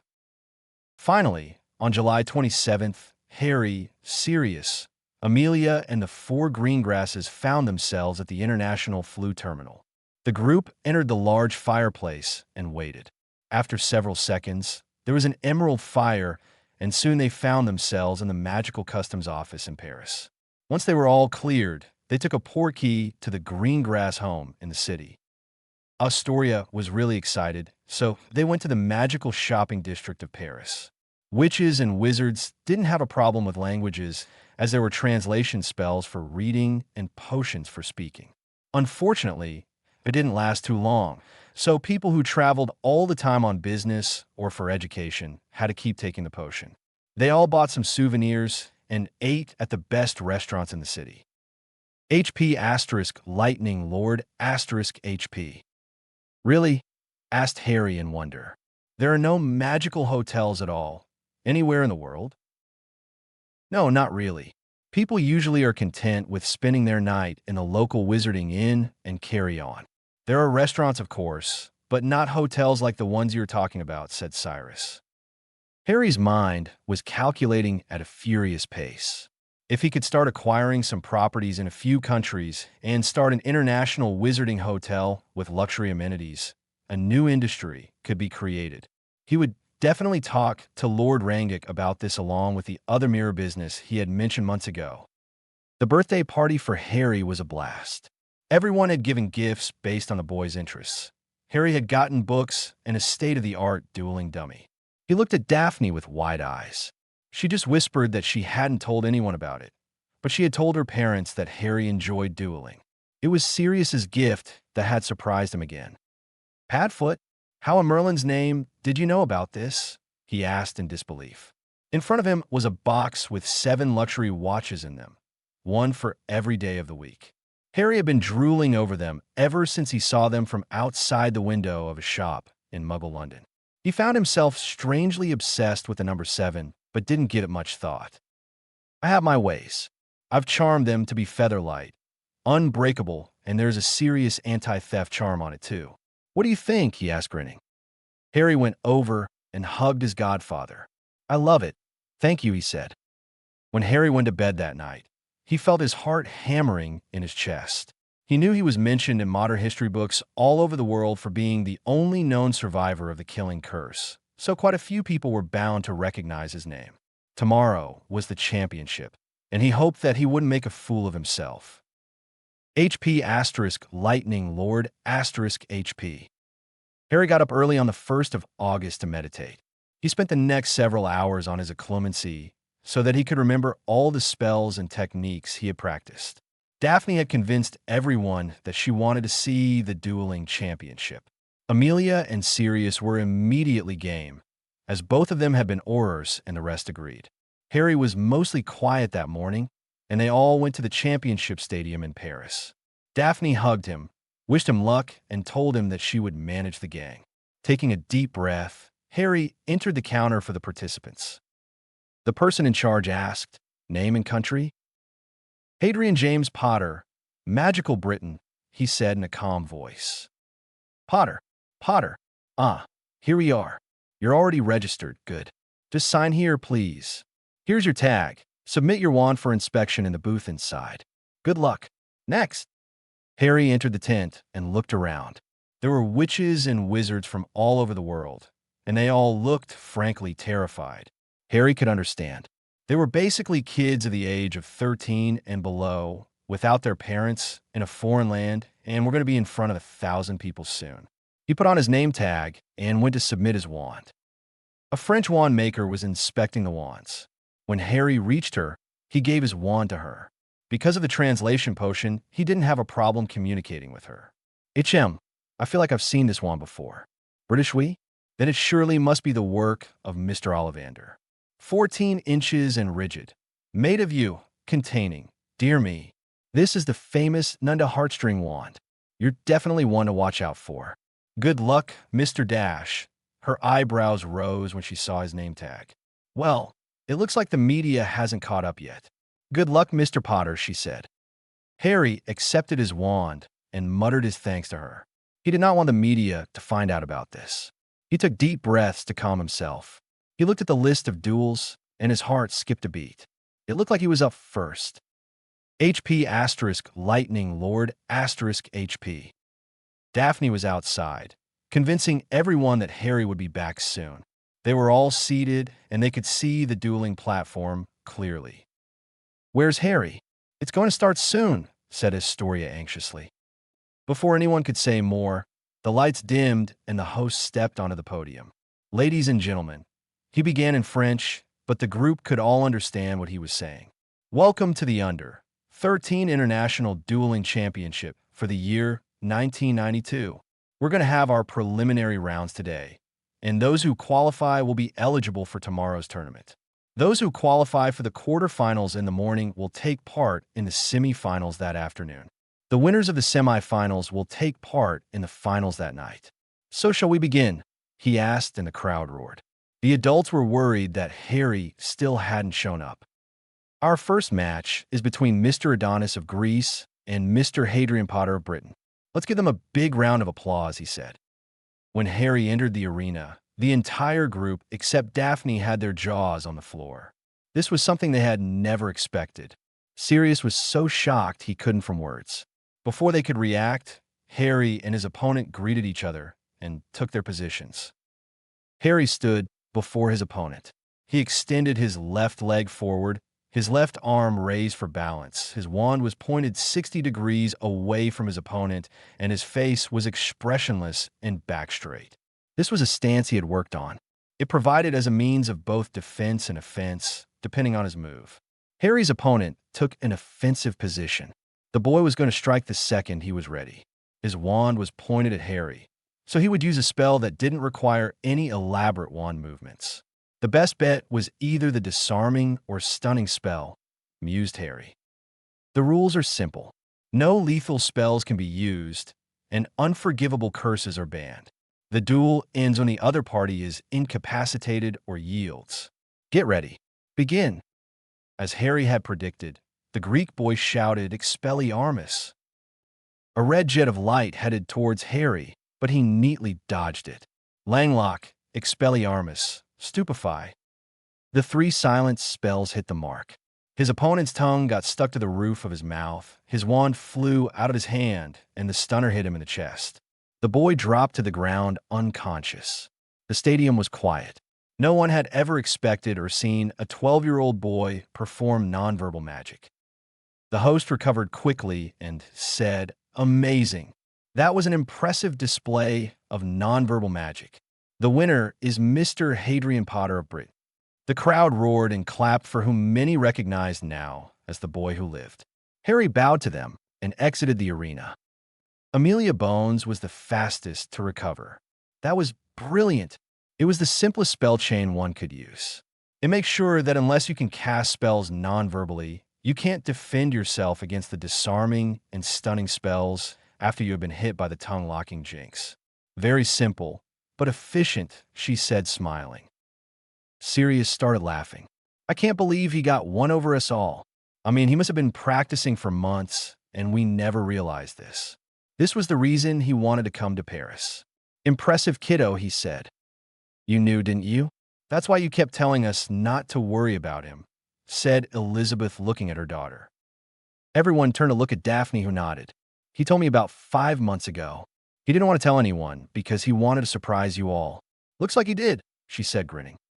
They all watched as the rest of round one was finished in quick succession, but so far no one else could do nonverbal casting. Once the last duel was over, there are 24 duelists who have qualified for round two. This round will be held this evening. Thank you, said the host. Harry came over to them, grinning from ear to ear. So, were you surprised? He asked cheekily. Damn, Harry, where on earth did you learn silent casting? Asked Sirius. That's something I've been doing from the beginning, actually. Tracy and Daphne have seen me do that since our first train ride to Hogwarts. So what do you think? Asked Harry. Well, as much as I want to yell at you for not informing us, I can't. I really hope you win, Harry, said Amelia. Harry smiled. He was not alone. He had people who cared about him. He took Daphne's hand, and the group left for lunch. HP asterisk lightning lord asterisk HP. Harry blasted through round two as well. Since it was under 13, the duels took very little time. But he had to admit, the competitor he faced was good for her age, but Harry was a lot better. Harry hit her with a few jinxes to which the girl shielded against, but was eventually defeated when Harry cast the augmented charm, soaking her to the bone and stunning her to end the duel. The quarterfinals had 12 participants. Here Harry decided to dodge rather than fire. His opponent was quickly getting tired after firing so many spells, and he took advantage of that and fired a stunner when the opponent had just stopped firing spells, ending the duel. The semifinals were much better in Harry's opinion. There were 6 duelists. If Harry won this round, he would be automatically qualified for the finals because of his record of wins. The other 5 would have to fight in another round, and the winner would join him in the finals. His opponent in the semifinals was a boy from Brazil. The boy was cautious as he knew Harry was a fierce opponent. He dodged spells as well, and instead of the usual spells, used a mixture of different charms in his arsenal. It definitely worked, as Harry got hit once when he least expected it, but managed to overcome his opponent by using his advanced knowledge of charms against him. The finals were between Harry and a girl from Japan. Ladies and gentlemen, welcome to the finals of the Under 13 International Dueling Championship. We have today our 2 finalists, Akino Hannah from Japan and Hadrian Potter from Britain. Both have proved that they are way ahead of their peers in terms of magical knowledge. We will now see who will win. Take your places. Get ready. Begin. But to the crowd's surprise, neither party fired any spells. Harry had observed this girl. She, like him, was a powerful observer. While Harry used nonverbal casting and advanced knowledge to win, she used her knowledge to set a trap, and he wasn't going to fall for it. They were circling each other like a pair of tigers. After several seconds, Harry decided to lay a trap of his own. He took his wand behind his back and started shifting it between his hands. The girl didn't know that he was ambidextrous. He could use that to his advantage. She would probably shift her focus to the hand where he was holding his wand. If he could fool her and attack with the other, she would be thrown off guard. The crowd watched in confusion as Harry shifted his wand from one hand to the other, the entire time keeping it away from his opponent's eyes. Amelia's eyes narrowed in calculation. This wasn't a technique she had seen before. Just then, Harry suddenly attacked. The girl had expected for him to fire with his right hand as she had seen it twitch, and that was where she had aimed her spell. But she figured out too late that Harry was using his left hand. She dodged, but was caught. Painful boils erupted on her upper arm. He was toying with her, she thought furiously. Harry smirked as he dodged another spell coming his way. She sent a barricade of spells his way, but he switched to Transfiguration, one of his favorites in a duel. He conjured a huge bunch of leaves with sticky sap and banished them toward her. The girl set the leaves on fire and banished them back at Harry. Harry expected this and used the augmented charm to put off the fire and create a ball of water, a very impressive feat of magic. He pushed it above the ground, where it was rotating at a fast rate using a smart array of quick runes. He then cast a barricade of spells that the girl dodged. The girl wanted to end it and deal with the water bubble, so she said something in Japanese, and a white beam of light shot out of her wand. Harry cast a stunning spell, and both spells connected. Flashes of light could be seen as white and red clashed against each other. After a few seconds, Harry let go of the spell, dodged, looked at the ball of water suspended above, and slashed his wand in the air. The water fell directly on top of the girl below. Harry immediately took his chance and fired the spell chain he had used in the first duel. His opponent lay unconscious on the floor. The audience was stunned. What a spectacular display of the various branches of magic and sheer brilliance for one so young. Ladies and gentlemen, the winner of the Under 13 International Dueling Championship of 1992 is Mr. Hadrian James Potter of Brighton. Congratulations, Mr. Potter. And congratulations to our runner-up, Miss Hannah of Japan, said the host. The arena was cleared, and the Minister of Magic of France came up to them to give them the cash prizes and trophies. A smaller trophy was given to the runner-up, and Harry was given the larger one. The crowd roared, and several people took pictures as he hoisted his cup in the air, and Harry Potter couldn't control his tears. He wasn't a worthless freak. He wasn't a waste of space. He had achieved something in life. He had risen from a small boy crying in a cupboard to the U13 International Dueling Champion of 1992. He looked at the proud faces of his friends and family. Family, he thought with a smile as he looked at Daphne. He was happy, very happy indeed. There was a large party thrown for Harry that night. Cyrus got them all several plates of French food and a bottle of non-alcoholic wine for the kids. After a few hours, they decided to go to bed. Harry and Daphne stood at the door of their rooms as the adults went to their rooms. She hugged him tightly. "I'm so proud of you," she whispered in his ear. "I'm proud of myself, too. I'm not worthless anymore," he said. Daphne pulled back and cupped his cheek. "You never were worthless, Harry. Don't ever say something like that. You're a special boy, and I'm proud to even know you, let alone be betrothed to you. I told you before, you're never alone. I'm always here by your side," she said softly. Harry smiled slightly as he hugged Daphne to his chest. "Good night," he whispered.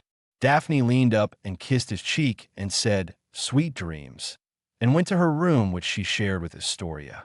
Harry touched his cheek, stunned, and blushed. He went to the room and lay down on the bed. The next morning, after having breakfast, the group headed to the International Flu Terminal to return to Britain. Once back, the group said their goodbyes to each other, and Harry portkeyed to Potter Castle. He proudly kept the large trophy in his study. The portrait of his great-grandfather was grinning from ear to ear, saying that there was another dueling champion in the Potter family. Harry smiled and went to his room to get some more sleep. 2 days later, the news broke out.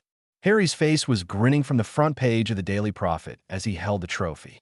The picture was clearly taken just after he had been given the cash prize and trophy. Boy Who Lived wins Under 13 International Dueling Championship. It had surprisingly detailed information, not to mention truthful for once, which Harry was grateful for.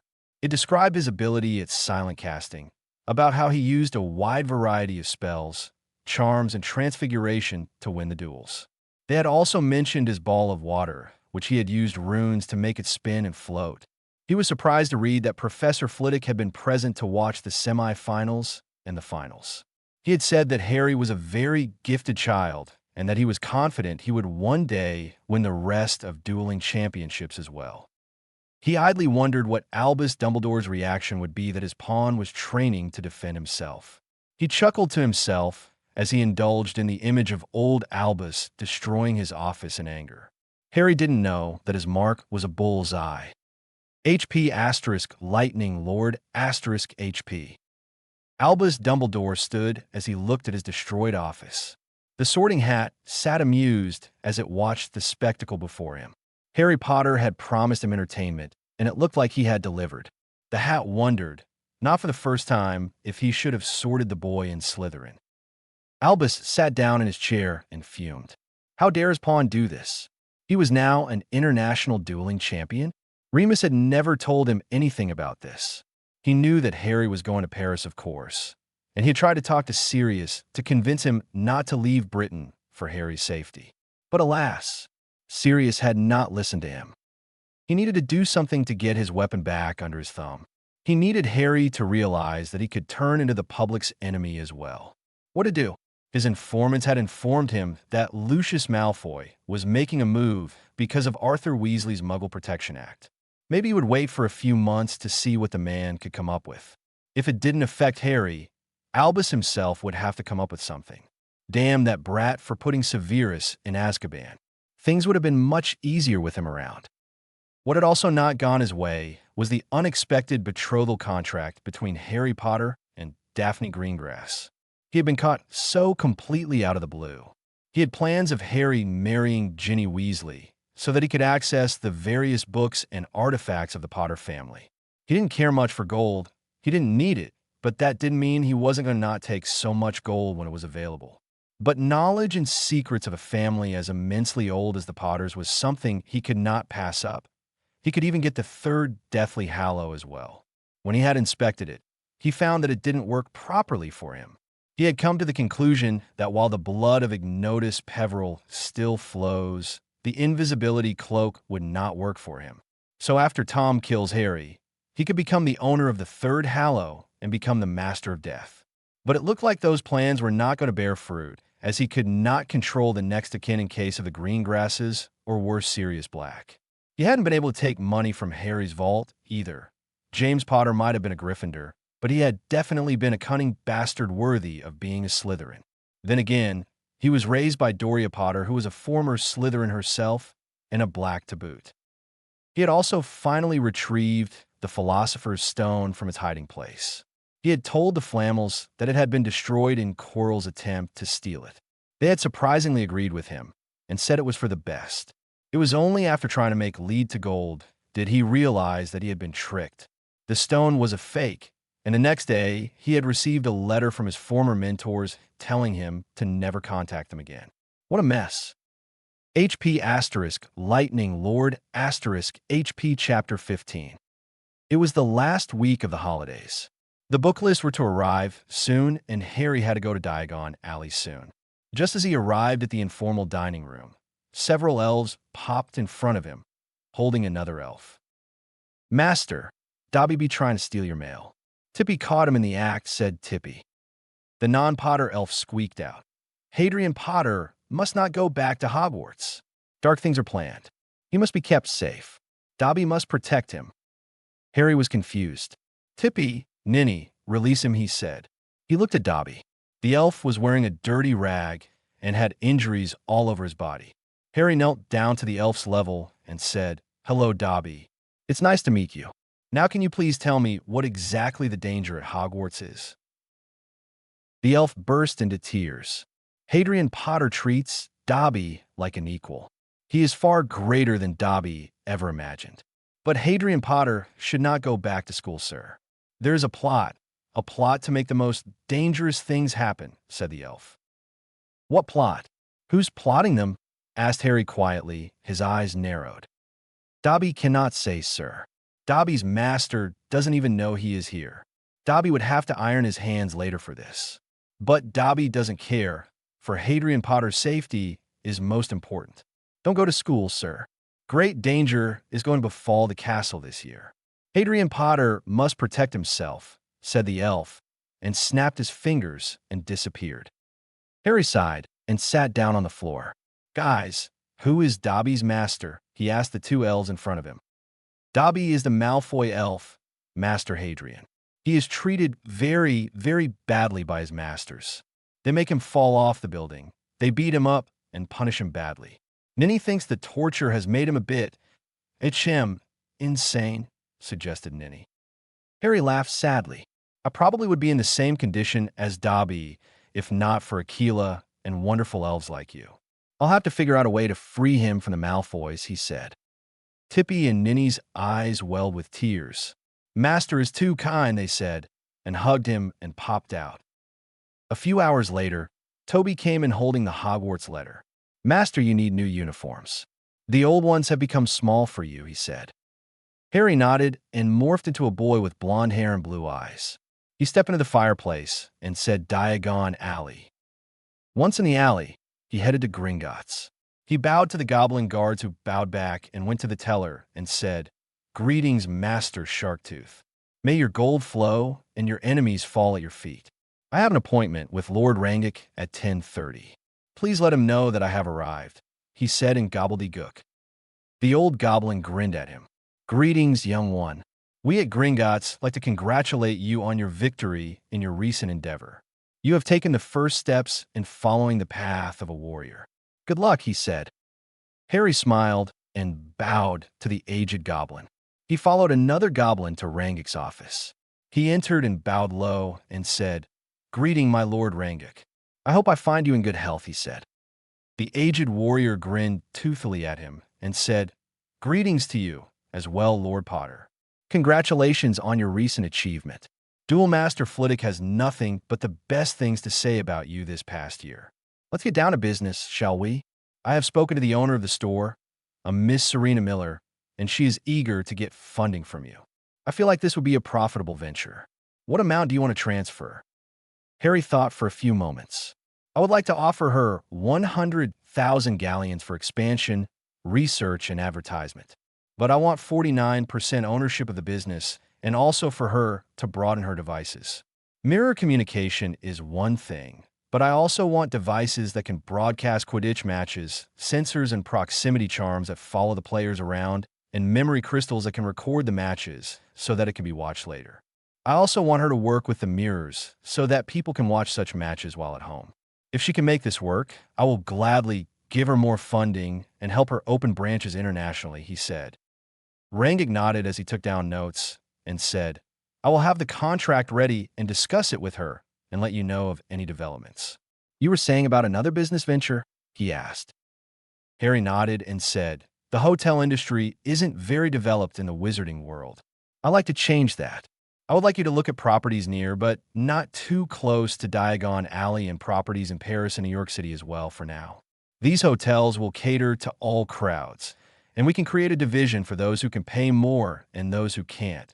Standard rooms and amenities for those not able to spend too much, and luxury rooms and amenities for those who can. We can boost tourism by offering special tours of the city or country. Discounts can be given to regular customers. The first magical hotel in the world. What do you think?" Rangic laughed. "You really will make us both rich. You have a keen mind for business, young one.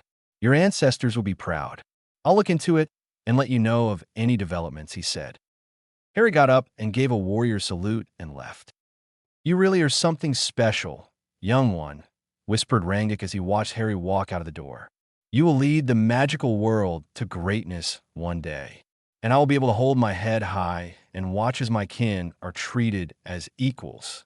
You will do it, Hadrian Potter, as it has been foretold by many wise goblins, for it is your destiny. The ancient prophecies predict your success. May the Mother Goddess always be by your side. HP * Lightning Lord * HP." Harry exited the bank and went about his business. He first went to Madame Malkin's to get his new uniform. Harry had been rigorously working out for the past year to improve his strength and stamina, and his old uniform has gotten tight for him to wear. After purchasing his uniform and leaving a very happy Madame Malkin because of him purchasing expensive silk robes, he headed to the apothecary to fill up his potion supplies. Thinking about potions made him remember Horace Slughorn. The first time Harry had met him, he couldn't shake off the feeling that he knew Slughorn from somewhere. It confused him until he realized that it was probably Voldemort who knew the man and not him. It took only a few classes with the old man for Harry to figure out his intentions. Horace Slughorn was a collector. He liked to be associated with the talented and those from powerful families. It established him as a talent scout, and his students gave him small presents every now and then so that he could throw in a good word about them to different people. So ever since the first potions class, and especially after seeing Harry's amazing talent in potions, the man was raving about Harry's abilities and had begun calling him a prodigy. Harry, of course, went along with it. Slughorn was a very resourceful individual. so he could be useful in the future. Besides, the man was a sheer genius in the subject of potions, and Harry was learning a lot from him. He entered Flourish and Blots to buy his new books when he frowned. It looked like Gilderoy Lockhart was launching his new book and was signing autographs. This was not the first time Harry had been grateful for his metamorphomagus ability. If the peacock had recognized him as Harry Potter, there was no telling what he would do, but drag him for a photograph was a good bet, he thought darkly. He had read all of Lockhart's books and had come to the conclusion that it was a work of fiction, misrepresenting itself to look like fact. Just as he had finished buying the books needed, Lockhart made an announcement. "Ladies and gentlemen, I would like to take a moment to make an announcement. It gives me great pleasure to inform you all that I have accepted the post of defense against the dark arts teacher at Hogwarts School this year. You all can see the real magical me all year round," he said, grinning for a photograph. Harry raised his eyebrows. He knew Dumbledore was a senile old man, but this decision was pushing it, even for him. After Quirrell had died, Dumbledore had decided to teach the subject himself for a few months until he could get a retired Auror to take over for the remaining of the year. He may hate the headmaster, but no one could deny that Dumbledore was an outstanding teacher. He smirked slightly as he watched a photographer take pictures of Lockhart. He flicked his fingers at the peacock, and the man suddenly farted loudly. All those women who were looking at him adoringly stepped back as the smell permeated the shop. Lockhart spluttered for a few moments before giving away a few copies for free. Unfortunately, the books behind the author, courtesy of Harry, suddenly started falling down on the man. Harry smirked and had just walked out of the store when he heard a voice shout, "Arthur N.O." Harry turned back and saw Arthur Weasley and Lucius Malfoy engaging each other in fist fights. Lucius adjusted his robes and turned to Ginny Weasley. He dropped a book in her cauldron and said, "Here, girl, take your book. It's the best your father can give you," he said, and left. Harry left quickly, too. He did not want to be near the Weasleys. The family tended to get on his nerves, and he already had a headache. He tried to access the flue, but the fireplace was packed. He sighed and ducked into a dark alley. After making sure he was alone and nobody was watching, he concentrated on the front gates of Potter Castle and disapparated with a near-silent crack. He had been operating since he was 7 years old and was now able to do with quite well. He could have used his portkey, of course, but he needed to practice operating as well.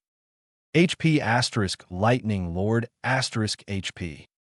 Finally, the 1st of September arrived. Just before he was about to leave, suddenly the weather took a turn for worse. Heavy wind and rain battered against the windows. Lightning could be seen and thunder could be heard. Harry's eyes went wide. "Aquila, what's wrong, buddy?" he asked.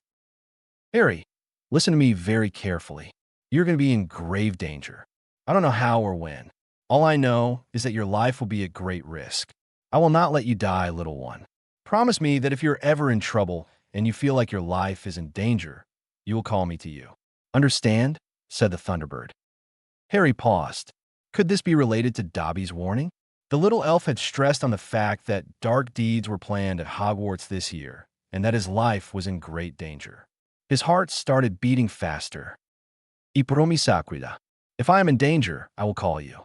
I will also let you know if there is anything suspicious. I'll keep my eyes and ears open," he said. "Good luck, little one. Stay safe." He entered the fireplace and said platform 9 3/4.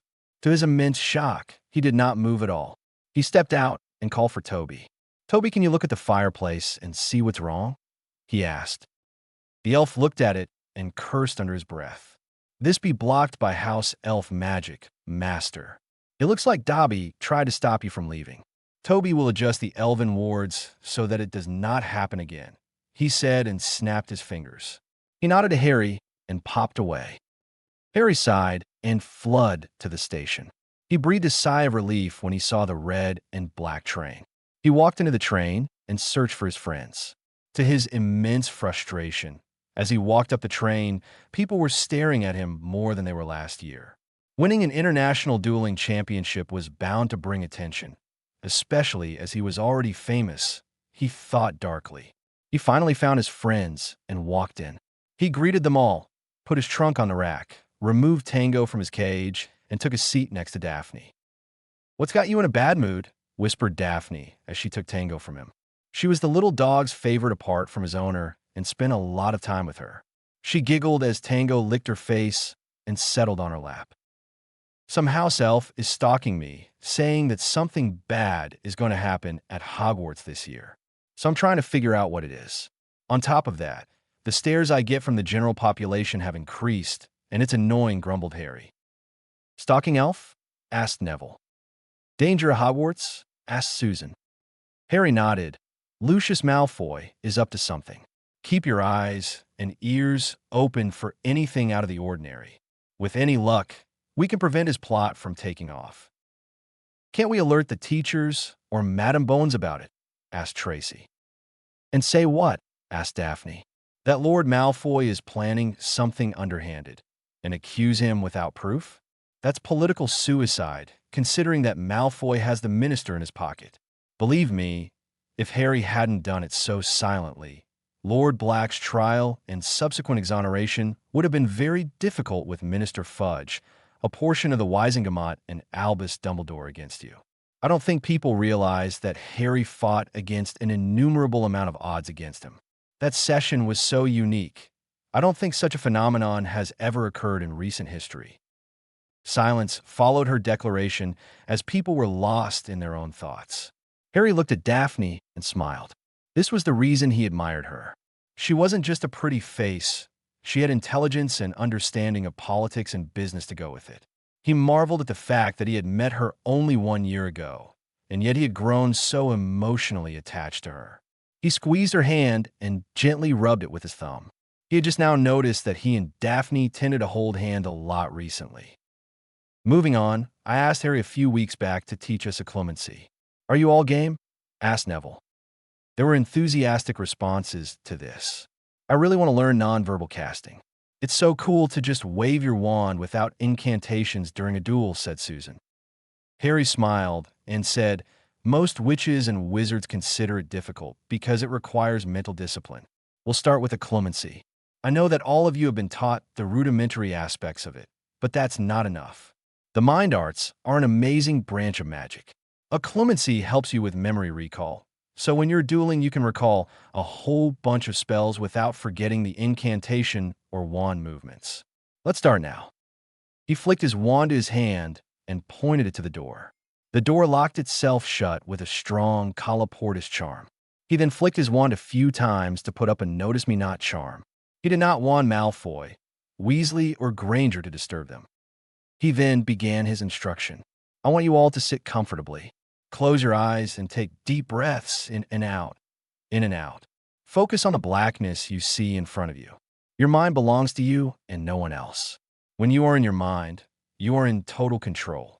This is your magic in your mind, where you are in solitude.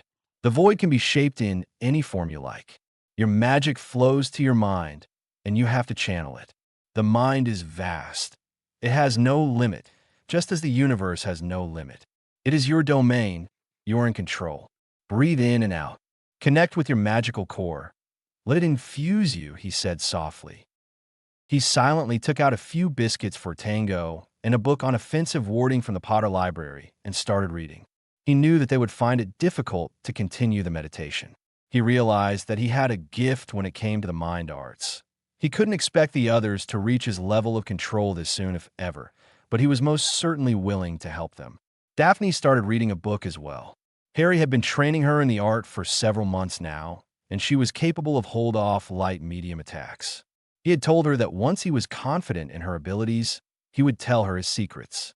Both of them did not want the other to be in the dark about their lives. The hours passed with each of them not being successful at different times.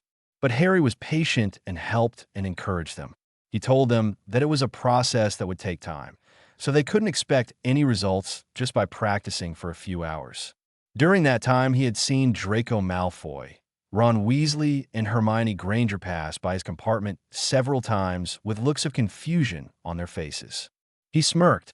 He really should have done this last year as well. Oh well, better late than never.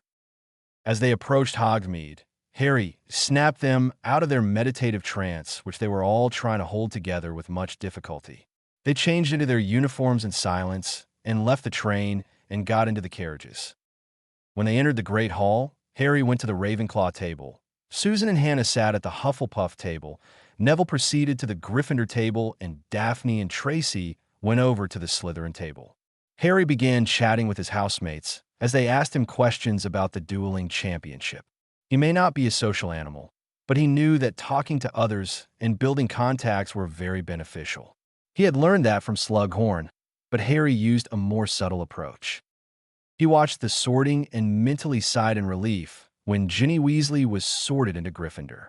If the sad look on her face was anything to go by, the redhead was probably trying for Ravenclaw, but the hat sorted her with the Lions. He was grateful for this, as he did not want to be in the same house as the girl Dumbledore wanted him to marry. An eccentric-looking girl named Luna Lovegood was sorted into Ravenclaw. Harry knew that family. Xenophilius Lovegood owned the Quiver, a wizarding publication that catered to a very small audience. After dinner, the students went to their dormitories for the night. Harry entered his room and looked at the blank walls. He called Toby to expand the room again. While he could do the expansion charm, he still found it a bit tricky, so he didn't mind letting his house elf do it instead. He redecorated his room like last year, changed clothes, and went to bed. HP * Lightning Lord * HP. The next morning he went out to the lake, finished his morning run and exercises, took a bath, and came to the Great Hall for breakfast. Just as last year, just as he entered, the students stopped talking to stare at him. He calmly went to the Ravenclaw table and started eating. He had just finished explaining the rules of a wizard's duel to a third-year Muggleborn when Professor Flitwick made his appearance and handed him his timetable. "Congratulations on your achievement, Mr. Potter. I was quite shocked to see you at the championship, but I have to say your performance was outstanding. I was most impressed with your silent casting. Most adult wizards have problems casting spells silently, so it was really shocking to see a 12-year-old boy do it naturally. And that technique you used in the finals, both the trick with the wand hand and the suspended water, were sheer brilliance. It was on par with the under-16 championship, to tell you the truth." "Well done," he said, smiling. Harry smiled warmly at him and said, "Thank you, Professor. I had no idea you were present on the second day, but your compliment means a lot to me." He looked at the timetable and groaned. "What wrong, Harry?" asked a fellow Ravenclaw, Anthony Goldstein. "We have transfiguration and potions with the Gryffindors this year, and that means I have to dash. Deal with Granger, who'll probably try to do her best to one-up you." "Tough break," finished Padma Patil. "Yeah, come on, we're late for herbology," he said, grabbing his backpack and made his way to the greenhouses. They entered the greenhouses to find an annoyed Professor Sprout dealing with Gilderoy Lockhart. "Oh, hello there. Just telling Professor Sprout the right way to doctor a Whomping Willow. But I don't want you dash." "Greenhouse 3 folks," interrupted Professor Sprout. "Harry, I've been wanting a word if you are," he said just as he slipped and fell face first into a pile of dung. Harry smirked. He really loved wandless magic. It might not help in using advanced spells, but it worked for pranks and in using mind magic. The class laughed, and Professor Sprout did her best to hide her vicious grin as well. Lockhart fled to his classroom as fast as he could. "All right, class, today we'll be working with mandrakes. Can anyone tell me what they are?" she asked. After waiting for several seconds, waiting to see if anybody else knew the answer, she turned to Harry and asked, "Mr. Potter, what can you tell us about mandrakes?" A mandrake is a powerful restorative agent, and in some cases a catalyst, if you will. They are primarily used to return those who are transfigured or cursed to their natural state. You also have to be careful while dealing with them, because the cry of a mandrake can be fatal to anyone who hears it, answered Harry. "Excellent. 20 points to Ravenclaw. Now, these mandrakes are young, so their cry is not fatal, but they can still harm you. So put on your earmuffs and work with them," she said, and demonstrated it for them. After getting cleaned up, he was mentally preparing himself for Granger's reaction in Transfiguration. He entered the classroom and sat down next to Neville. "What's with you?" asked Neville with eyebrows raised. Granger, he replied grimly. Neville gave a cough, but couldn't hide his snicker or his grin. Yeah. It's going to be hilarious, Harry said and rolled his eyes. Don't look, but she's already sending death glares your way, Neville whispered. I have no intention to, replied Harry. Professor McGonagall marched into the classroom and began. Before we begin our new course, we will first review what we have learnt the previous year over the next few days. Let's start with the exercise of turning a match into a needle and the other of turning a beetle into a button, she said. Harry supervised Neville, who was steadily improving in transfiguration ever since he got his own wand last November. He managed the transfiguration after his second attempt, and McGonagall came over. Very good, Mr. Longbottom. I expect to see better progress in my class this year. Mr. Potter, congratulations on your achievement. Professor Flitwick showed me the memory of the final duel, and I have to say I'm impressed. Conjuration, even if it was leaves at your age, is most impressive. I also expect silent casting from you in every class. Go on, give it a try. I like to see it with my own eyes, she said.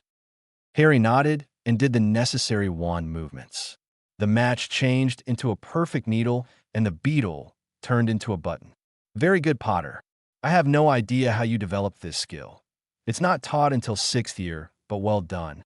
20 points to Ravenclaw, she said and walked away. The Ravenclaw students were quite used to Harry doing something like this, so it wasn't much of a surprise. But Hermione Granger was furious. She just couldn't beat Potter, however hard she tried. She attempted silent casting as well, but with no luck. Finally, at the end of the class, she was forced to give up and she marched out of the classroom, throwing filthy looks at Harry as she went past.